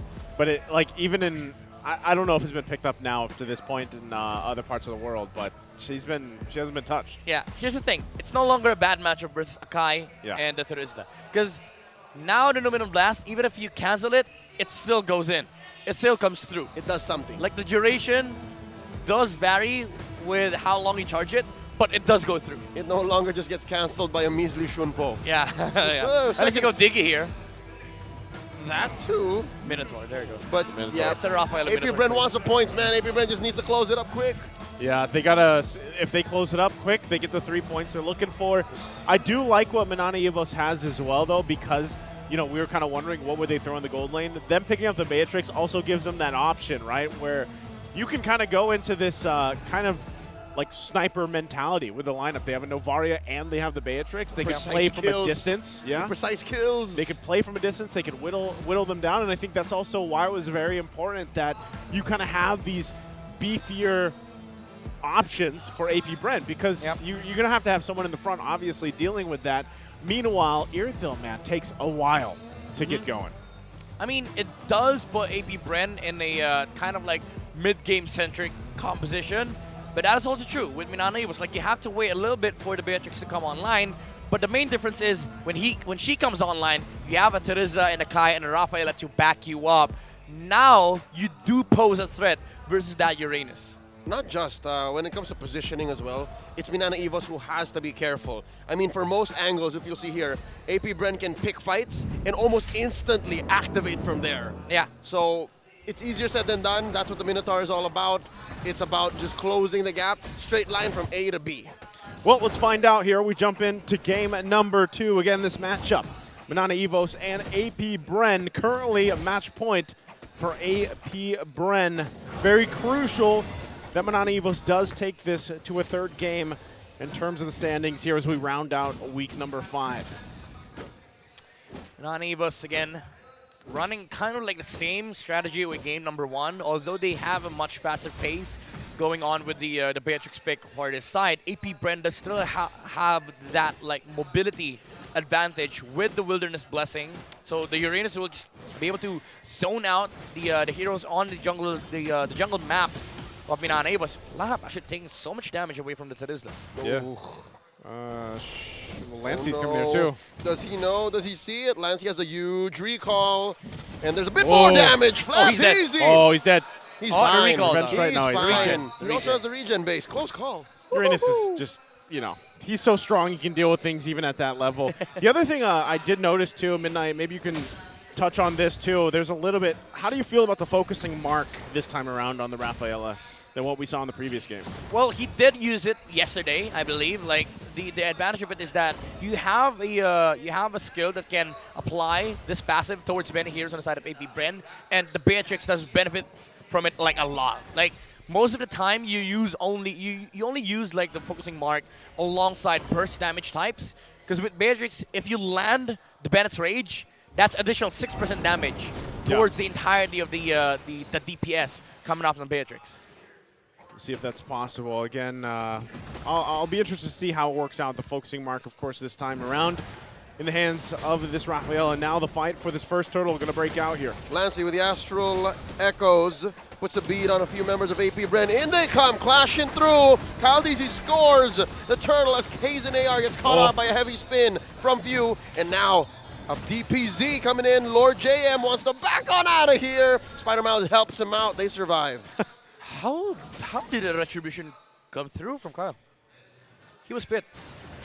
Sorry? He was locked near the wall. No. Few helped them out. Few heavy spinned away the rest. Yes. That's a problem of having both Akai and Valentina in the game. You mean two Akais? Yeah, two Akais. Now the battle, even just for the resources. This is why I was saying that it's so strong to have like the beefy boys line up right now, right? For AP Bren. Because you saw, I mean, even with that, no, they're not doing a ton of damage. But the fact that they have a lot of this overlapping CC they can use, they're quite durable. Yeah. It's just going to shine in this part of the game especially, right? And then we get to later on, that's where, obviously, Super Marco is the one to pop off on the Seerthil if they can make it happen. So MNNE EVOS, how do they play around this early game? Because the previous one, we saw 7 minutes, just no one going down. But it could be different this time around for MNNE EVOS. I mean, they have to pick the targets, right? Because there's a reason why we wanted Minotaur on the side of MNNE EVOS. Because if you put Valentina and Minotaur in the same lineup up against an Akai, there's just so many CCs, like you've said. And it does put pressure over MNNE EVOS in terms of fighting objectives. So I think before that, MNNE EVOS has to pick their targets and focus them down. They have the right tools to do so, like they have the damage, and they have to get with the lockdowns from on their side, like the heavy spin, the holy baptism, but they have to burst somebody down before they can actually contest objectives. Gwen coming in. Almost. That desperation stomp was almost enough to kill Spider Miles. Yeah, that's the thing we're talking about too. Again, you know, a lot of this early aggression just coming from this hole. Kaizen coming in, heavy spin from the flank. Super Marco barely alive, coming through. The Ducati zoom, and he gets Kaizen. First blood. Now Doming AR in trouble. In comes the heavy spin of his own. It's a big old bonk from the idol ng mga kids. Big 2 kills for AP Bren. What a overlapping of just synergy that you saw from the ultimates there. And also for Super Marco, very great movement on this Ducati. Yeah. surviving, I think, 50 HP on the Irithel, and the heal from Ogwen. Not even. That was what saved I the think it was Irithel right there. 1/5, right? Yeah. 1/5. Crucial save coming out from the Minotaur. Oh, and there you go. AP Bren scoring a big old turtle now. Second of the game. 2K ahead, 5 minutes in. And I'm just so surprised, too, because that was such a good lockdown. You know, coming through from Kazin. Perfect. You know, it couldn't have gone better that way. Well, it could have if they got the kill for Super Marco. Maybe that's because of the fact that Super Marco has that one leather jerkin. Maybe. Oh no, there's 3 of them here. This one he it's can't. Not gonna go wrong this time around. There They you go. spend the holy baptism. Stay down. All right, so they made up for it. They actually get themselves on the board. And at the same time, goes in the hands of Doming. Phew, steals the crab away from MNNE. That is just insulting at this point. There was 3 of them there. And it only took one skill from the Valentina. Well, that's why she's terrifying. Right. Nice. But I understood that reference. Thank you. Now, going back to it, of course, you're going to see this from Kyle Teasy. He's having a hell of a time on this Fredrin, to be honest. Oh no, he's going to steal this. There's no way he lets go. Yeah, he's 2 levels ahead, almost 3 of Kazin. Yeah, this is because of the one turtle clash that AP Bren won versus MNNE EVOS, and also that punish on the top lane. Although Doming AR is leading in terms of gold here over the Irithel, you cannot underestimate the team fight on the side of AP Bren. Ooh, up top, 3v2. But no, first check it out. Kazin forced to use a heavy spin between Flap Teasy and Kyle Teasy. It's a big old beefy sandwich that put him down this low. Lancey AR just recalling through. Oh, 3 levels ahead. 3 levels ahead. Huge. He's going to actually just contest this too. Check it out. He does not have an Appraiser's Wrath, nor does he have Retribution. But Few coming in, looking to steal it. Takes away not just the purple buff, but even the heavy spin. AP Bren. Oh, that's huge. Talk about jungle control once again from AP Bren. Compared to game number 1, they're now applying more pressure on the map just because of the fact that MNNE EVOS does not have like that frontliner anymore. Because last game, Spider Miles was rocking that Brave Smite, right? So he was sort of like able to soft sustain more of the frontline damage of AP Bren. But this time around, it's just Kazin and Lord JMAR. 100% of turtles now taken by AP Bren, sitting at 3K ahead at just past 7 minutes. Again, this is why when we saw the little charts, right, leading into the series, you saw how much of a percentage was in favor of AP Bren in terms of these turtles, these lords later on, because they know how to play around them, especially when they have a lead, right? And a lot of the decision-making that they make before those objectives comes up is all to give them that advantage, right? Yeah. So itemization-wise, how is it looking here at Midnight? I mean, it's hard for MNNE EVOS to fight into the Irithel now, considering that now she has that Hask Claw and a Berserk Fury. Like, the damage is off the charts coming out from AP Bren. This is where you start feeling the DPS on these heroes. Although you might say that there's a lot of burst damage as well from the side of MNNE EVOS, especially with the pokes coming out from the Navaria. It's just harder to deal. Oh, Kyle Teasy forcing out a heavy spin from Kazin. And it comes at a very small cost, but they do leave top lane up. Doming AR threatens the push. Flap easy to answer back. Instead, it's Marco down bot. They're gonna just go ahead and just come through again at the purple buff. Oh, can he steal it? Oh. Yes, he does. Another count of Grand Theft Purple. Didn't even use Retri for that. Yeah, very tough here. Situation again for MNNE EVOS' jungler, Kazin. He's got some work to pretty much put forth before these lords come through. The first one's going to be up in 30 seconds. Ooh. Flicker comes out. Forcing it out from Spider Miles. So that's less re-engage, less retreat from Spider Miles. AP Bren just dominating this game. Yeah. Walking raid boss in the middle lane, Kyle Teasy. Ooh, forces another flicker from MNNE EVOS. This lord is literally uncontestable for MNNE. Down bottom though, Ogwen with an animation cancel. Minnow and Fury forcing out another heavy spin. Few obliges, answers back. Big old ult coming in from both Lancey and Doming. Spider Miles caught out, far from home. Goodbye, Spider Miles. This is not where you want to be. They are going to be taking this Angel down, and that's a kill. I see what you did there. Far from home, yeah. Far from home. I don't know what you're talking about. Lord for the taking. Easy. He was literally far from home. Yeah. Yeah, he was. That was in no way referencing a thing. It's all part of the plan. Yeah, free Lord for AP Bren. So there it is. AP Bren securing the Lord here. They're going to go ahead and work around this. But even before this, man, they already got so much basically real estate in MNNE jungle inside of the map. So with this one, yes, it's only that first one in the game, but they'll continue to go for it and still put pressure here on the resources of MNNE. Still doesn't get his purple. I mean, at this point, this is just the hive of AP Bren. Like, there's no base. I mean, there's no home for MNNE. Easy. Oh, it's been a tough 5 minutes for Kaizen. Oh, it's been a tough series. I take that back. Lord marching up top. Mid, it's the rest of AP Bren.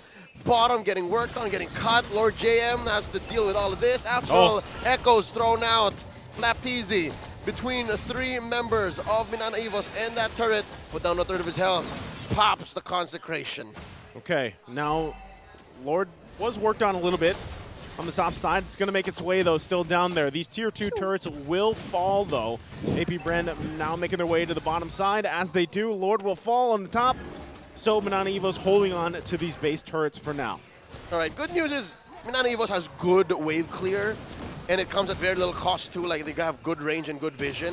But the problem is, let me just present this. The problem is, Spider Miles more or less is doing the same thing against a lineup that is built diff already. Built diff, yeah. It's a different range, it's a different timing, so his calibration from game 1 isn't quite the same, and I think he's just about to catch up. Because the thing is, game number 1, they were only trying to deal with like the mobile heroes and the mobility coming out from Matilda. Now they're dealing with team fight and heals coming out from Ogwin. This is why the Minotaur works wonderfully for AP Bren, which MNNE they did get. They did get a Rafael on their side, but they're paying the price. Like, they sacrificed this team fight that AP Bren now has. Oh, now AP Bren making a statement here. I live here now. This is where I go. This is what I need. And they deny Kaizen one more time that purple buff. It's getting much more difficult for MNNE even to get any of their buffs here, right? Because just how far ahead AP Bren is right now. I mean, even in terms of not just the gold, but obviously the space to work around with. You know, yes, MNNE got the 2 turrets down, but really, they have nowhere to move because not only that, but look, this is exactly what I was going to say. Look at Flapteezy. He's literally just going to plant himself like a tree in the jungle.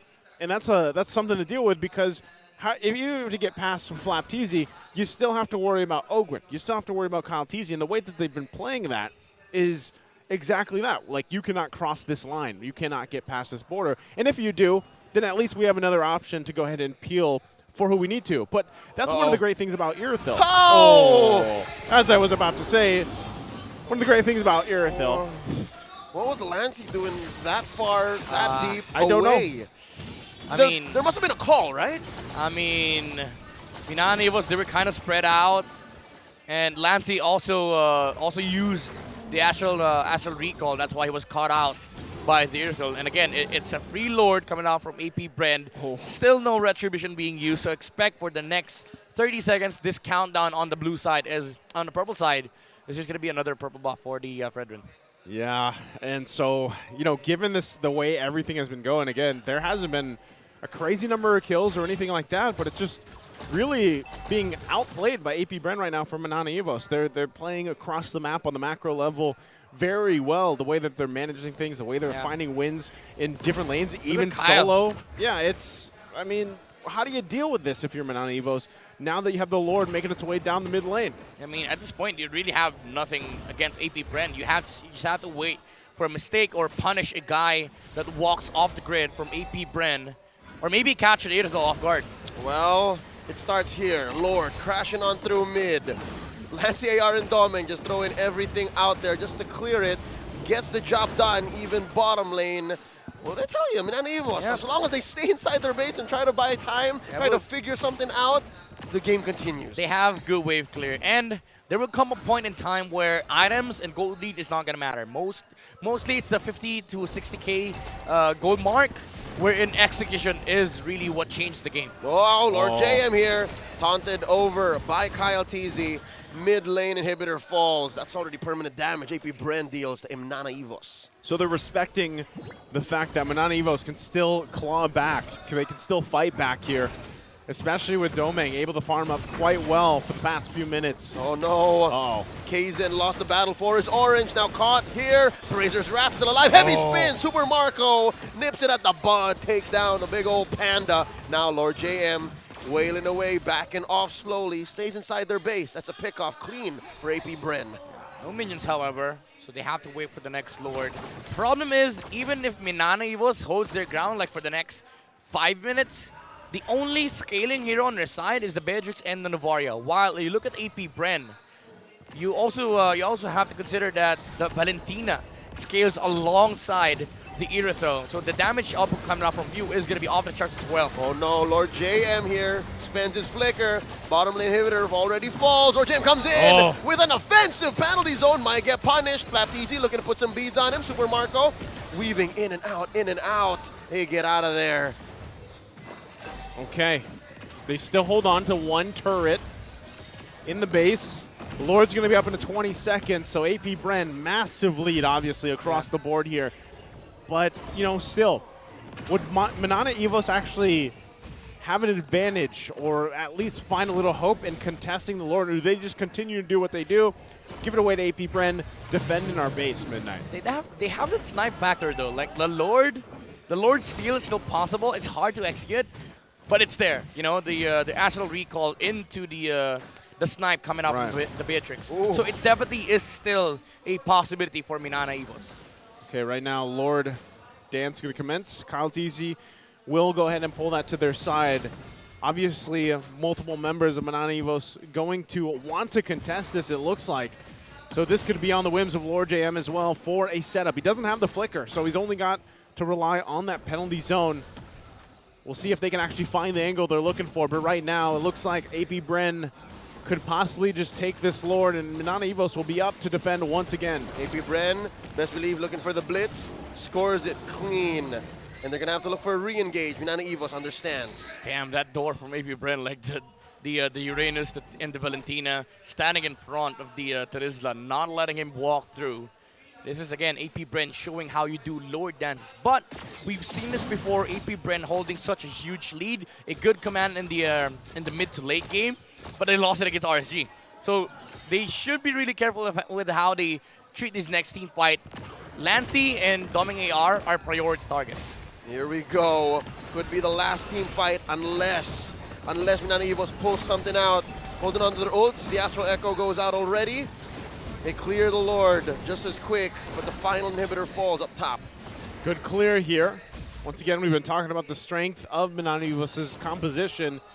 They can clear for a while, but now at this point, it's up to AP Bren. Do they actually want to press the situation here, or does MNNE EVOS even go that route with Lord JM? View finds Miles, puts him at half health, and now they're coming in the front lines from AP Bren. The angle from the bottom. Astral Echo comes in. Almost everyone from AP Bren gets caught out.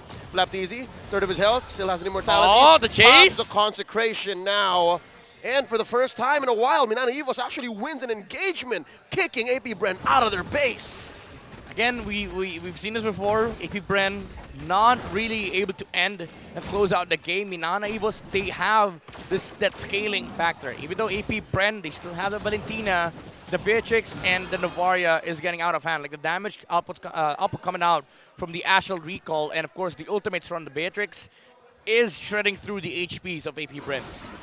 Yeah, so again, the capabilities for MNNE EVOS clearly there. Looks like, I don't think Kazan still got that. Oh, they might make a play. Look at that massive rotation. You see that?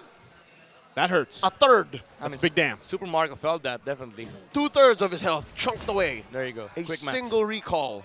Single recall from Astral Recall. Lovely. Like it. That's why it's called Astral Recall. You're forced to go recall.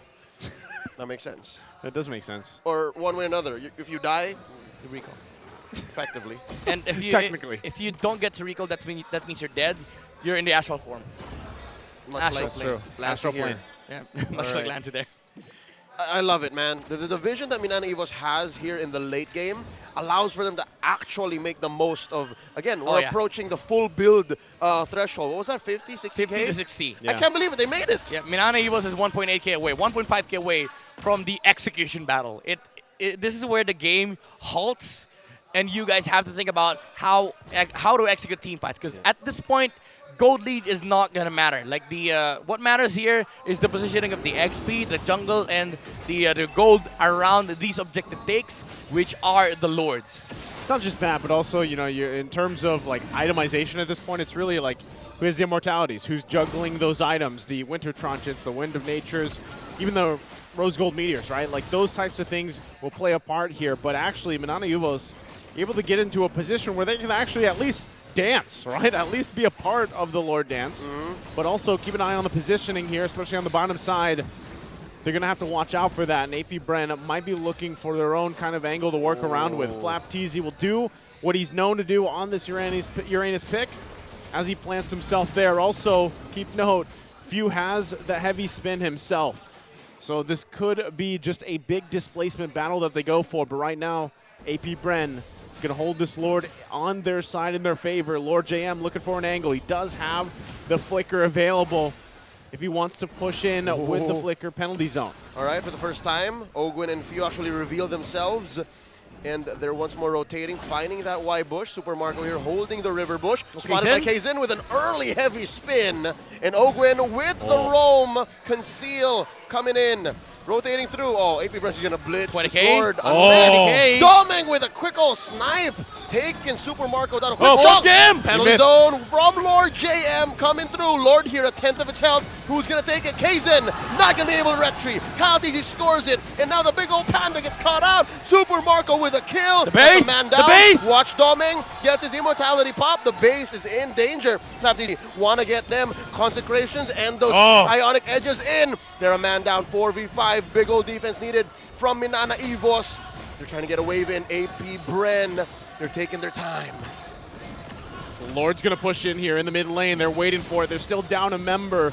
Can MNNE EVOS defend without a member? 30 seconds till Kazin AR comes in. Flap TZ, a big old wall. Astral Echo thrown out. They pop his immortality. Lord JMAR looking to clear the wave. Here comes the Lord. Ladies and gentlemen, AP Bren gets the sweep. This winning moment is brought to you by our official sponsor, FWD Life Insurance. And like that, AP Bren will secure themselves the 3 points in a sweep against MNNE EVOS here. Wow, again, AP Bren knowing how to play their time frame and the understanding of how you fight turtles and lords is what allowed them to win game number 2. Again, MNNE EVOS, they fought back in the late game, but it was AP Bren proving to be the better team when it comes to the objective takes.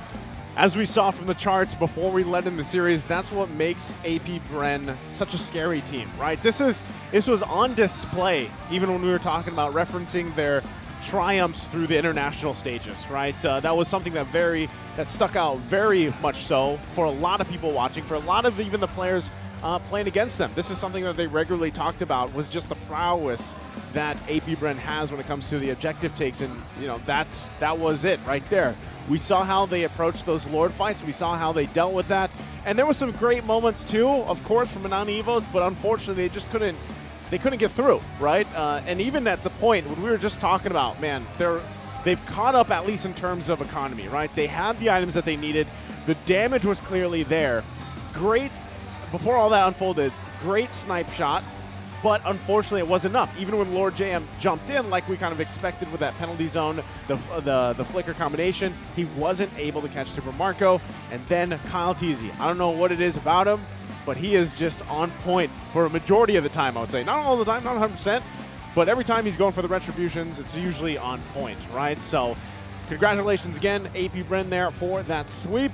Now, before we move on, we do want to go ahead and mention from the official insurer of the MPL Season 12, we bring you the one for gamers life insurance plan with MLBB in-game rewards. Your expert wingman is here to protect you in this epic adventure called life. Whatever you build, whatever you choose, visit shop.fwd.com.ph for more details.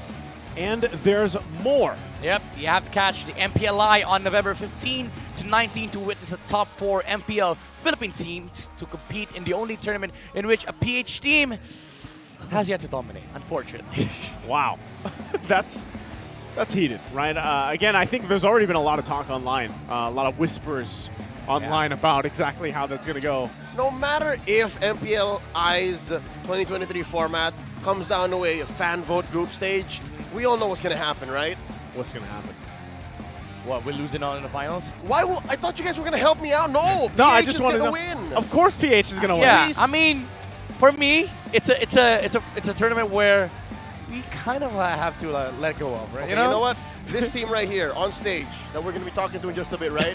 They're struggling, right smack dab in the middle of the leaderboards, but they are still champions. Well, we'll see if they can continue that on at midnight. Take us through exactly how they swept this series.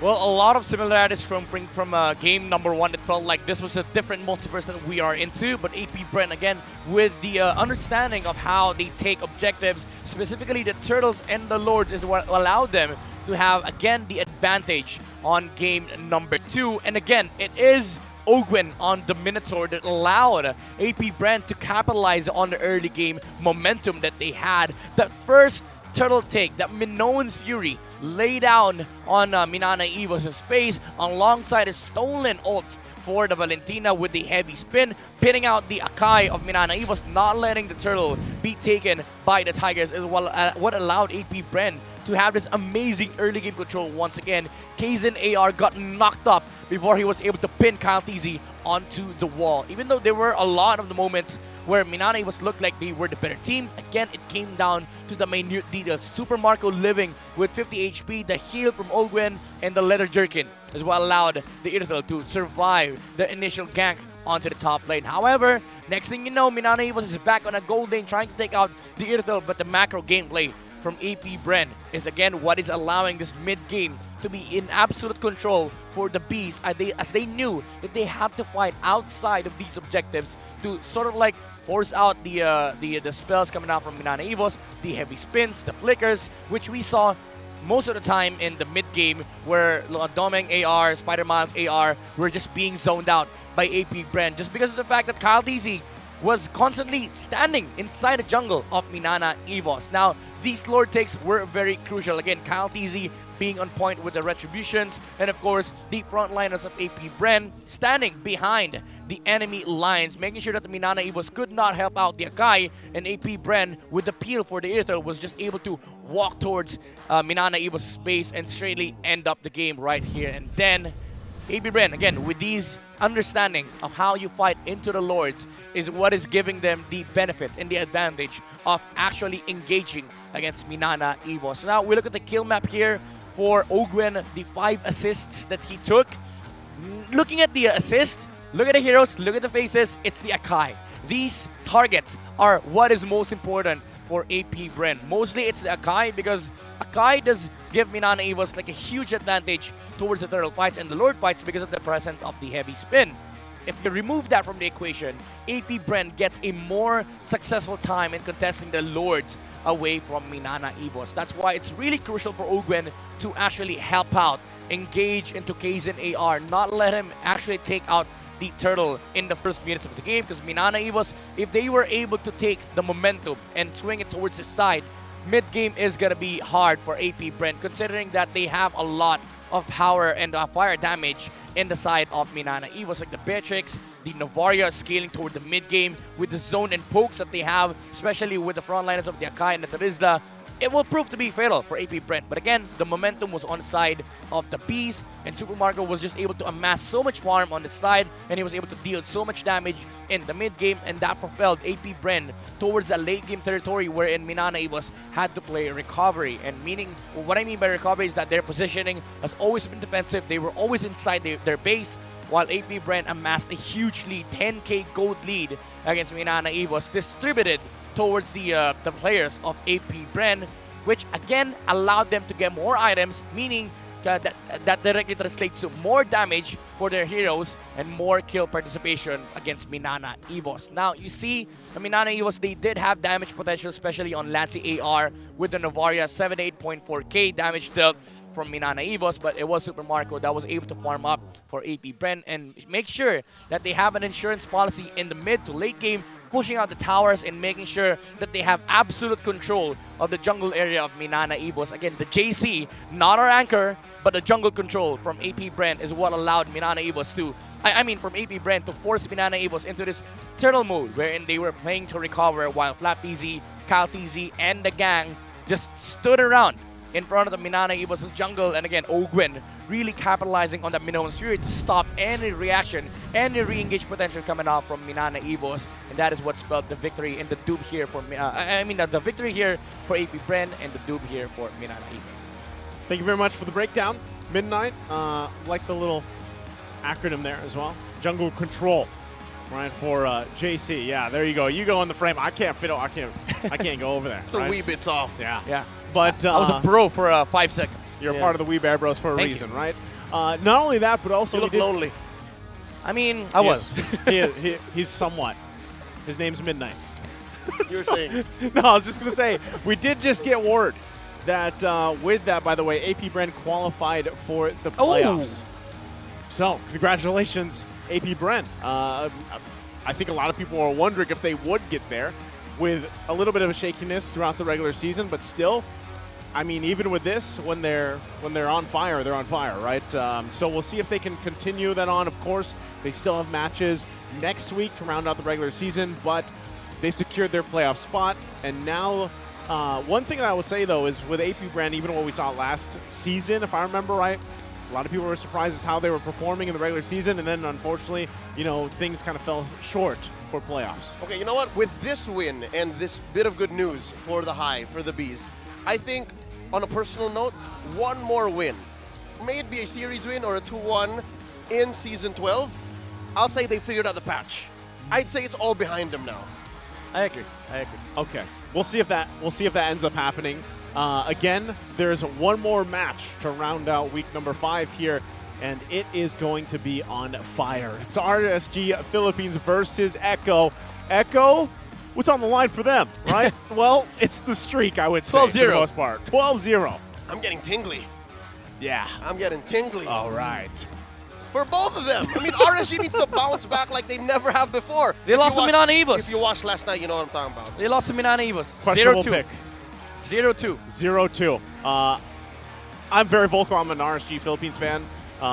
Let's see if they can do it, right? Let's see if they break the streak. Who knows? But again, hope you enjoyed this series. Congratulations to AP Bren. I'm Naisu. This is Leo. It's midnight. We're basically the Wee Bear Bros. So sit tight. We'll be back after the short break for the last series of week number 5.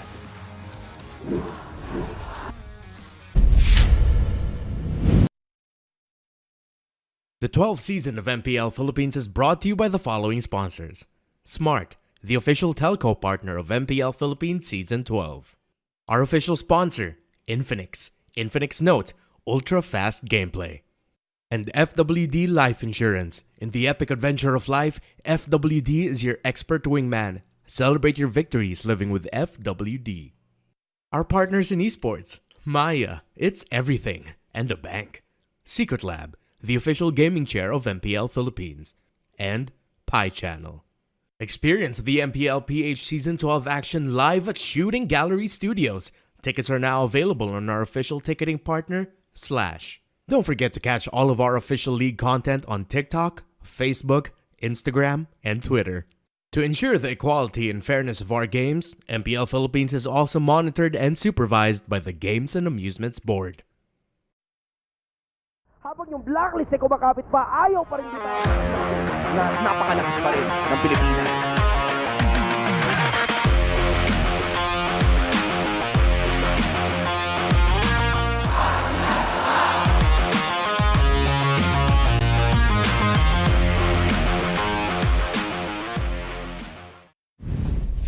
Sa mahabang kasaysayan ng Mobile Legends Bang Bang at MPL Philippines, ang dami na natin nakita mga unconventional picks. To be honest, medyo weird, pero pak na pak gumagana sila. So sa episode na to, let's go on a walk down memory lane at balikan natin ang mga picks ng tinatawag nating Queso de Meta. Pinoy Cheesy Picks.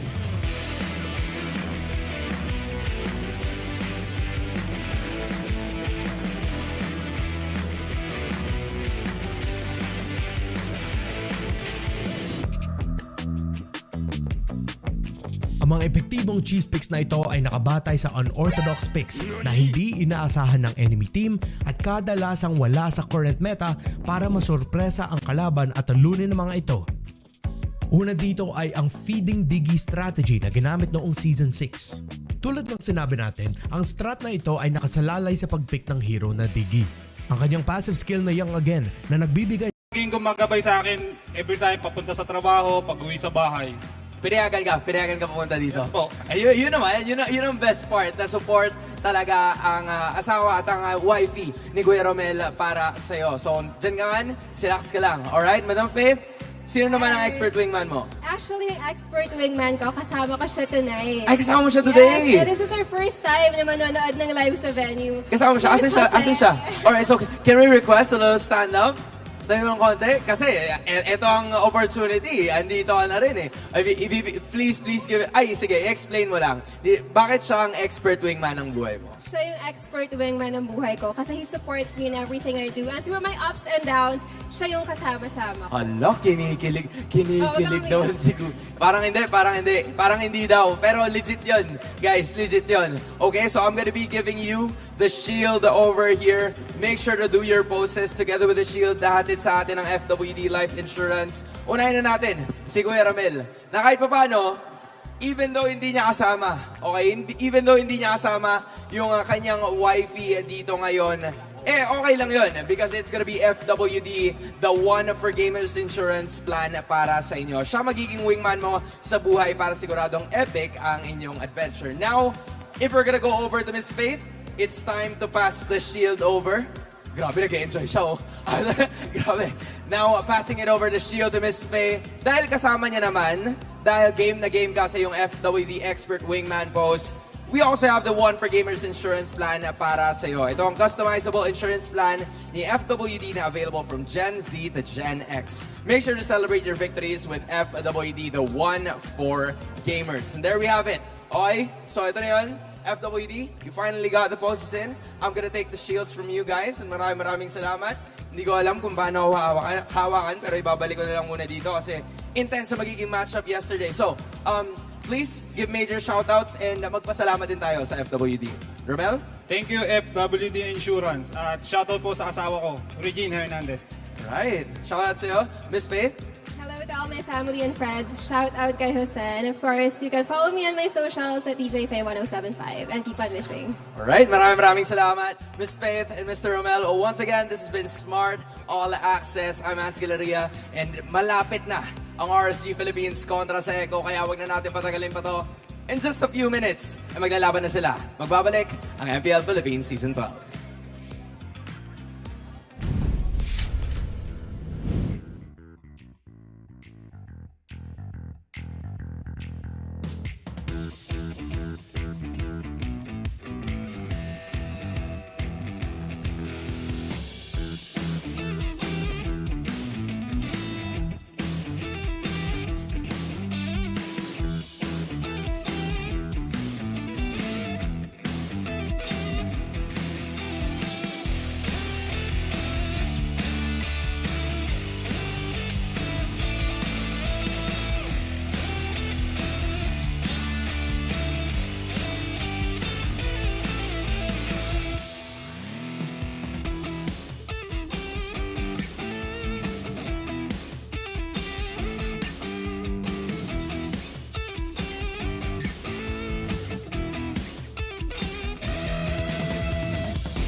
The 12th season of MPL Philippines is brought to you by the following sponsors.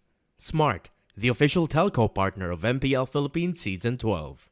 Our official sponsor, Infinix. Infinix Note, ultra-fast gameplay.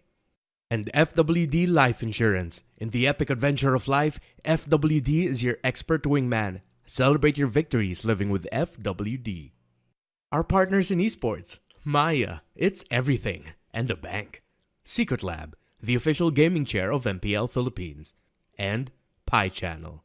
Experience the MPL-PH Season 12 action live at Shooting Gallery Studios.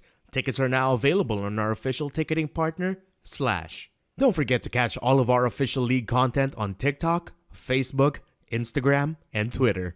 To ensure the equality and fairness of our games, MPL Philippines is also monitored and supervised by the Games and Amusements Board. Habang yung blacklist ay kumakapit pa, ayaw pa rin kita na napakalakas pa rin ng Pilipinas.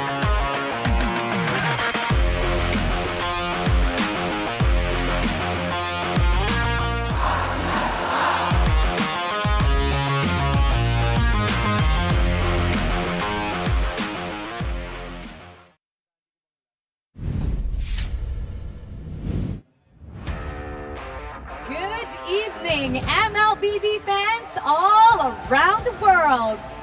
I'm Mara Aquino, and welcome back to MPL Philippines Season 12. The long-standing record of 11 games built by the agents is on the line as the Orcas will try to etch their name in the history books as the team with the longest streak. Standing in their way are the mighty Raiders, looking to bounce back and strike hard as they try to be the first team to derail the surging Orcas. Ladies and gentlemen, this is RSG Philippines versus Echo. Let's get it on. Casters, paso. There's so much on the line. Momentum, a rivalry, history. Not gonna lie, this has the potential to be an instant classic. Welcome, Mabuhay, at your service. My name is Leo, here with Manjin Faldas and Midnight, and we're bringing you tonight's closer, RSG-PH versus Echo. The main event for Sunday night primetime MLBB. Here we go. Look at this energy, bro. Yeah. Can you feel it? The We Bear Bro energy. It's us, We Bear Bros. It's me. Still us. The We Bear boy. You're a bro. You're a Yes. bro. Oh, You're a thank bro. you. Before Okay, we head on to the let's match, go. we would like to thank our official telco partner, Smart. Smart Gig Arena is open to all Smart and TNT subscribers, where you can join an array of arcade games and esports tournaments like MLBB and many more. To get started, they just have to create an account on gigaarena.smart using their Smart or TNT mobile numbers 237. Yeah, that's it. That's right. Yeah, that's right. If your number is Yeah. that, then Yeah. use that. Yeah, also shout out to our partner in esports, Maya. Pay like a legend with Maya and MPL-PH. Score your own limited edition MLBB card exclusively available on Maya. All right, for those of you who don't know, this could possibly be the most important matchup in the career of the young GOAT Carl TZ, and as lovingly dubbed by Midnight, the mechanic, Irad. Yeah, it's the battle of what we call the besties, the Magic Chess Masters. It all started back in April in MPL Season 10 playoffs. The debut of this kid, Irad, really penetrated the ego of Carl TZ.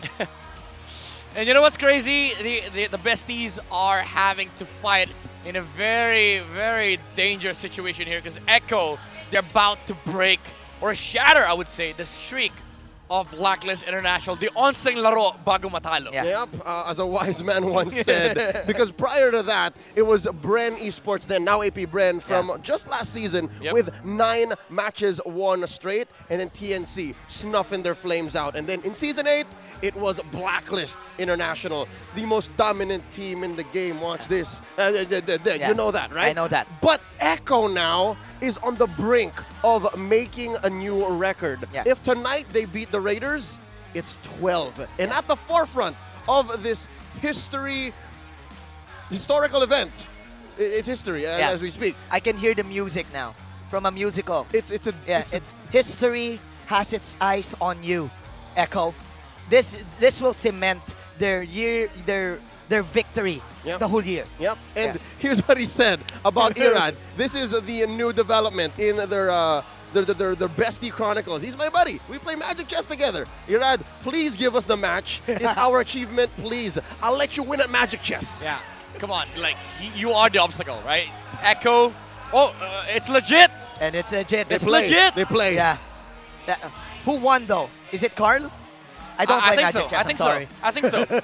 This was 2 weeks ago or last week. Yeah. This was last week. This is proof. This is proof that they did play Magic Chess together. And what's funny is that Carl TZ is telling Irad to kind of like step away. Yeah. This is my achievement. Let me have it. Let me have it, and maybe we will give you the other games. Specifically, Magic Chess games. Magic Chess games. Because here, 2 weeks ago, it was Carl TZ who reigned supreme, who stood on top of all, well, the other 7 players in a Magic Chess game. And tonight, all gloves are off. No holds barred. Yeah. It comes down to who's better in the jungle. It comes down to who performs better. The reason why I said this could potentially be an Instant Classic is because the first time that they met, week 2, day 3, it was Echo who won, but just barely. Yeah. It was RSG who dominated game number 1. As I remember, that was the fastest game in history also. Yep. Right? Yep. The most dominant display that we've ever seen against Echo, mind you. And interesting to note that ever since they've met in playoffs, there was never a sweep between these two teams. Yeah. Echo and RSG is always going the distance. They always go to 3, to 4, to 5. And now, Echo is once again up against RSG. Again, as you've mentioned, Manjin, RSG, the only team to ever whip Echo out of shape in game number 1. Although they did win the series, now we are seeing the potential of RSG to again rise up to the occasion and probably break the streak of Echo. I think if you're going to choose one team out of the 8 teams to beat Echo, to get the streak, you will definitely choose RSG Philippines. Yeah. Why? Because I think it's maybe because of Coach Panda. The respect of Coach Panda, the respect of this guy to the top teams in the league, that will be the difference maker of this tournament, because what he does is he studies all of the top dogs. Yep. Heavily That's studies. what he do. If I'm not mistaken, the current tally is what, 5 or 6 notebooks since his notebook debut in his winning season, 12, season 12, 3. 12 notebooks. 12 notebooks? 12 notebooks. More than twice my estimate? And 5 of those notebooks are just for Echo. I'm sure. That's not wrong. I'm sure. I don't doubt that. Another key factor, folks, is yesterday. RSG-PH came from a devastating loss. I'm wondering how they're going to be regrouping, right? How they're going to be resetting, because their loss against Minana Evos last night, no doubt, was nothing we all expected. Yeah. None of us saw it coming, and I'm sure you saw Even it Ira on didn't see social it coming. media. He was wiping his screen for Yeah, all I I was heard. wiping it. Right? And then all this popped up. It's real, folks. So you can rewatch that later on after this broadcast. But yes, quick story. Echo on a roll. RSG-PH, huge speed bump last night, and now they're coming in. I haven't seen them actually. They are in their dugout as we speak.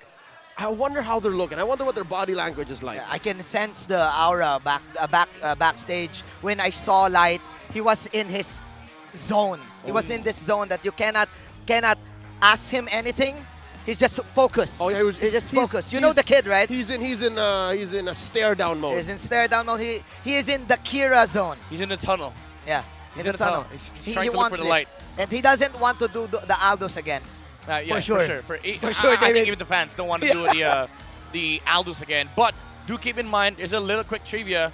Last season, RSG was the first team to beat Echo in the regular season. Yeah. They were the first team to beat Echo. And funnily enough, now they're in a position to be the first team, once again, to beat Echo in the regular season. And as I remember, they almost eliminated the Echo back in the playoffs. Yeah. Right? In the semifinals? Twice!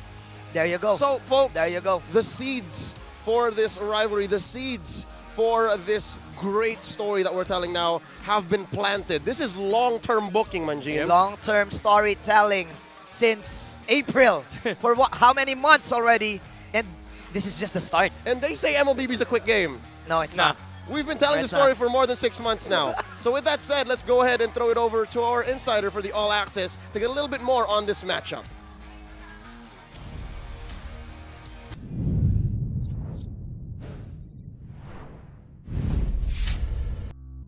Kitang-kita nyo yan! Kitang-kita nyo sa inyong screen Welcome to our Insider segment. Ako po si Reptar. Kasama natin dito si Irad. Kailangan ko na itanong ang hot question, Irad. Kayo na ba ni Carl na official bestie? Ano ba yung status nyo bilang BFF? Kulang na lang sa amin, kiss eh. Okay, sige. A healthy showcase of friendship naman. So, yun ba yung dahilan kung bakit shiner mo yung milestone ni Carl na umabot siya ng 2,000 assists? Kasi nung, di ko alam kung ano yung tinalo nilang team nun tapos may message siya sa akin. Yung parang wag na raw ito pa ganun. Nirespect ko yun lahat. Kaya yung kumbaga yung na-achieve niya na yun, believe pa rin ako sa kanya kasi siya lang yung jungler na nakagawa ng ganun. BFF talaga. Kinikilig yung crowd natin dito. Sigurado ako kinikilig doon si Carl. So, sigurado ako alam mo naman yung tinanong ni Carl, yung hinihingi niya. Alam natin yung achievement na hinahabol ngayon ng Echo. So, dahil BFF kayo, close kayo, bibigyan mo ba ngayon si Carl? Ang hirap kasing sabihin Sana gawin na lang natin yung best natin para... Kita nyo si Carl! Kita nyo si Carl! Kaya ako! Kinikilig din si Carl! Flying kiss! Nag-flying kiss siya. Isa pa. Laban ako eh. Yeah! Wow! Okay! Sana all! May kaduo na BFF na bestie ganun. Kayo lang yung alam ko na kaduo na hindi sa laro pero sa Magic Chess kayo kaduo. So, ano ang mensahe mo ngayon kay Carl TZ at sa Echo na hinahabol yung 12-win streak?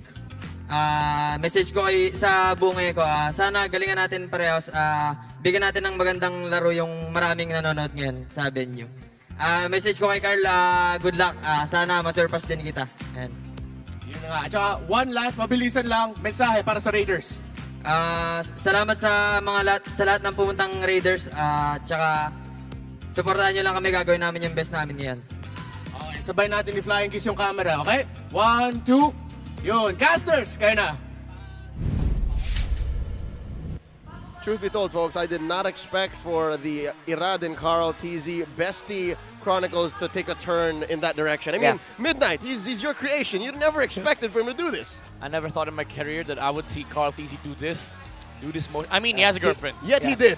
He caught the kiss. He did it live broadcast, and you're right. Like he caught the kiss. I would imagine, this could be something that will happen, but this in live broadcast, nah, hell nah. It's manly affection. Yeah.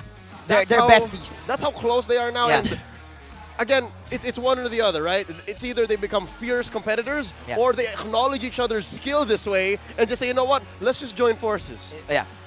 But my question is that a friendly kiss or is it a kiss of death? Kiss of death. Oh. Right? I mean, historically, we've known Carl TZ to banter with a lot of players because he knows that he's way above whoever contests the spot of being the GOAT, the young GOAT of Carl Gabriel Nepomuceno. But this story has been really a change of heart for a lot of us. Now we're seeing Carl TZ in a lighter form. We see Carl TZ. It feels like it's a breath of fresh air for Echo. Well, we asked earlier what RSG is looking like after their matchup last night, and it looks like they're a little more somber. Yeah. Let's see. What's coming out of Lexi's mouth? What you saying? She's giving the pep talk. She's giving the pep talk. There you go. GG RSG. Rice RSG, I mean. Rice Slay. Oh. And those little mistakes can really give you a lesson and really listening, of course, to your teammates. It can strengthen your chemistry. Look at Carl! Again, and look at Carl. Carl, he was looking at RSG's booth. He was looking. While doing the cheer? While doing the cheer. He was he's not even looking at the teammates. He was looking at the RSG booth. Well, he gave the bare minimum of looking after the cheer and then... Yeah. After the fact. He's excited. He's excited. And I think I speak for everybody. I'm also excited because this is, again, a match that none of us expect to go a sweep. It can really go down the wire, I think. It's gonna be knowing RSG. I do feel that they're really prepared for Echo, especially the last time that they met. Yeah. Plus in the shift of meta, we shall see. Let's welcome them on stage. It's time for RSGPH and Echo to join us.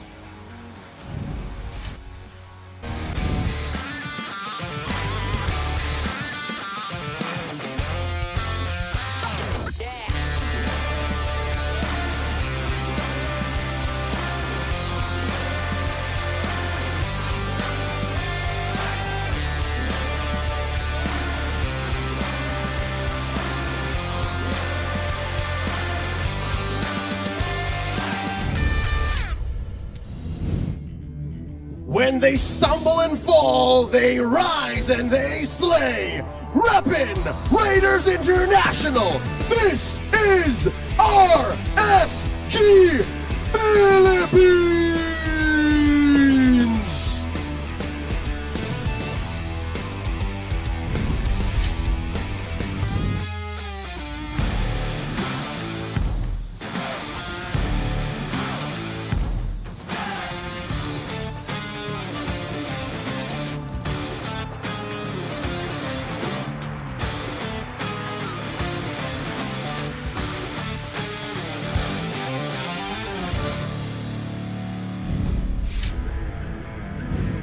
Currently 11-0, looking to break the record and make history. The reigning and defending champions of the Philippines and the world, it's Echo!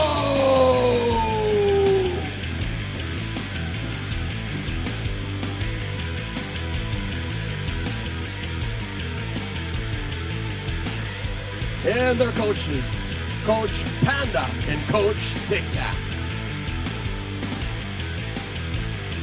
Can the Raiders slay the Orcas? The streak is on the line in tonight's main event.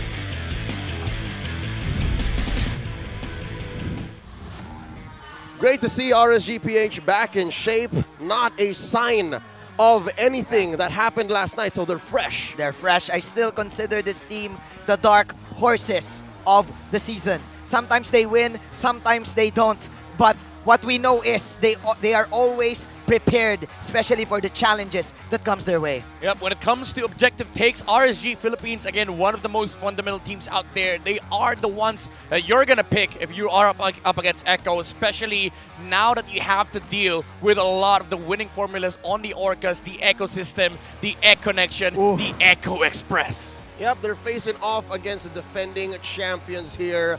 Last night, the whole weekend actually, the whole season. The whole season. Everyone from Echo has been firing off on all cylinders. Yeah, I have nothing else to say about Echo. After the meta shift, everyone, every gameplay there is for each team, all of them, everyone fell down, except for this team. It felt like Echo weren't really affected by the patch, even though countless of times we've discussed JP having to sort of like adjust to that support roam. But now we are seeing Echo be comfortable with JP utilizing the Mathildas, utilizing the Minotaurs. Yeah. It felt like Echo didn't care. They just didn't care about the patch at all, because they were still playing the way that they used to play when they were in their winning shape. And one thing that I'm worrying about right now is that Echo was champion because of this patch. They were dominating the utility support heroes back in M4, right? Yep, and again, they are also still fielding their roamer this time around. One-time MDL champion, multi-time MPL champion, JP. So when you look at the numbers, when you look at the results, when you look at everything in practice and in execution, it seems like Echo is on top of the world, higher than they've ever been, even when they took home the World Championship in Jakarta. I think they're on top of the universe, the MLBB universe right now. They're number one in MPL. They're also number one in MDL.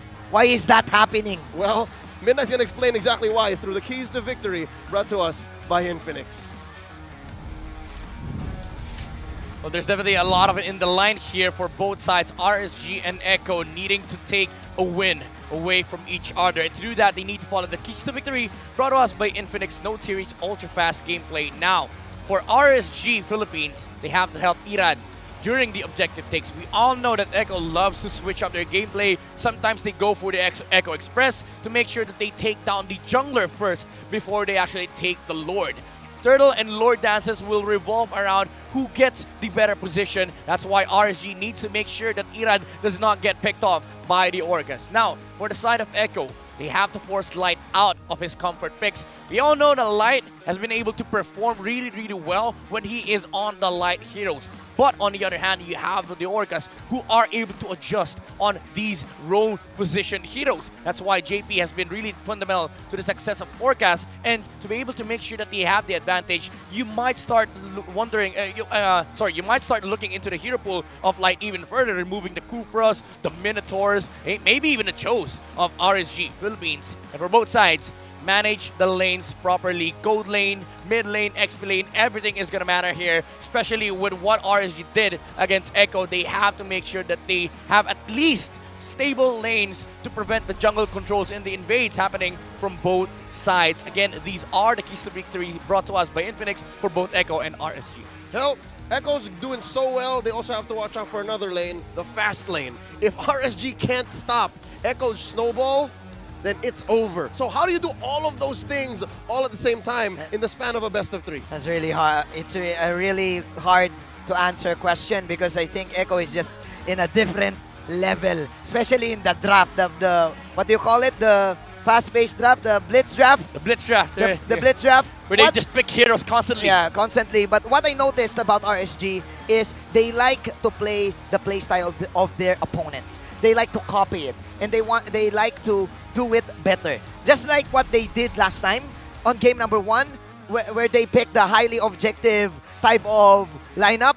Just get the retribution on every objective, then they will be on a roll. Imagine, just to build on what you just said, I believe you because it's not impossible that Eman pulls a Benny Cutie. Eman goes ahead and steals your base. Yes. Yeah. You know, RSG, in terms of the gold lane, they do have a very, very stable gold laner, but Echo is just, again, leagues above over other teams here when it comes to positioning with their marksman. Ben QT has been phenomenal on positioning himself during Lord takes. That's why a lot of the teams have a hard time finding this marksman over the Lord fights, and Eman may need to replicate that, that playstyle coming out from Ben QT. And now we are presented with an odd query. This is a coinkydink, as they'd like to say. Is this the best way to beat Echo? That you try to do what they do, maybe even better. Is there enough time? I mean, in terms of hero pool, they are able to kind of like execute the same level of strategy. Look at Carl TZ and Irad. They both play Joy, they both play Assassin, they both play tank junglers. Gold lane, it's the same hero pool. Light, JP, again, same hero pool. But I want to highlight the XP lane. It's Sanford and Nats. Yuzong. Yuzong matchup is going to matter here. That's a Yuzong, bro. But there's a thing. Carl TZ, he told us in an interview is that most of the teams, what they're doing is that they are banning Sanford. They're forgetting about my Lancelot. They're forgetting about my Assassins. But then again, another but. Last night, we saw him suffer with the Lancelot pick. So is that the key? Is that the key? Do you force out these Assassins on Carl? Because we're on the utility meta right now.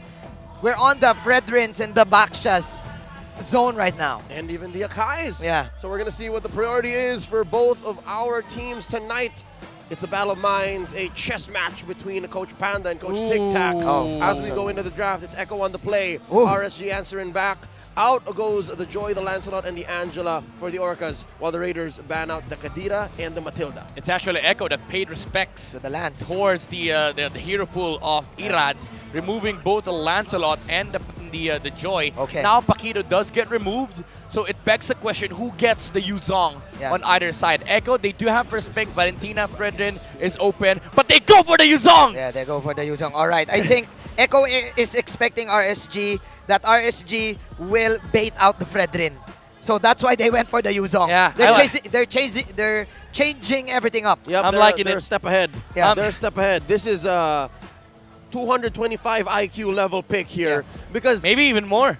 I'd say, it's beyond genius level. But what does RSG get? There's so much out there. Valentina Fred, most likely. The Nova's out there too. They don't have.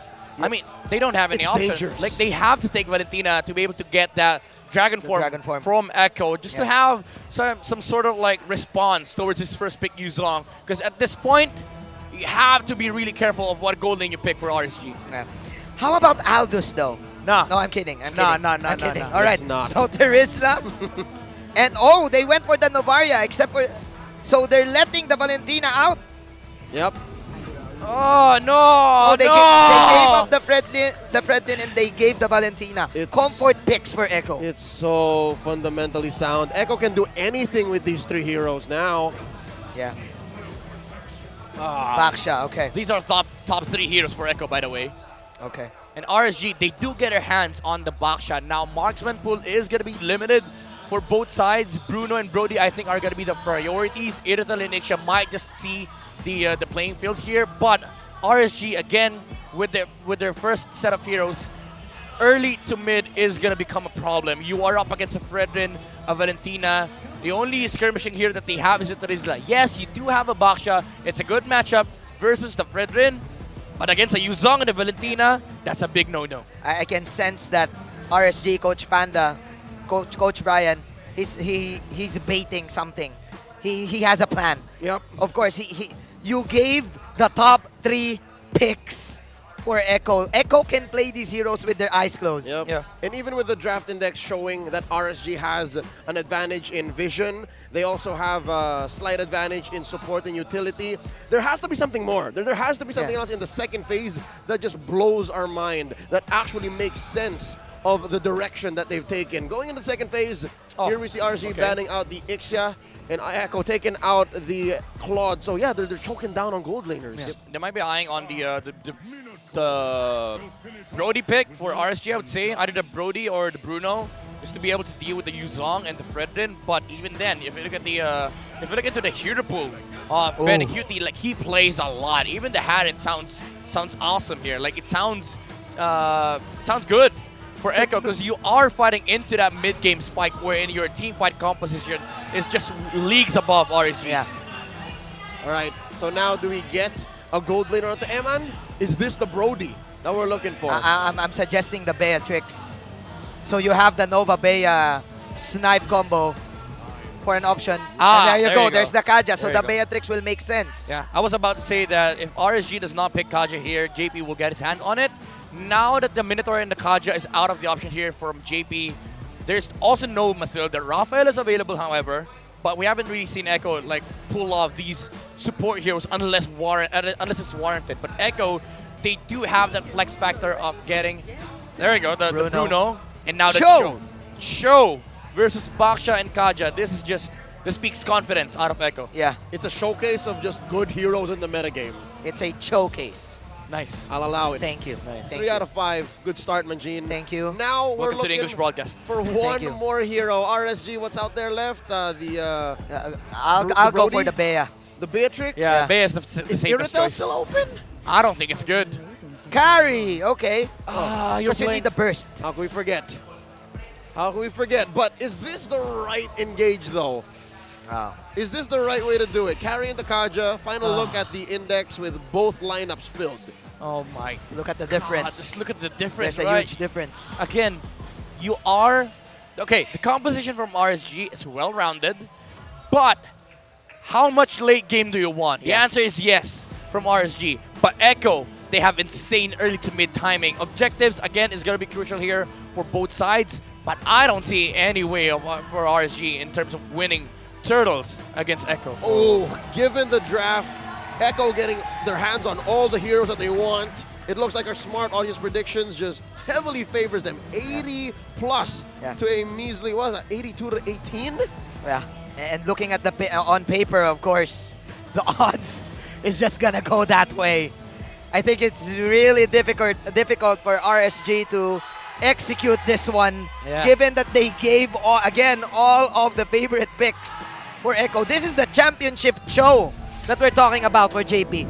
He won MDL because of this hero. And again, the Echo skin is a damn show. Yeah. Right? So, how about it? Let's get into game number 1. It's the Orcas versus the Raiders in tonight's main event. Here we go.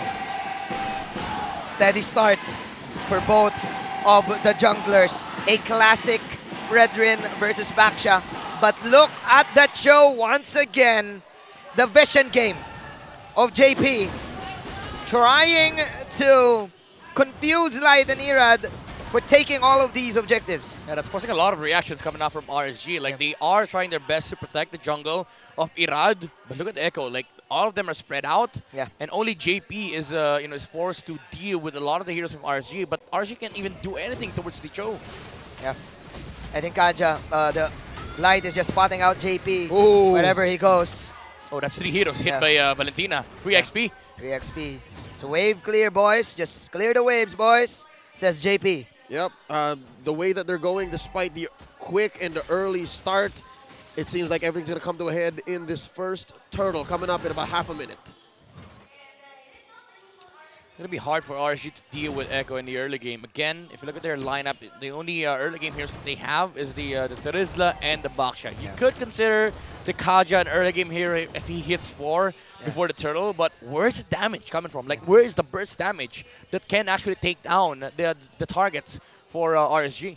Finally, we're seeing something different. Later on in the mid game, what we're going to see is the pick-off game. Unlike the last series we saw, that game was a sustained game. This time, you have a Kaja. Every time the Divine Judgment is up, every time the Wave of the Dragon is up, there's always going to be a play-by-play team fight. Yep, a lot of lineups these days just allow for macro play. This time, I'm smelling a fight coming up. Turtle already spawned. Black Dragon 4 from Sanford coming in. There's the Dragon from 4D. Nats is in the back line. Petrified. Nats will try to go for Carl Daisy. There's the Star Laser, but Carl will last hit. Of course, the Turtle. 4 heroes remain for RSG.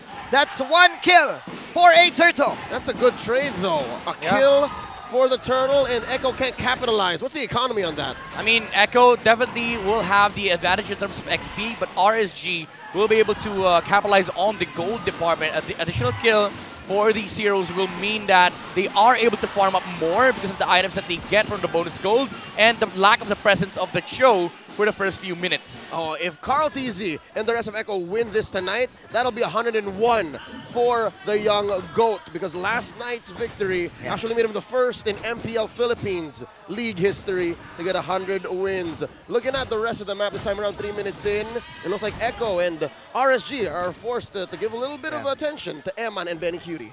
Echo is now driving this game towards what they want, towards the way that they play. Look at JP, now a level ahead against Light. Yeah.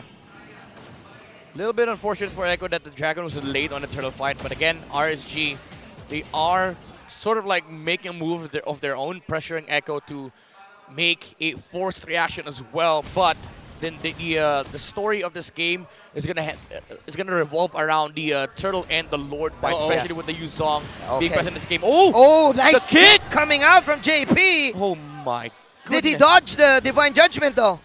Nope. Yeah. Okay, there's the Divine Judgment. That's a huge pull. And that is a kill. Eman securing that kill. Never count out the Raiders. I think they saw that from a mile away. And now it looks like it's Benny Cutie who's in trouble. There you go. Nice catch coming up from Irad, but then again, Benny Cutie is safe. There's the counter retaliation. Divine Judgment from Sanji. 4 heroes remain for the side of RSG as Benny Cutie will just throw off all of those fireballs to keep safe. And there is the turtle take for Echo. The distraction coming out from the Orcas in the bottom side. JP also with a pickoff. And they won from the 2v4 to the turtle take, and then the eventual pickoff down bottom. Echo is owning the map, not even 5 minutes in. JP was like earlier on when he kicked Light, all right, that was a good play, that was a cute dodge. But after that, it felt like RSG, yeah, they were happy with the Cho kill, but that was a Divine Judgment used on the roam of Echo. They risked it.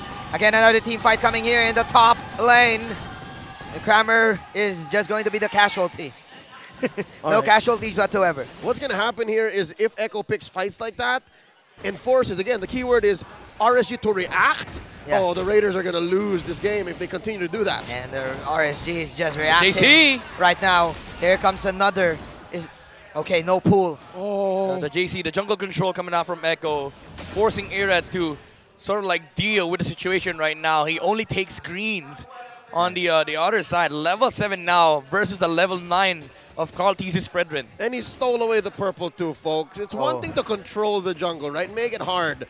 But right now, Echo's choking RSG. They need these resources, but they're denying the Baksha the rotational speed. What are you going to do if you get there when you don't have the right items? They're just going to wait for it again.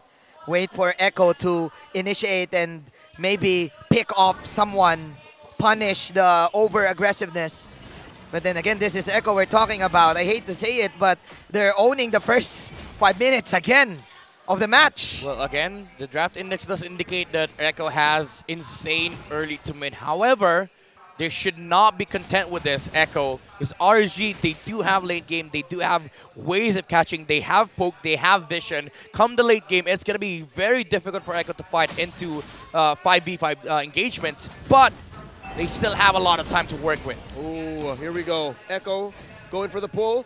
Turtle already up. Okay. River control belongs to was used. them. And there's a pull! Divine Judgment pull, plus, of course, the tower hits. Together with Irad, they will get one kill. Here comes the middle zone onto Carl. But still, the young GOAT will get that retribution. Again, Irad going in front. Meanwhile, Carl also trying to get 3. Carl soaking all of the damage. Nats and company, they're trying to get this one. Finally, a kill for RSG. And yet again, the Storm. Benny Cutie with the flank. Double kill for Mr. Benny Cutie. He's a force of nature. You never know where he is, what he's up to. Irad. Bottom, and now he's kicking balls in Irad's face. And they ain't stopping. Benny, it's not done yet. Benny ain't stopping. Eman trying his best. There's the kick, but Benny went too hard. Eman with the punish. Eman with the flicker out. And JP and the others will just retreat. Echo still on a roll. RSG trying to get something here. Okay, it won't hit. It's a darn shame that the Petrifying Sanford wasn't up, but for the Raiders, that is just what they needed to get a breather. Despite the back and forth, the forth and back, the rally here close to this river, close to this turtle pit. That's where the majority of the kills happened anyways. Echo have grown up to a lead of what? Approaching 2K. I mean, it was very sloppy by the Orcas. RSG played that fight well, but you see the strength, you see the firepower of what Echo has. The damage output coming out from the Bruno alone is enough to sort of like deal with the 4 heroes of RSG. Again, it was just unfortunate that Sanford wasn't really there. It was late with the Dragon form, and the Petrify was used prior to Benecutie joining that fight. So RSG, they are losing the fight, they're losing the skirmishes, but they're winning the macro battle. Yep, it's evident here. They were able to push the gold lane tier 1 down, and Echo's the one catching up. Their 2K gold lead now down to just 900, 800, and Benecutie's going to eventually get it, but that makes this Lord, now spawning about 5 seconds from now, closer to a 50-50. Yeah, would like to commend Eman also on that last skirmish. He kept his composure. He kept his composure, positioning himself right. Then JP, again, there's another fight. Okay, Aqua with the flicker dodge. JP got stunned. As Light will go for the Divine Judgment flicker combo. There's a big comp coming out from RSG. There's a Black Dragon coming out from Sanford as well. Halfbelt is the Lord. Dragon Tail, Nats in front of everyone. Penalty zone from Sanji. Aqua is the main target of Echo this time. But Carl from the back. Appraiser's Wrath. Carl TZ setting up the kills for Echo, but Nats will equalize the fight. 2 for 2. Gold for gold, and then an XP for a mid laner. And just like that, we resume the dance. Echo back on the scene, looking for a pull. The ones who fell actually are just respawning now. Look at Benecutie catching up. Okay, Carl knows that Light is here. There's the kick. Dragon away of the Dragon. Shunpo out. Dragon Tail. Nats is too tanky for this. Nats, but Carl will try to get the ball. Last fireball will hit. Light is desperately trying to get out. But no, here comes Eman. Here comes the retaliation. The true damage coming out from this carry is enough to punish Echo. Still, Echo leads by gold, but RSG, they will stand. They will not give up the Lord. Given everything that's happened in the past 2 minutes, it only really led to, deaths on both ends, plus the mid lane tier 1 getting pushed in. I think Echo are forcing these trades. Yeah, they're forcing everything. I mean, as much as you want to say that Echo are winning the fights, these are still sloppy. The trades are favoring RSG. Eman just punished Benny Cutie with the flicker play because Benny wanted to take out Light. And now RSG, they are poised to sort of like deal with Echo now that the carry has enough items in his arsenal. No, no. Look at With Light, that though. said, Okay. Lord slightly favored over to RSG. Down a third. Dragon. There's the vision. Oh! Getting the last hit on the Lord. Meanwhile, there's the burst down onto Light. Light is down. Eman, Phantom stepping out, using the Cyclone Eye to get out. But Iran is the only one left. Echo will punish them. That is a Lord for 2. It's a trademark turn from Echo. 2 kills for the Lord. It's no longer a fight, it's a brawl. This is a brawl. Echo turned that Lord into a bait, and they wanted to take out the heroes on the backlines of RSG. They wanted a 5v5 fight. Like Carl DZ, sure, he was still going for the 50-50 on the Lord, but everybody on the side of Echo were focused on doing the team fight versus RSG. And now they make quick work of it, even stealing away Iran's purple. Nasty. So the young goat now looking to make up for lost time. 15. A lot of the engages, a lot of the scrappy fights that happened in the mid game, they're now paying for, and now they're just making up for it. About 1,000 gold ahead here, approaching the 12-minute mark. Echo need to make up for it. They still have that mid-lane advantage, though. Goodness, how many times do you see a Fredrin stand at the top of the damage dealt leaderboard? 35k from the young goat. This Fredrin has been really phenomenal for Echo. He has this killer instinct in his vein. Remember, he is the core back in Season 2. He is the assassin back when he was a part of Bren Esports. Now using the Fredrin. Masterful performance coming out from Carl Teasy with his pick. He's a Lancelot in Fredrin's clothing. Yes, That's of what's course. happening here. That's true. That's true. Don't let the 116 fool He's you. a king with an armor. Yeah. Don't let the 116 fool you, folks. About a minute and change until this next Lord spawns. We're looking at Echo controlling the map again because of the scrappy trades, because of surrendering the Lord over to RSG for those trades, for those exchanges. They have to work a little better to wave clear. Yeah. I mean, RSG, as much as they want, like, push out the waves, it's going to be hard to do that because there's always that jump coming out from Echo and the chase coming that could come out from the Black Dragon form. But what RSG has is, again, the vision game. Like, around these objectives, around the split pushes, RSG will always have the advantage. That's why we saw Light able to get the catch and latch onto the Bruno before because of the vision being provided by Aqua. So that is the thing that Echo has to be worried about. Like, where is the vision coming out from RSG? Where do we actually position? Where do we actually fight? Because in front of the Lords, it's tough to deal with RSG, especially with a lot of the Ashel recalls just being shut out by Aqua, and of course the Ashel Echo on the side of RSG. And that's why Benny has 3 deaths too many. Yeah. It's the difference between true vision and just the fact that I know they're here, kick them balls in their faces. So with that said, as we approach the mid game here, for sure, this next Lord spawning in just about 5 seconds, it has to be more finesse. It has to be cleaner for Echo to engage on, is because we're approaching the point where if RSG punishes you, those 2 for Lord trades won't be worth it anymore. These are the type of games that it's always a slobber knocker every time there's a team fight. It's 10-8 in 14 minutes, and you have to give it up to RSG for keeping everything still at 1K for Echo. That's right. It's very hard to do that against a team like this. Now, Astro Echo thrown out. Lord Dance engaged. Half out for the Lord. Carl Teasy with the pull. Nats keeping their eyes on him. The bush control, though, from Light. Look at this flank. Look at Light. Hitting in the shadow. Hiding in the shadows, I mean. All right, Light. Going in with the flank. Oh, the dodge! Flicker coming out from Sanji. And there you go. The kick from JP. Carl! And there's the punish. Carl will take the Lord as Light. JP will take down Light. Sanji with the dodge. What was that? He was ready for that divine judgment. Echo was playing on 4 or 5 different dimensions, and they won on every front. And now they're looking to end. They're inside RSG's base. They're playing their game. You gave them their favorite heroes, their comfort picks. Echo, ladies and gentlemen, waiting for the Lord marching down the bottom side. Is the end near, though? This is what we mentioned. Like, you saw how deep RSG went in to find the Bruno, but you saw how far back Benny Cutie was. He was standing in the middle lane, and Lai was like, "Okay, Valentina, you're gonna have to win. You're gonna have to make do." But RSG couldn't even find it, as Sanji was able to pull his hands off the trigger at the right time. Okay, there's the engagement. Black Dragon form.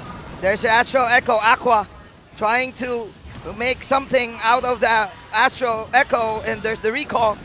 RSG will stand their ground and defend. It's crucial that both of these teams know how deep they can go and how much they can afford to lose.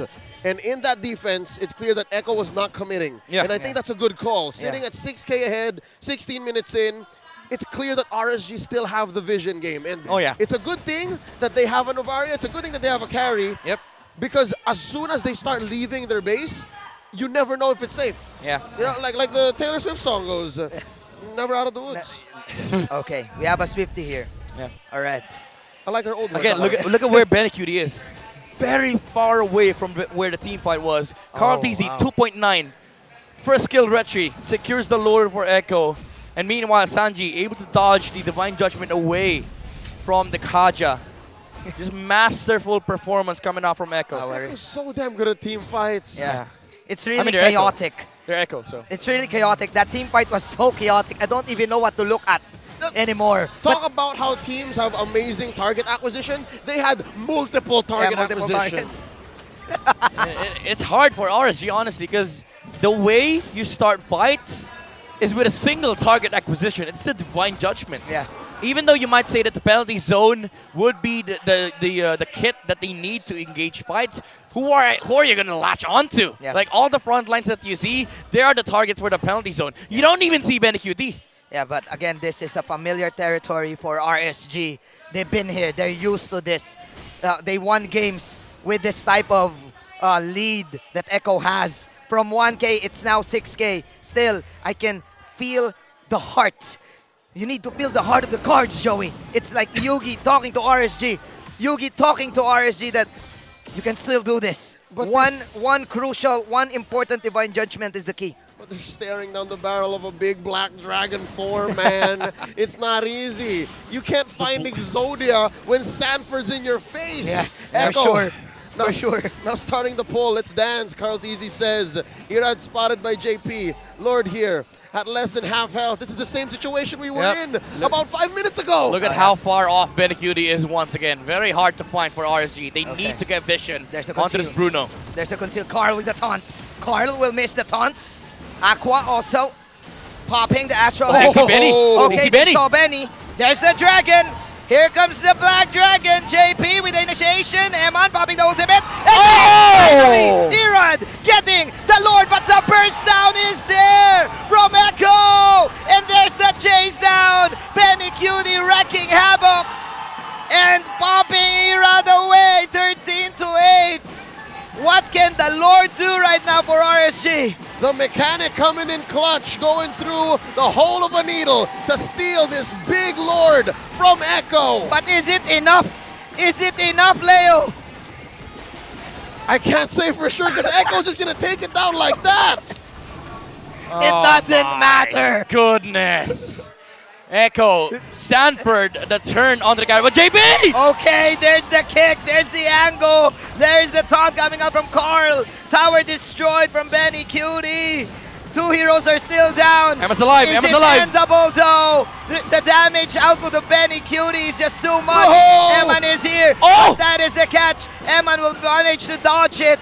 Echo will retreat. This is the defense. Oh, the chase, the chase. They want to chase. Here comes Ira. They see me rolling. They hate it. Coming in for Sanji. Sanji will fall down. Nice last hit coming out from Aqua. Benny, but here's the retaliation play. Benny Cutie free hitting. Free hitting everyone. RSG will take 2 down and still will defend. We are going to wait for yet another Lord. Irad barely gets away by the skin of his teeth, and the trades resume. It's like we're looking at the same old 8-minute game. Now at 20, Echo 5K ahead. Oh my goodness, the turns. RSG. They got the Lord, even though they lost Eman because of Sanford using the Petrify onto the carry instead of the Baksha. Again, that's steal. They're in a rush. They want to get this purple. All right. Carl! Look at the burst! Okay, that's a passive. Immortality pop. JP with the save.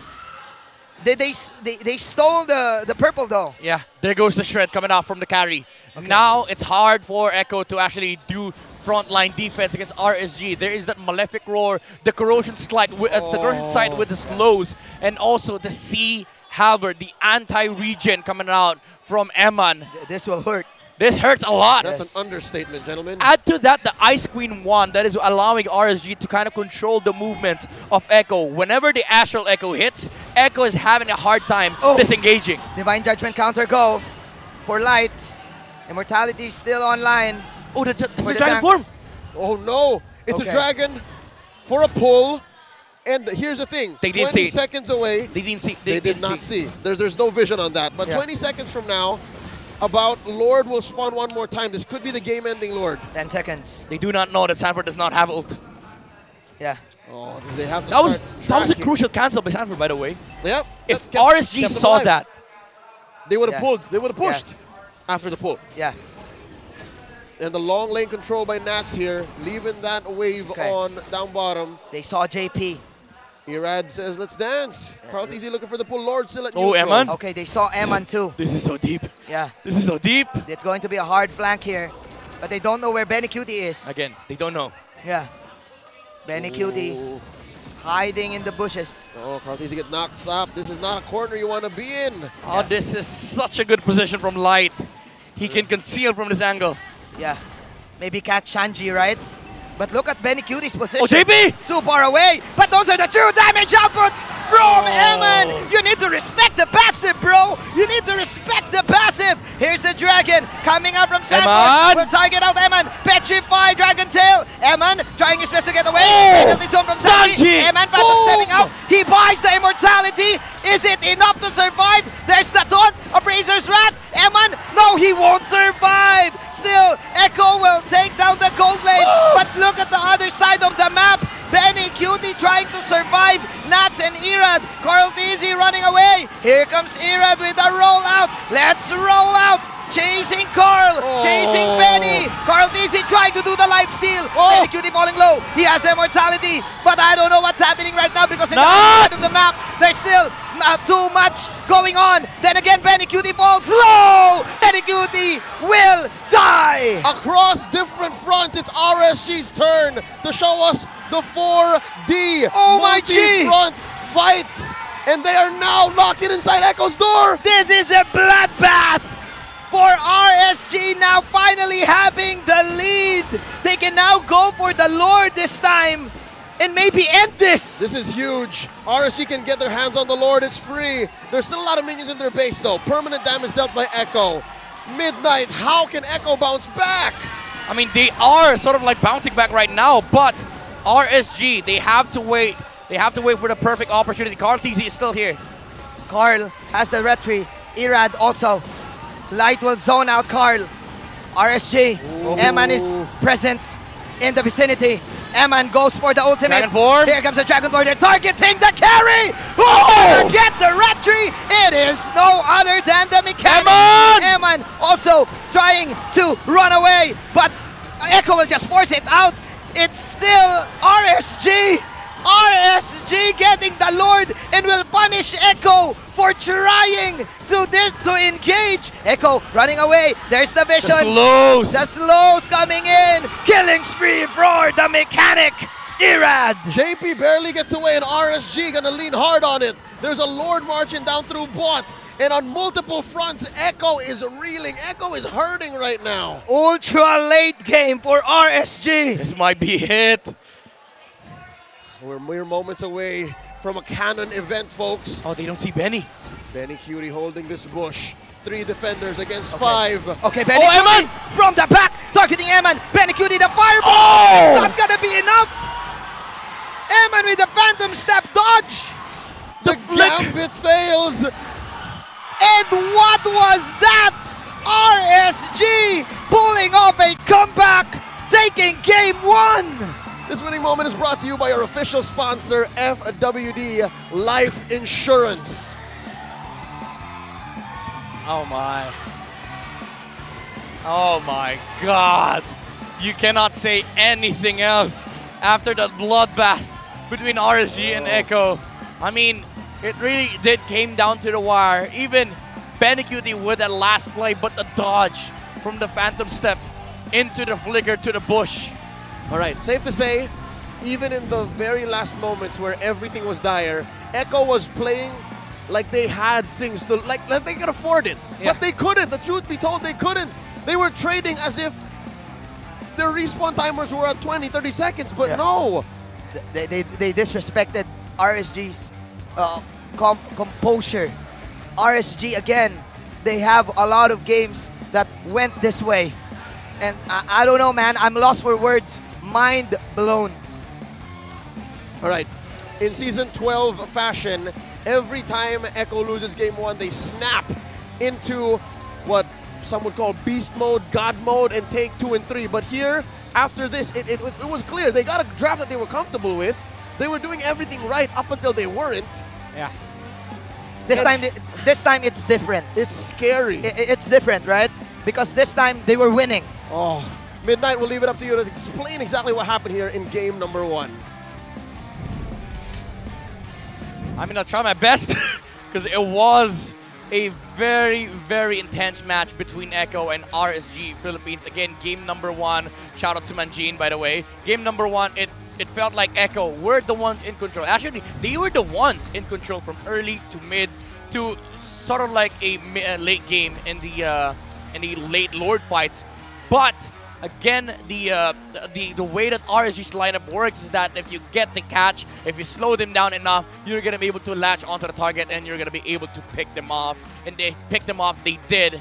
As this guy right here on RSG Philippines focused down on targeting the main heroes on the side of Echo with the Kaja, the Divine Judgment plays onto Carl TZ, onto Sanford, making sure that he peels for Eman to make sure that the carry is going to be able to live for another fight. It was just crazy to see that RSG was able to pull this off against Echo. Now we're going to be looking into the highlights of this game wherein we constantly saw RSG trading against Echo in the early parts of this game, even during the mid-game. But come to the later stages of where Echo lineup really works, like the damage is already there. RSG is finding it hard to fend off the damage output of the Bruno. It came down to whoever tanks the most damage in the front line, but nobody could actually survive the damage output coming out from the balls of Benecutie. But again, the sloppiness came through from Echo, especially with this flicker play from Benecutie, which was heavily punished by Eman. And there were a lot of plays that Echo did that got punished by RSG heavily. And this was very specific, but Irad was able to steal a Lord away from Echo, even though this was that team fight wherein Sanford got the good initiation, the good jump onto Eman, but he was able to flicker out. Carl DZ getting the Lord for the third time, for the second time, is what allowed Echo to have again the control on the late game. But RSG holding Eman on this carry, making sure that he stays alive. Irad even steals the Lord.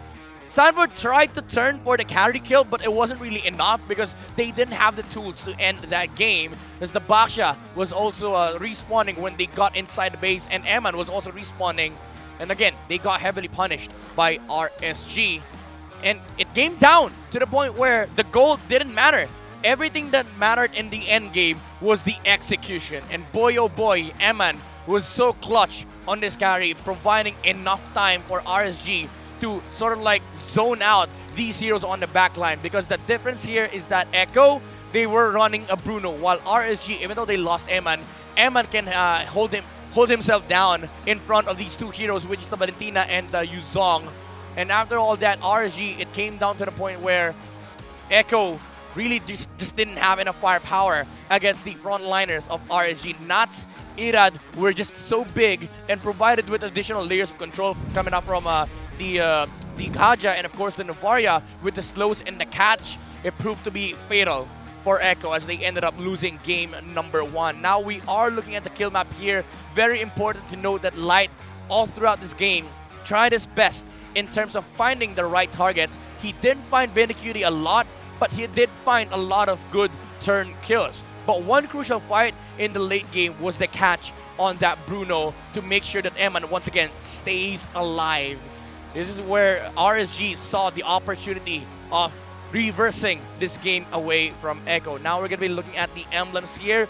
A lot of quantum charges, a lot of the impure rages, and I want to point out Irad with the impure rage on the Baksha. It's really awkward to see a Baksha rock the impure rage, but it's mostly for jungle clear speed and of course additional damage dealt. Even with pure tank items, he's able to output damage with the Tortoise Point Suns, constantly triggering the passive damage of the impure rage. And this is where the difference came in during the late game. In front of a carry, whatever you build, the passive is gonna go through. So even if Sanford and Sanji do their best in terms of dealing with the carry, they're not gonna be able to outlast the team fight versus RSG, because the Baksha, on the other hand, if he goes in front of Benecutie, the damage output is going to be heavily reduced because of the fact that the Antique Keras reduces the damage output of the Bruno, and add to that the blade armor. That's why Benecutie could not fight into the Baksha and the Terizla in the late game, while RSG we're just having to sort of like guarantee the safety of the carry. If Eman survives in the team fight, they're good. Echo, even if Benecutie survives, it's not enough because again, the damage is not the same compared to RSG in the end game, and we saw that when Eman was in front of the Bruno, where he took them down and ended up taking game number 1 away from Echo's hands. My good man Robert, I don't think Echo was even thinking if Benecutie should survive, because multiple times in game 1 they were just throwing Benny at RSG more than they should, more than they're used to. I'm not sure if they played with their food though, but then again, I have no words to describe this type of match. I am losing my English already. And this early? Yeah, this early, and I tried to refill it because the upcoming matches for sure will be more intense. Of course, with that type of match. Well, this went past 20, and again, there were some moments where both teams were uncharacteristic, but it's RSG who snapped back and said, you know what? This is how we play. We'll punish what you're doing. Yeah. You want chaos, we will give you chaos. And it's amazing. Yeah. I'm here for it. Folks, before we move on, we'd like to invite everyone to watch out for the weekly giveaway that will be posted on MPL Philippines Facebook page for a chance for you to win your own Smart Bro devices. Mechanics to join the giveaway will be posted after this weekend's broadcast. So get to it. We'd all like for everyone to win their own Smart Bro devices. Midnight broke it down well, and I think I agree. Light should be the MVP because he punished so hard, especially in the past 5 to 10 minutes. Because that's when it mattered to pick off JP. That's when the whole Light and Eman, just those two, were enough to pick off for the 4v5. It is really difficult to catch Echo on that game. We saw a lot of failed attempts also from Light, but he kept it trying. steady. He was trying. Yeah. He kept trying. He had a game face. He got it. He got one. Speaking of which, we're about to get into the smart game face in Manjin. I think you know how this goes, right? Whoever wins, you gotta do the face. Okay. You do what they do. So that's how you do it here in English? Yes. Yeah. Okay. I will do it. You ready? I'm up for the challenge. Okay. Okay. All right. I don't think we've ever seen a face we couldn't do. Okay. Make it difficult. Make it challenging. Unless they dance, because Midnight allegedly does not dance. No, never. Okay. I mean, if it's a lord dance, I can do this. Like, it's a layer thing. Oh, wow. But that's about it. Wow. That's about it. Definitely does not dance. Okay. Wait, what do you mean? What do you mean? Are you judging me? I'm not judging you. No, I'm just kidding. I want to see Midnight dance also. I hope yeah. your devices are ready because you know the drill. We've been doing this week in, week out, season after season now. Let's go. Let's go. So this will be the perfect palate cleanser. Okay. Raise your phones. This will refill my English. Should help. Okay. Let's do it. I mean, anything to take away from the intense team fights. That's what happened in Game 2, right? I mean, rather in Game 1. I'm looking forward already. Game 1, wherein it's not just one team fight. It's always a multiple. Yeah. And it's always like a very confusing team fight if it's Echo. It's always multiple targets. That's right. Very chaotic. Who's gonna be who's attacking who? I could have sworn Manjin was looking at my monitor too. Yeah. While he was just casting. I was looking at Midnight's. Remember Exactly. the Yes. rap battle, right? Like where Manjin Volume used to 3. cast with, the volume 3. Yeah. He casted like this. That's what he was doing earlier, folks. Yeah, he was looking at 3 different And monitors. I can't believe that the observer can follow all of it. Props to the observer of the game. Props to you. Our observers, our game directors, the people who work in the back. Yes. They've been doing this for years, and they're the best in the business. So, come on, if you're able to keep up with Echo and RSG the way that they did tonight, then you end up with people like Coach Dap of Omega Neos. Oh, yes, of course. Yeah, Coach Dap of Omega Neos, close to the top of the leaderboard for MPL Philippines Season 2. Yep. The reason why he's so good at the game is because he came from that background. He knows. Yeah, he knows. And I think they're second place right now. In Yeah, they are. Contenders for the championship. Yeah. Yep. It's amazing. Folks, here we are with the aforementioned Smart Game Face of the Day. Let's do it. MPL Arena be the next Smart Game Face of the Day winner. Just flash the hashtag PowerSmart on your devices in a green background. Put your game face on, and you have a chance to win a redeemable in-game code. Who's it going to be? Who is it going to be? Oh. Give me a challenge. Give Manjin a good one. Who's the winner? Hey. Oh, that's hard to do. That's strong. That's strong. hard to do. Okay. That's strong. Oh, okay. Time for us to choose, bro. I don't think we choose. It's the crowd. It's a crowd. The crowd will choose. It's out of our hands. Okay. There goes the live effects. Oh! Okay. Let me do it. Manjin? Let me do it with Infinix. Manjin, Okay. you have glasses? Midnight, you have glasses? Nah. I believe the honor is yours. No. Okay. It's Manjin. It's Manjin. Let me do it with it. Look at that. Look at the dedication. Yeah, that's the game face. They're just holding it in. They're just holding it in. Yes. You know what that pose is? That's Sanford Season 8. That's Sanford. Right? I did it. I didn't mean to do it, but I had to. Midnight, you can say no all you want, but we know deep inside you'd love to. It's Sanford. It's Sanford's pose. Come on. Is this enough? Yeah, that's enough.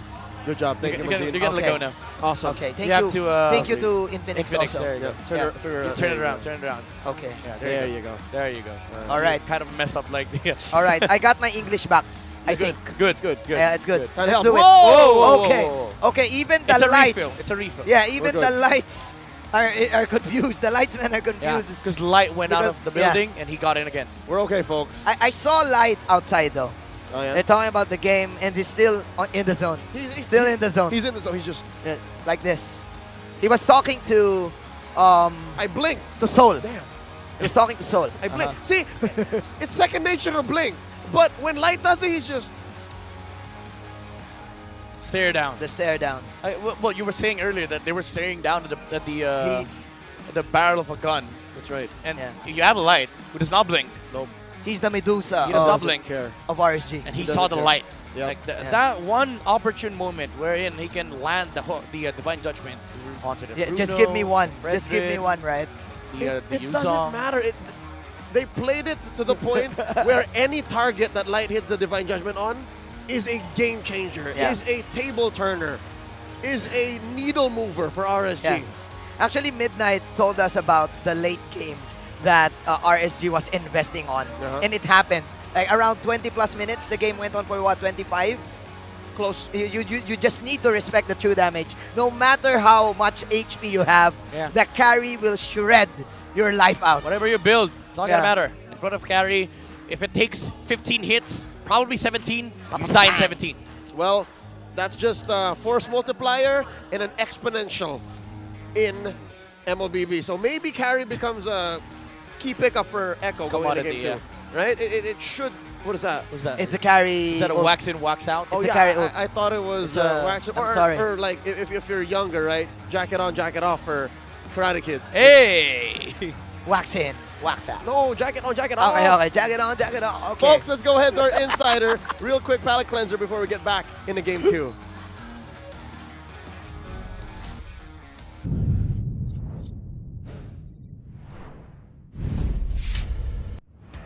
Casters, the laban ngayon is so intense. Pati na rin ang ating mga fans. Nandito tayo kasama si Mima at meron tayong hito for today. O, sino bias mo today? Bias mo? Dito ako ngayon sa Echo. O, bakit Echo? Sobrang na solid yung mga pinsa ko na yan eh. Mga malulupit na sila sobra. Malulupit. Alam mo, intense yung ating mga fans. Kaya kailangan maglaban din yung mga fans ng Echo versus yung mga fans ng RSG na kasama ngayon. Si Burrito, what's up over there? Hey! Siyempre, hindi rin magpapatalo ang mga Raiders. Kasama natin si Butters at si Yeah! Hindi kami magpapatalo sa inyo kahit meron pa kayong mukha ni Echo dyan. Pero siyempre, nakikita nyo naman kung gaano naka-ready ang aming mga cheering squad. Kasama ba? May mga tambol pa kami rito. Let's go! Let's go! Boss! Lakas ang Yeah, go! konti para wala kang vitamins. Go lang! Palo! Yan! Cheer natin yung mga Raiders! Raiders! Magingay!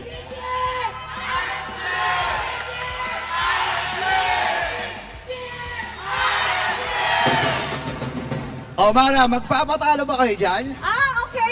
Okay. Akala namin may konting lag yung tambol nyo eh.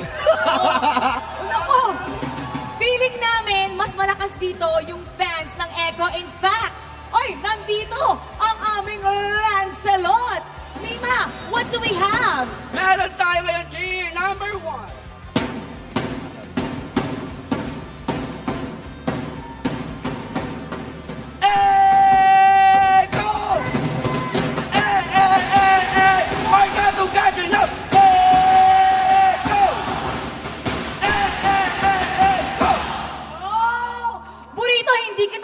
Sumayaw eh. Aba, sayaw lang. Meron? Ay nako, sayaw lang ba ang hinahabol mo? Halika dito. Sumayaw tayo. Yeah, okay. Habang nag-cheer ha. Let's go Raiders, let's go! Let's go Raiders, let's go! Let's go Raiders, let's go! Let's go Raiders, let's go! Nakita mo yung galaw na yon? Anti-silos yun! Grabe yung mga galaw eh. Akala ko gaganon-ganon ko eh. Pero again, nakita nyo naman kung gaano ka-intense ang aming mga cheers dito. Siye pa lang yan. Paano pag sumayaw si Butters? Di ba? Di ba? Butters!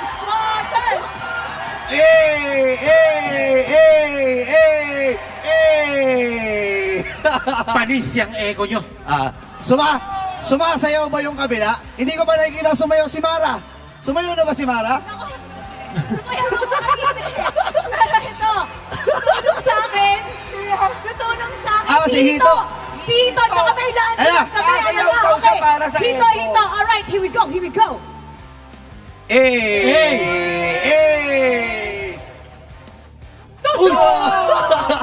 Ano na? Mima, take it! ECHO! Let's go, Echo! Laban, Echo! ECHO! Echo! Isang banat naman. Ano yun? Ulitin mo ulit yung tawa mo? Ano na po rito? Wait. Isa pa.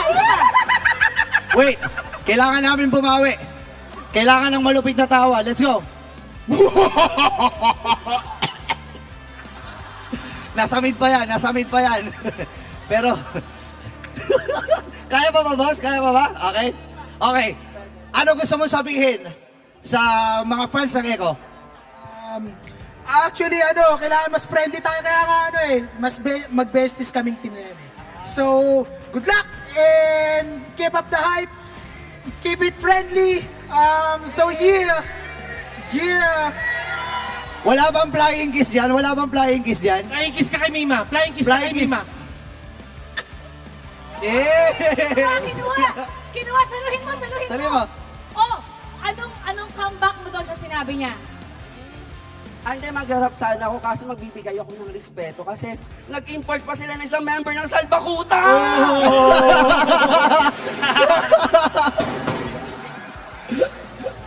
Final message sa kanila. Go. Huwag kayong mag-alala dahil nandito na si Mima. Humiyaw lahat tayo sama-sama. Huwag ka nang humilit at wag nilang ipilit dahil sa match na to, Echo lang ang ling babawi. May rap. Alright! We're having so much fun in here kaya dapat talaga nandito kayo sa MPL Arena live para manood ng ating mga bakbakan. And speaking of, magsisimula na ang ating next game kaya balik na tayo sa ating mga casters. Pasok! I can't get over it. Mimadar said, let's show respect, and then goes ahead and calls one of RSG's fans a member of the Filipino rap group, Salbakuta. Well, at least he caught the kiss. But No. he did Well, he didn't receive Where? it. Where did she put it? in his pockets. Kept it for a rainy day? No, it's Yeah, still in maybe. her hands. Yeah, Like she received it, and like this. she wrapped, And and she she wrapped. opened her hands. Yeah. So it's on the floor now. But it's a great refresher. It's good. It's a good. You have your English it's revealed. good. Yeah, Very I good. think so. More than. Yeah, More maybe. than. I'm getting ready because I think the game will be more intense this time. It has to be. It Because has to be. Echo is put in a corner. Echo is put in a situation that they're not used to. This is Yeah. foreign territory for the Orcas right now. Yeah. Given that a lot of the Game 1 losses that they've had in Season 12 were mess around and find out gameplay. Yeah. Right? They drafted spotty. They played weird. But here they gave their all. They Yeah. got a good draft. This is the best draft they've had in months. Yeah, and they still lost. It's the first time that a team came back from that deficit. What? 8K? 6K? Huge. Approaching Huge 10. deficit, approaching 10. Yeah. This victory will shake things up in the standings also if RSG gets this. What gets me, however, is I'm gonna ask you a question. When was the last time you saw Sanford lose on a Yuzong? I can't remember. I think it was last year. It was last year. This was the first. Yeah. It took that long. And if I remember, last season, RSG were the first ones who defeated Echo. Yeah. Back when H2 was the jungler. Yeah. First half. First half, right? 'Cause Echo was piling on a streak. Yeah. RSG ended it. We're digging deep, folks. We're digging deep. Let's get into the game. The draft has begun. It's Echo on the play. RSG This is answering back. another The Yuzong. first Again. pick is Yuzhong. Same draft as game number 1, but they're iterating. Yeah, it tells you that this variation on both sides, both of them have prepared for this. Like RSG, they know that this Yuzong will slip through. Because Yeah. game number 1, it might have been like a surprise for the Raiders, but game number 2, Brian is intentionally letting that Yeah. Yuzong slip through. Now the question is, will they take the Valentina? They will, I think. It's the same. You don't fix what's not broken, right? So, But they took Navaria game 1. You know what? Yeah. I think the Navarre is better. For them. Maybe. For them, Because yeah. again, they won. Novaria Teresa, right? Yeah, Navaria First two Teresa. picks. Not the Valentina. How do they stay ahead of the curve? I think we'll find out in the second phase. For now, I think they're... Ah! That's how. Okay, that's the Frederick Fred. Navaria. There you go. I told you all the Navarre was A good. mix of both. I thought you said Novaria earlier. You were referring to Valentina. Blitz draft! Blitz Oh, draft! here you go. Yeah. The preparation from Tic Tac and Trevor. I heard this from Carl TZ back in M4. Back where the meta is the utility junglers. He has only 2 heroes. Fred. Give me the Fred, give me the Akai. Yep. Or the Lambs. If not, okay, let's go for the Lance. Yep. Both those heroes, I play pretty similar to him. Midnight would know.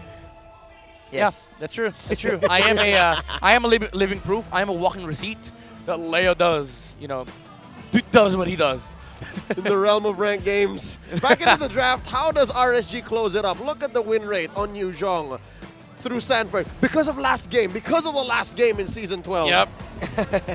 Oh, What a Terizla hit. once Terizla again pick. from that. So this is again an Same. intentional pick Yeah. from both sides. They are really focusing on that Terizla versus Yuzong matchup. Now, second phase. This time around, the difference between these two teams is that RSG, they might be looking into banning out the Bruno, Yeah. while Echo might be looking into getting that carry for themselves. Yeah, I think you ban the carry right now if you're RSG. That's true. You don't want the carry against a Fredrin and the Terizla. I mean, they could pick it up, but Yeah. it's a hard choice to make. Like RSG, even though they won carry with game number 1, it's not like a confident pick Yeah. for M-Man. So I feel like they have to adjust when it comes to the gold lane, but they are sticking with the Ixia and the Claude ban from both sides. RSG were the ones to take out the Ixia. Claude was removed by Echo. Again, carry, Bruno, Brody, these heroes, they still exist in the Land of Dawn. I think the carry is great for Echo, so I just want RSG to ban it right now. It can reach the Novaria also. Yep. With the speed it has. But let's see. Again, we saw earlier in Game 1, even with the, better kit on RSG. Okay. If it comes down to it, the carry can burst down and find the Navaria via concealed play Yeah. from JP. So yeah, they're letting the carry All right. through. All right, RSG might be forced to pick the carry now because if they don't, Benekito will get his hands on it. Exactly. But if you get carry now, you are susceptible to those Harrods, to those Beatrix. Because Beatrix and Cho is still open. Kaja is still open, by the way. So I think RSG, they are going with the carry. Beatrix and Kaja would be possible for Echo. Not unless they want to go with something different, but they go back to the old ways of Echo. Beatrix, maybe the Kaja, or maybe the Cho even. One or the other. Kaja, there you go. It's the pull. You go Kufra here for RSG. Yeah. Either that or you go something like a Minotaur. I think Kufra is good. The two of those, Kufra and the Minotaur, are stops. The Cho is the more active pick. There's an Edith, by the way. Oh, it's open. We haven't seen Edith in a while. But I doubt that they will pick it. I think Kufra is the best way. Minotaur, Kufra, Edith. Those are the top three picks for RSG. Unless they want to go support. In which case, Rafaela sounds awesome because movement speed is gonna gonna benefit RSG like a lot versus Akai and Yuzong. Oh, Coach Brian, Coach Theo, they're taking a while here. They go Edith. Edith, okay, good call, Midnight. I mean, it's like the only choice you have. Like it's the best routes. If you think about how RSG wants to play this, Edith does engage into Echo. Kufra is going to punish the Kaja a lot. Rafaela will provide the early sustain for RSG, so they didn't have like a lot of choice for the last pick.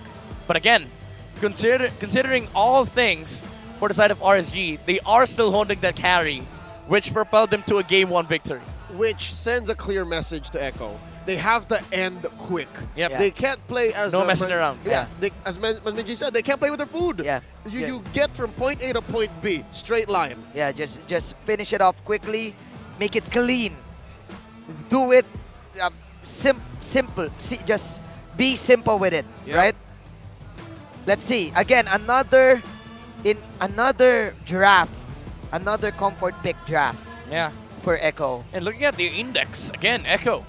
Early to mid, very dominating lineup for their side. They just have to execute, not flawlessly, but at the very best, a clean early to mid performance.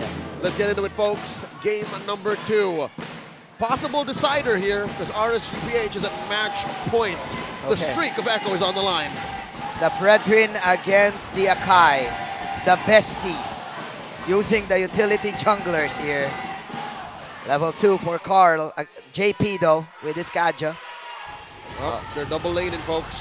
Yeah, double laning. Getting all of those XPs. Again, Sanji with an astounding Valentina pick as earlier.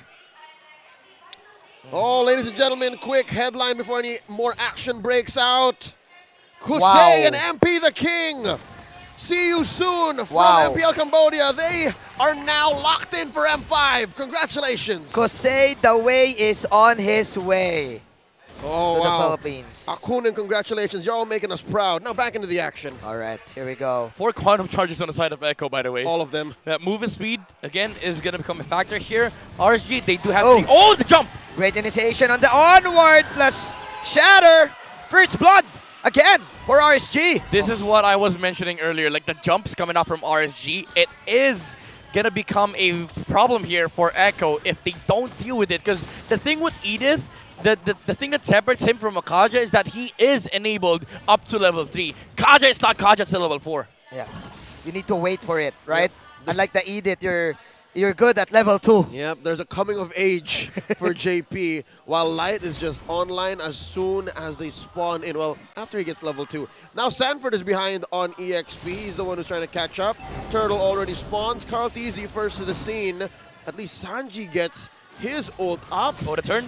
Okay, here we go, Nats. With the strikes.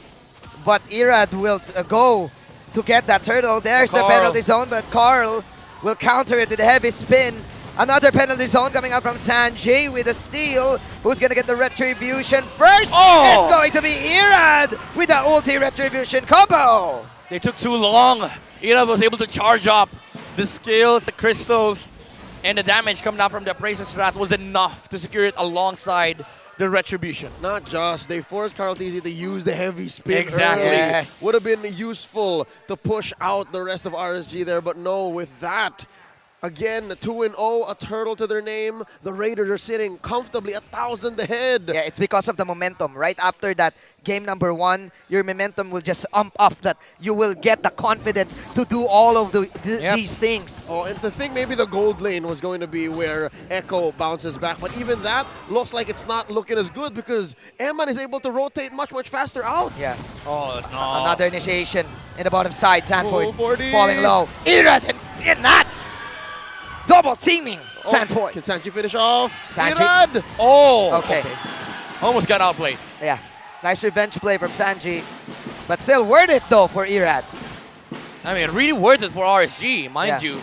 Irad sitting at 3 kills and the XP lane is going to their favor. I mean, you could consider like the Yuzong is just a walk-in petrify at this point, meaning RSG is fighting 5v4 at the moment because Sanford, for the entirety of early to mid, he will have to play recovery on this Yuzong. Yep, it's not an easy game for the young Sanford Vinuya. About 4 minutes in, half a minute until this next turtle approaches, given what's happened already in this game elapsed. I don't think this is 50-50. I think it's a clear advantage for RSG here in this turtle. It's the Edith factor, you know, like the early engage and RSG was able to land onto that XP is making a huge difference now. Echo in the mid game, sitting at equal gold versus RSG. You don't want that as a Beatrix versus carry, but do keep in mind there is an impending power spike for this lineup. That the amount of cash and the amount of team fight on their side is still immense compared to RSG.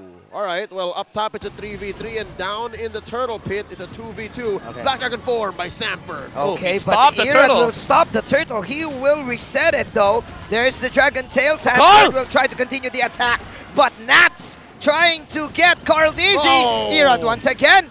Last hitting the turtle. Nats flickering in. Almost getting the kill on Carl though. Okay, Carl is safe. Oh, he tried. Well, Heavy I mean, spin into the headbutt. He was maybe 2 seconds too late. Yeah. But this is a free orange buff for Irad because he knows that Carl fell low. RSG too close on breaking the streak, Leo. Again, they now have the lead. 800 gold on a lineup that is working with a carry against a Kaja, a Yuzong, and the Beatrix. If you're RSG right now, you are smiling left to right. You're feeling the ears right now with your mouth. They're not giving 40 any room since the game started. 40's died 3 times now. Yeah. So, wow, Sanford, this is the dead lane already, right? Yeah. This is the intent of Brian Lim, letting the Yuzong through. That's the deader lane. Oh, there's a pull! First divine judgment of the game, plus a combo with the bombs. There's Light with the retaliation. Earth Shatter, Light popping the ult, but it's not enough to get Benny Cutie. 2 kills for Echo. They will take this, and they will regroup. That was super quick, by the way, from Echo. Light was able to react, however. He was able to jump onto the Beatrix, but the ultimate already was in the air. So Eman died after the Divine Judgment. But again, the quick fingers on Light. Echo should be worried about his Edith. Yep, they can still find these moments. So now, I think Echo has made the call. They're investing in this gold lane. This is the one lane that maybe we can win. The one lane that we can find a way to claw ourselves back into a respectable mid-game. RSG with a 600 gold lead here. Lord spawning in a quarter of a minute.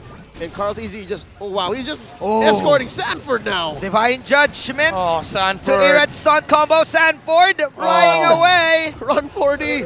Together with Carl. And Sanford, it's just bad news for this kid. Trying to get maybe a little bit of XP in the mid. Oh, well, I'll be damned. I didn't think I would wake up today to see a Yuzhong need babysitting. RSG is on a whole nother level today. Look at this. Look at this. 5 heroes on Echo. Trying to deal with the turtle. Okay, Echo making something out of that Divine Judgment. Oh! Getting a kill, but Carl. All right, there's a retribution. Irad will back off. Oh, the young goat finally scores 1 over the mechanic. The last turtle of the game going over to Top Echo. lane. Up top, though. Benny Cutie popping the ultimate just to clear all of the waves. Yeah, push back, Eman. Oh, grant that purple. Irad. Wow. Stole away Carl's buff. Sneaky steal there for Irad. Again, chaotic objectives coming out for the first 7 minutes of this game. Oh my god, top 5 gold earners on both sides. 3 heroes on the side of RSG. Even though Benny Cutie has a lot of gold to his arsenal, it's still hard to utilize it considering that RSG controls majority of the top and mid lane. And it's, taking time bomb here. Benny Cutie, as soon as RSG find him, Echo has to find another way, another avenue to actually bounce back. So it's so fragile, this game plan of theirs. That move. 3v3 up top here. Yeah. RSG, they're fully aware of the Divine Judgment combo. Here we go. They're making rotations. They meet up now. Golden Staff done carry. Okay. There's the Conceal. Light. He has the onward combo. Irad dashing in. Ooh. Carl Theezy. They will respect each other's initiation as people will just clear the waves in the mid. Echo, again, finding it hard to make a move on RSG. This is not what you want with this lineup. I mean, in the late game, you still have a chance. You have an amazing team fight, but you have to look for an amazing team fight. RSG, for the entirety of this game, they have not let Echo find any openings at all. Nope. Again, it's in their nature to do that. The Navarre just throws out the Astral Echoes, and Aqua can say, you know what, we can fight here, we can fight here. Game. We can do this. Turtle already spawned here, about 9 minutes in, and it's weird to see Echo getting cordoned in. They're being allowed, they're given permission by RSG to move around certain places. JP has the immortality. Coming in. But that is the zone from Nats. Knockup coming out from the Lord, pulling out the Light. But then again, Eman with the last hit onto the Lord. Carl will take the initiation play, trying to stun one. But RSG safely getting away from that casualty. Yeah, that burst from RSG, quickly taking the Lord, shows you the damage output of the carry right now, untouched. I mean, he did die one time on top lane, but right now he is currently untouched. RSG, they are heading towards the late game, Leo and Manjin. Yeah.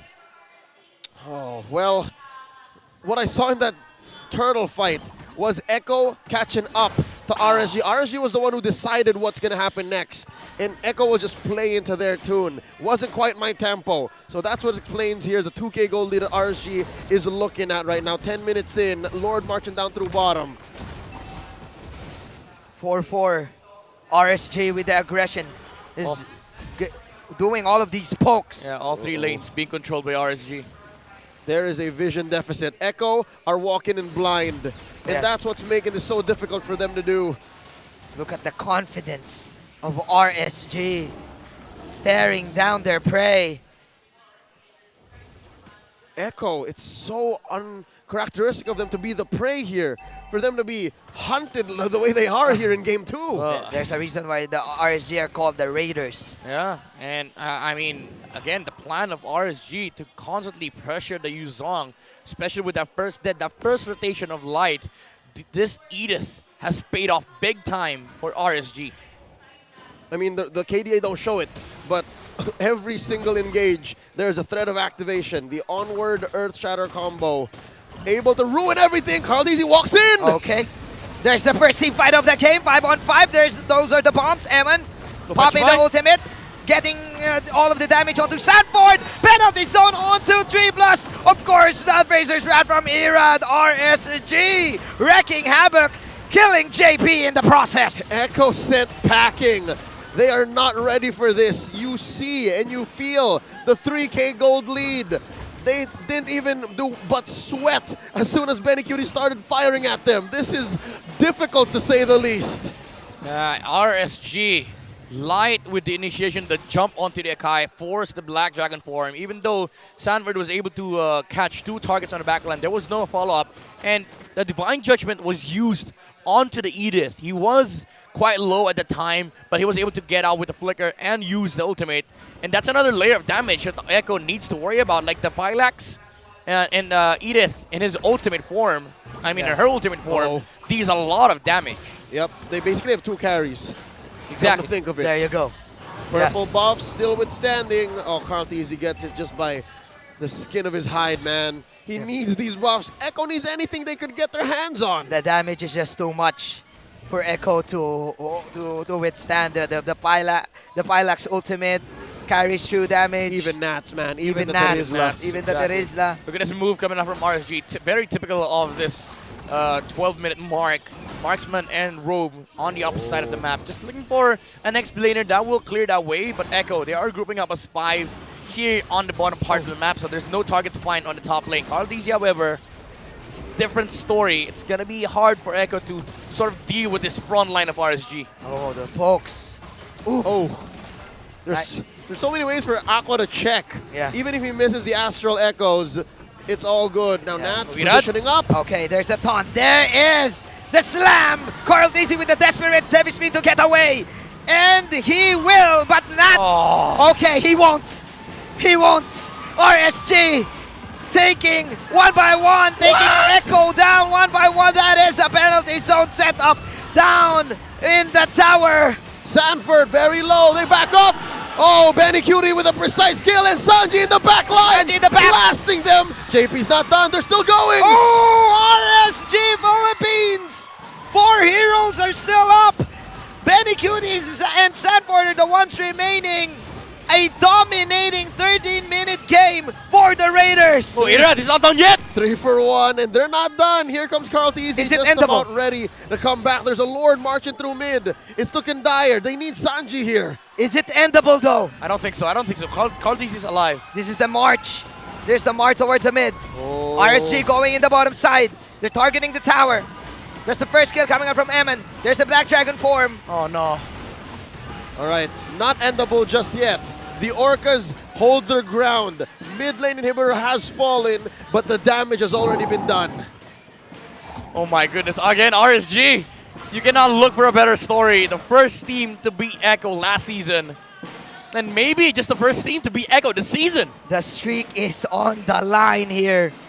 Gentlemen, I think we're forgetting it's in their DNA. What was RSG's first moniker when they debuted in Season 8? The King Slayers. Exactly, and Echo are now the undoubtedly kings of the world. Yeah. And this is vintage Coach Panda here. This is destiny. Slaying everyone in the top seed in every MPL. Coach Panda knows what it's like to be on top, and he knows exactly what it takes to take them down. So, with that said, about a minute left until this Lord spawns 15 minutes in. Echo haven't found anything significant. They're trapped inside their own base, hell in their own jungle.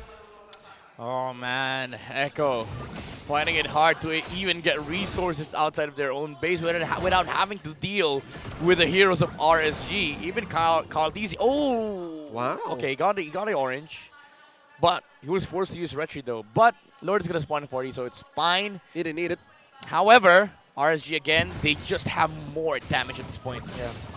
RSG disciplining themselves, not just freezing the lane and waiting for this Lord to spawn. That's right, freezing the lane, denying these minion waves coming in clean for RSG for Echo to take, and that's exactly what RSG is doing. Irad spots Carldeezy. Oh, Carldeezy is just playing with fire here. He is risking his life. The besties. And limb. Oh, this is not Magic Chess, fam. This is a best of 3. I mean, Echo does understand that Lord is not up yet, so RSG is not willing to fight here.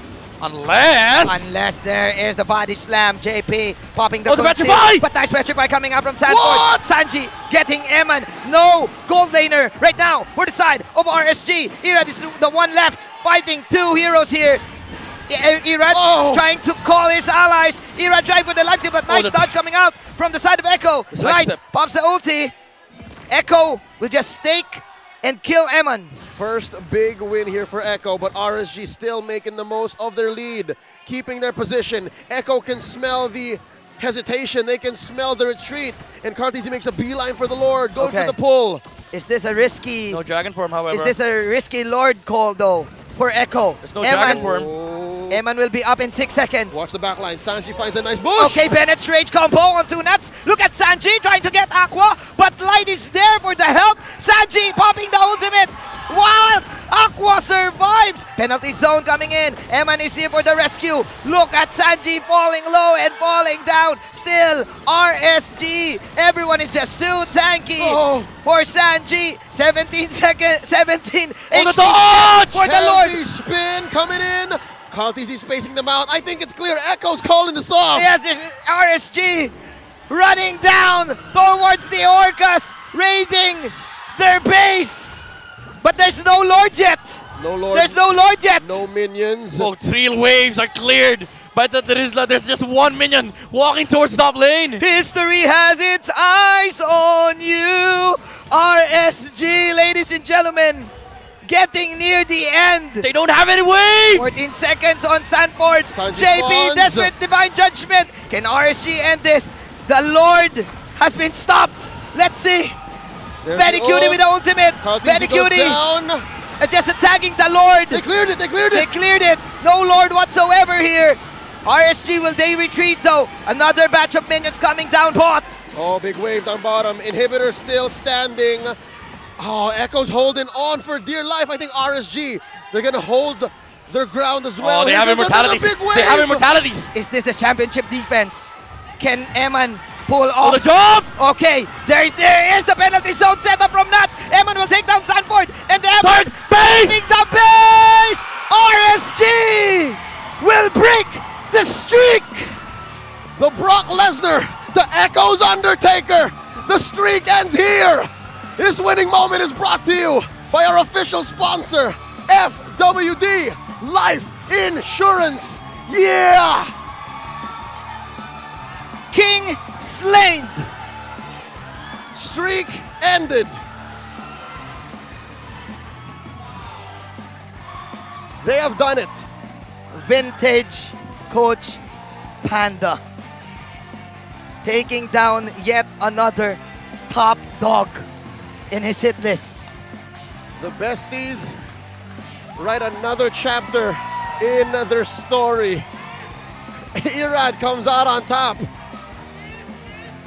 Oh my, you couldn't have asked for a better storyline, man. Like the besties, Echo RSG rivalry, the Kingslayers, the first team to beat Echo back-to-back in a regular season.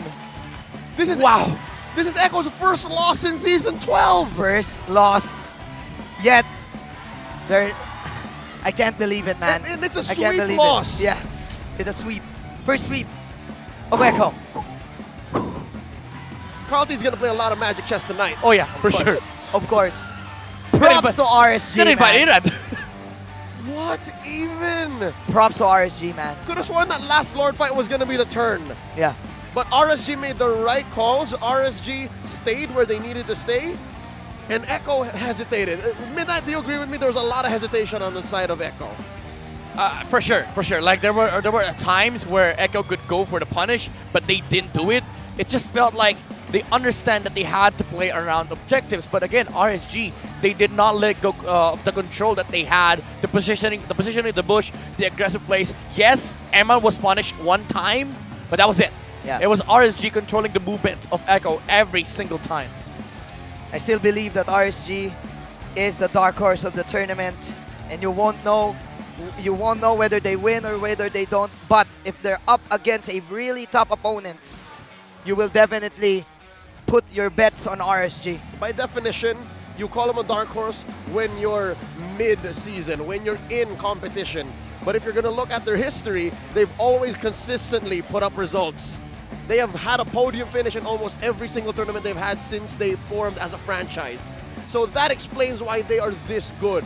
That's why they are one of the pillars of MLBB Esports. That's why when you look at the greater picture of MLBB Esports around the world, you look to the Philippines and say, you look at that team over there, RSG-PH.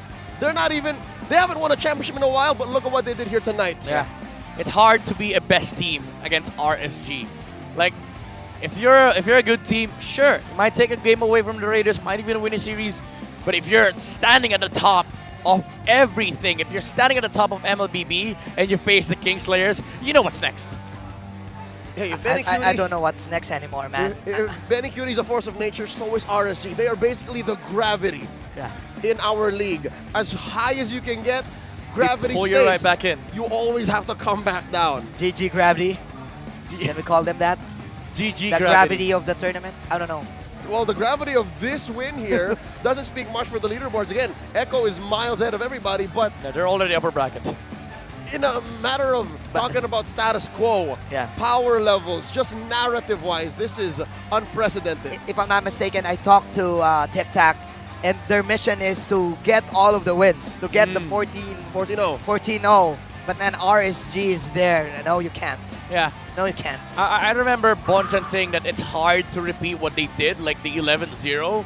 And what RSG broke here is the chance of us witnessing the 12-0. When will the time again that a team will rise to this spot wherein they take 11 straight wins? That is what RSG broke here.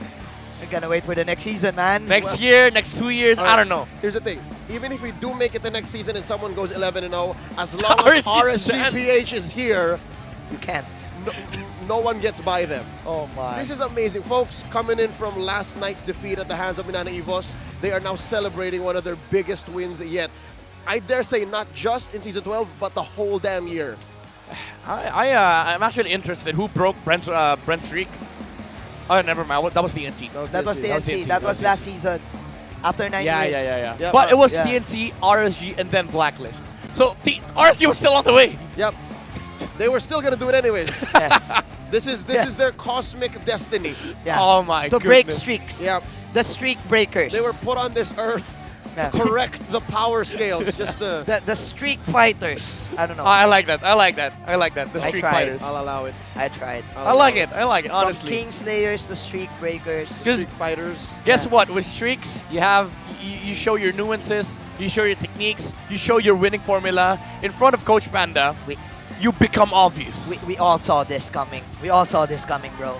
Coach Panda, I didn't. Back in Season 3, I did. he has this notebook just for Signal Ultra. So now 40 notebooks later, it's enough. It's to enough. take down Echo. Yes. We all saw it. He also, back in Season 9, he has a notebook for Blacklist. And B-Wise was not playing that time. Because Blacklist that time was the ones on top. Yep. Straight out of their M3 victory. Yes. All right. Well, you know what? This is what it feels like. This is the reality we live in.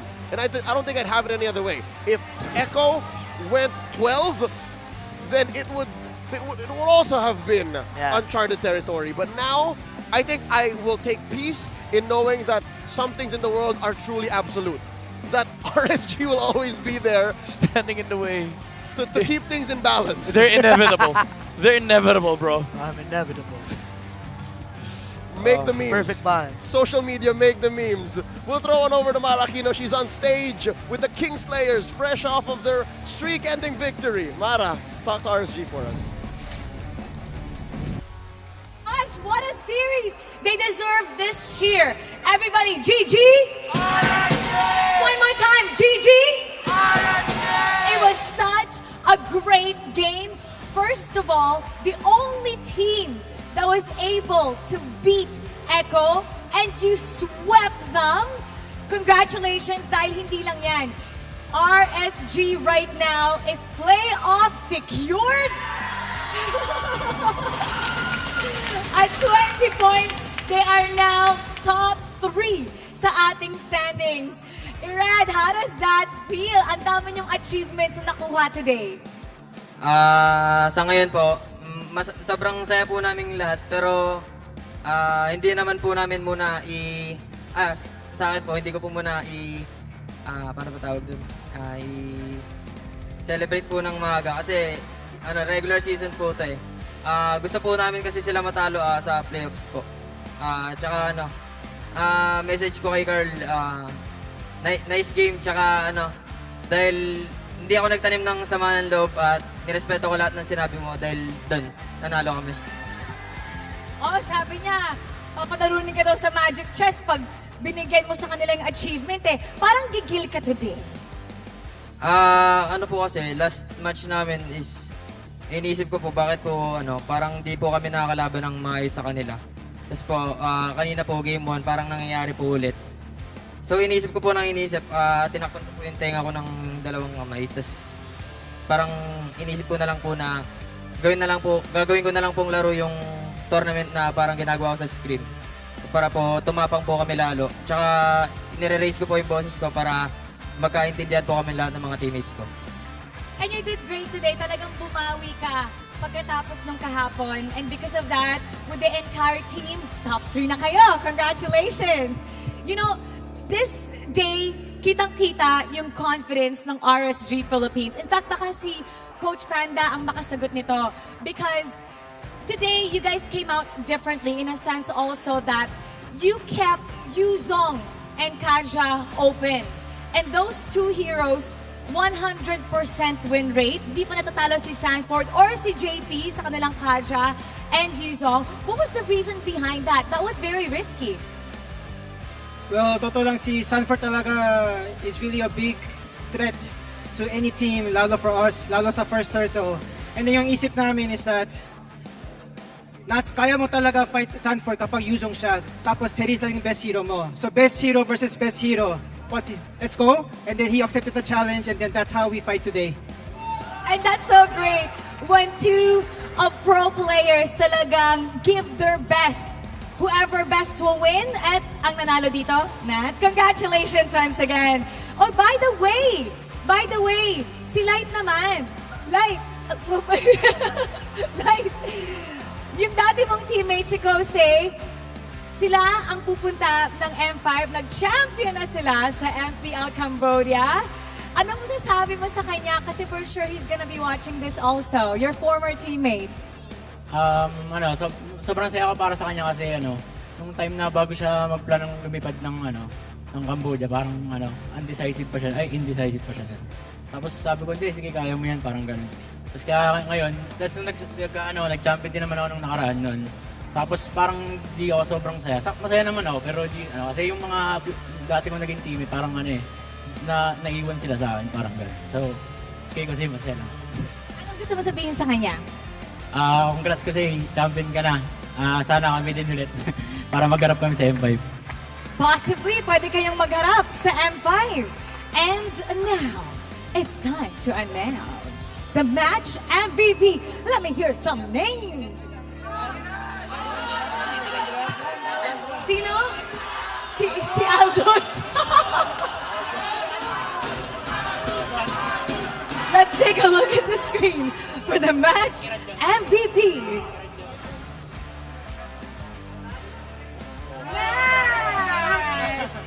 Nats! Nagtatago si Nats sa likod. Kanina excited ka, Nats. Congratulations. Today was such a statement game para sa RSG Philippines. Playoff secured na kayo. Top 3 na kayo. What do you want to say to everybody and how meaningful is this for you? Sobrang meaningful kasi ito kasi goal ko talagang gusto namin is makapag-playoff secured and I hope sana mag-get rin namin yung top 2 and upper bracket ganun. Thanks sa lahat na nanonood ngayon and maraming salamat sa inyo lahat. Yan lang. What are you feeling right now? Anong nararamdaman mo ngayon? Hirapan na huminga? Ito. Thank you sa lahat si Coach Panda kasi talagang grabe yung hard work na ibigay niya this week. Sobrang thank you sa kanya and thank you sa mga teammates ko na kahit yung nangyari yesterday na pinik ni Red yung Aldos is good vibes pa rin kami. Walang sisiyan. Yan. Thank you sa lahat ng talagang support and sa kampi ko and sa kay Coach. And you're such a great team player. Nahirapan ko huminga kasi sobrang excited mo. Nakabulong na po. Ay, Coach Panda. Alright, everybody once again, give it up for RSG Philippines. You may now take your bow and take your walk of victory. Let me hear it from you guys once again. GG. Louder, everybody. GG. RSG Philippines playoff secured. Top 3 with 20 points. Nakita naman kung gaano sila kalakas today. Ang unang koponan na nakatalo sa Echo breaking their win streak. And there's more to expect from RSG Philippines. And we're gonna see how that game went. We're gonna break it down for you with our casters. Pasok. I have made peace with the fact that this is the reality we live in. RSG at 3. Echo secures the upper bracket, and the Kingslayers reign supreme. It's nice to hear, especially from our match MVP, Nats, because it's adorable. Coach Pan had to pull him out. What was he doing? Where was he? Just doing Nats things. It's just yeah. It's Nats Entertainment, bro. Nats Entertainment. Oh, in breaking news as well, I think our league operations in the back have figured it out. This also secures RSGPH a slot in the playoffs. Congratulations, Raiders. How far off are they from an upper bracket slot? That's another question. I don't know. I don't know. Okay, we still have 3 more broadcast days, 3 more days of competition. But for now, let's snap back into reality and have Midnight break down Game 2 for us. And even the whole series. Put it in a nice little box. Cover it up with a nice little bow. Midnight, it's your turn. I mean, really, it looked like game number 1 all over again for RSG, but this time around, they were the ones controlling the early game versus Echo when they picked up that Edith and got the pickoff onto Sanford's Yuzong, specifically with the Terizla and the Edith going towards that XP lane. But man, oh man, the control from this guy, the bestie of the young goat, the Fredrin on Irad, proved to be a force to be reckoned with for Echo, as he was just able to secure a lot of objectives for RSG, making sure that there's no way for Call TZ to get to steal the momentum away from the Raiders. Especially with Echo, doubling down on the reinforcements that they have on these turtle fights. And again, we see the shutdown on the XP lane being dealt here by Nats alongside Irad after that first initial death on Sanford. But Echo, even after that, they tried to find some answers onto the map, but it wasn't really enough because RSG, they are the ones playing to scale. All of the moves that Echo did were forced reactions. Aside maybe from the Beatrix, the carry kill on the top lane, but after that, RSG, every single fight that they took, it was all part of the objective presence that they have in this game. Because they are leading in terms of XP and gold, they will always be able to get the position in front of the Lord, because Echo will have a hard time in terms of contesting. Even though Sanford got shut down in this game, he was useful with the Petrifies that landed onto the targets of RSG. But come the late game, Eman was just far too off. Like, the damage output coming out from Macari is just way too much for the frontliners of Echo to deal with in the zone that Nats has been doing against the Akai, especially alongside Light, and sometimes even Irad, zoning out the enemy jungler to be able to make sure that they are able to secure the Lord while forcing the Black Dragon form. Some kills were quite exciting for Echo because it looked like comeback kills, but RSG, again, knowing that they are in advantage, utilizing their heroes really, really well. Again, these were some of the punishes that I was mentioning earlier. Echo finding some important kills on Eman, but after that, the sloppiness got into them. Sanji diving Aqua, losing the Valentina here was crucial. RSG, after this, poised to take a team fight against Echo, and fully doubling down on the target selection, not even trying to take down the Lord, because they know that they can turn the team fight. This is the Lord dance that we have been looking for, and that forced Echo inside the base. But even after that, Echo held their ground for so long, but it only took RSG some minor waves to come in, and Nuts jumping in front of the front line and making sure that Eman is able to freely hit the base and end the game number 2 against Echo.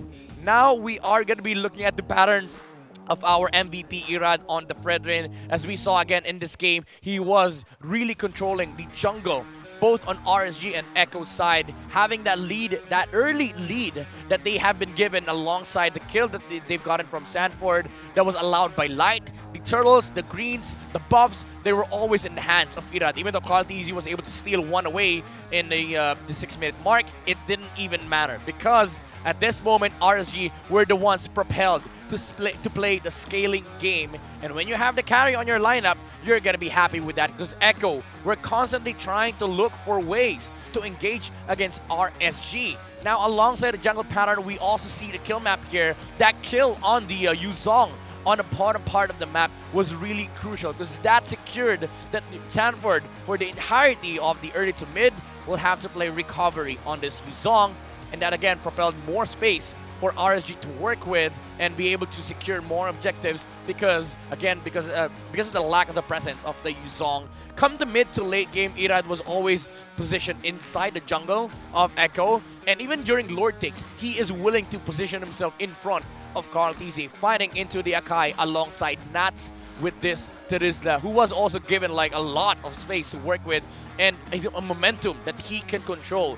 Because there was a point in the game wherein he was the highest damage dealing hero on the side of RSG because of the fact that the targets that they are looking for, it's always in the front lines. Carl TZ, Sanford, JP, they're always in front of the hammer, and with the movement speed that the agility is giving Nats, he is able to walk towards the front lines of Echo, hit them, back off, regenerate for a bit, and sustain for RSG, while allowing the other heroes of RSG to peel for Eman. The story of this game was Echo not able to utilize their entire lineup because of the fact that the early game was on the hands of RSG, essentially making a death ball for the carry. Not like a death ball that is just snowballing out of control, but a death ball wherein Echo was not able to stop the farm of Eman. As we saw, like the amount of resources that RSG took was enough for them to be able to establish a huge lead in the mid-game, and the damage output was there,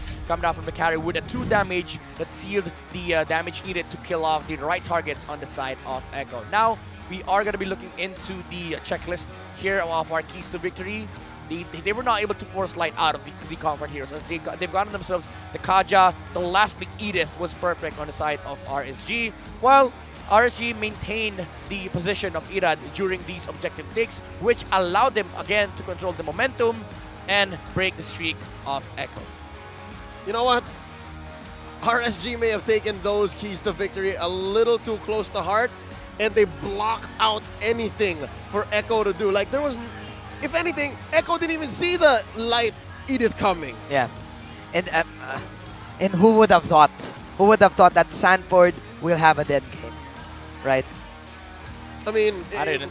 we saw in the highlights he did have some clapback. Yeah. He tried to do something in the latter part of game 2, but it was too late. Yeah, it was the hardest Yuzong performance of Sanford ever. It's too late. It's too late. Folks, we have another bit of news coming your way. Breaking news here from the MPL-PH arena. Blacklist International also secures a playoff spot. They are currently at 4th with 19 points. They are making it into the playoffs regardless. So 5th to 8th place. I mean, TNC is already out, but 5th to 7th. 2 spots left then. Oh my. Three teams are fighting for that 2 spot. It's a triple threat. It's Onyx, Classic Omega. Omega, and Minana Evos. Ooh. Classic. That's tight. That's tight. All right. Well, folks, it's been an honor, and again, on behalf of these gentlemen here, Midnight and Manjin Faldas, my name is Leo at your service. It's us, We Bear Bros. We'll throw it over to Marakino on stage to close up the show. Thank you for watching.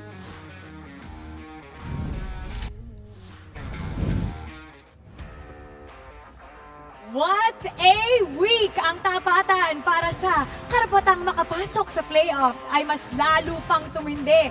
Unang sere pa lang, damang-dama mo na ang tensyon matapos maligtas ng digi ni Chaknu ang buong kapalaran ng barangay na umakyat sa standings. Matapos nilang walisin ang Phoenix Army at dugtungan ang kanilang playoff stream. Sinundan naman niya ng tapatan ng White Tigers at ng Hive kung saan sinungkit ng APBR ang susi papasok sa ating playoffs matapos nilang masweep ang Menana Evos. At para sa huling serye, matinding pagbabalik ang ipinamalas ng mga Raiders matapos nilang pigilan ang mga Orcas sa pag-ungkit ng kasaysayan. At dyan nagtatapos ang ating ika-5 linggo. Magkita-kita muli tayo sa susunod na linggo para sa kapanapanabik na pagtatapos ng ating regular season. Muli, ako po si Mara Aquino na nagpapaalala, ang tahanan ng pinakamalalakas na MLBB player sa buong mundo ay mas Pinas Lakas! Keep it good vibes everybody and see you week 6!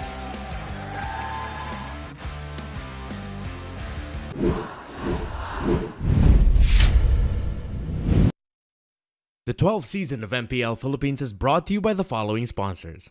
Smart, the official telco partner of MPL Philippines Season 12. Our official sponsor, Infinix. Infinix Note, ultra-fast gameplay. And FWD Life Insurance. In the epic adventure of life, FWD is your expert wingman. Celebrate your victories living with FWD. Our partners in esports. Maya, it's everything. And a bank. Secret Lab, the official gaming chair of MPL Philippines. And Pi Channel. Experience the MPL-PH Season 12 action live at Shooting Gallery Studios. Tickets are now available on our official ticketing partner, Slash. Don't forget to catch all of our official league content on TikTok, Facebook, Instagram, and Twitter. To ensure the equality and fairness of our games, MPL Philippines is also monitored and supervised by the Games and Amusements Board. Habang yung blacklist ay kumakapit pa, ayaw pa rin kita na napakalakas pa rin ng Pilipinas.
The 12th season of MPL Philippines is brought to you by the following sponsors. Smart, the official telco partner of MPL Philippines Season 12. Our official sponsor, Infinix. Infinix Note, ultra-fast gameplay. And FWD Life Insurance. In the epic adventure of life, FWD is your expert wingman. Celebrate your victories living with FWD. Our partners in esports, Maya, it's everything, and a bank. Secret Lab, the official gaming chair of MPL Philippines. And Pi Channel. Experience the MPL-PH Season 12 action live at Shooting Gallery Studios. Tickets are now available on our official ticketing partner, Slash. Don't forget to catch all of our official league content on TikTok, Facebook, Instagram, and Twitter. To ensure the equality and fairness of our games, MPL Philippines is also monitored and supervised by the Games and Amusements Board. Habang yung blacklist ay kumakapit pa, ayaw pa rin dito. Napakalakas pa rin ng Pilipinas.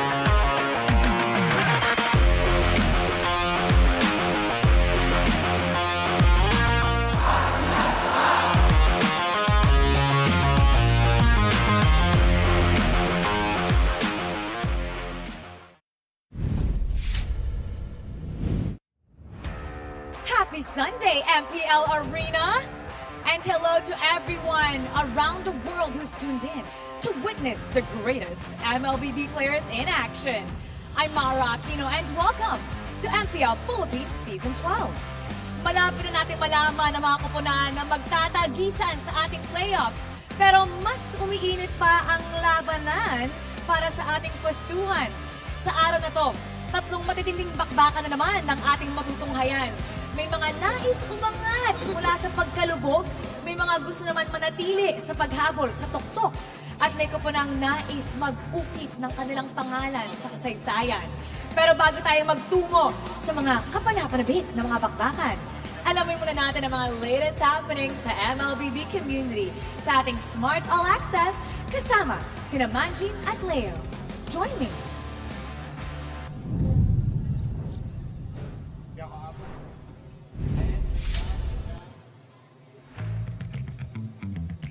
Yun! Hey! O, di ba? Dito ka rin pala. Nag-magic ako dito. Oo. Nag-magic. O, kamusta na kayo, guys? Ayos lang, ayos lang. Ako, honestly, parang binibilang ko na lang yung mga araw kasi as a watcher, parang nabibitin ako. Pero yung action, busog naman. Actually, sobrang busog kasi syempre meron tayong week 5, day 3, but also all around the world may nangyayari, all around the world may action that leads up to M5 dito sa Pilipinas. So, wala naman, hindi man tayo kukulang sa MLBB action. It's very action-packed. Feeling ko today is the day to manifest. Kailangan natin mag-manifest. So yung mga laban natin ngayon, for example, si TNC, they want to manifest a victory. Sa Echo naman, they want to manifest yung kanilang record na, ano ba? 12 today. Win streak. If they can. If they can. Dulo yun. Silang i-manifest. Dulo yun. Last game. Last game yun. Tapos ano po yung gusto i-manifest ng ating mga koponan? Alright, so Minano Evos last night beat RSG. So nagmamanifest sila na tuloy-tuloy lang. Tapos yung kalaban naman nila, yung APBR,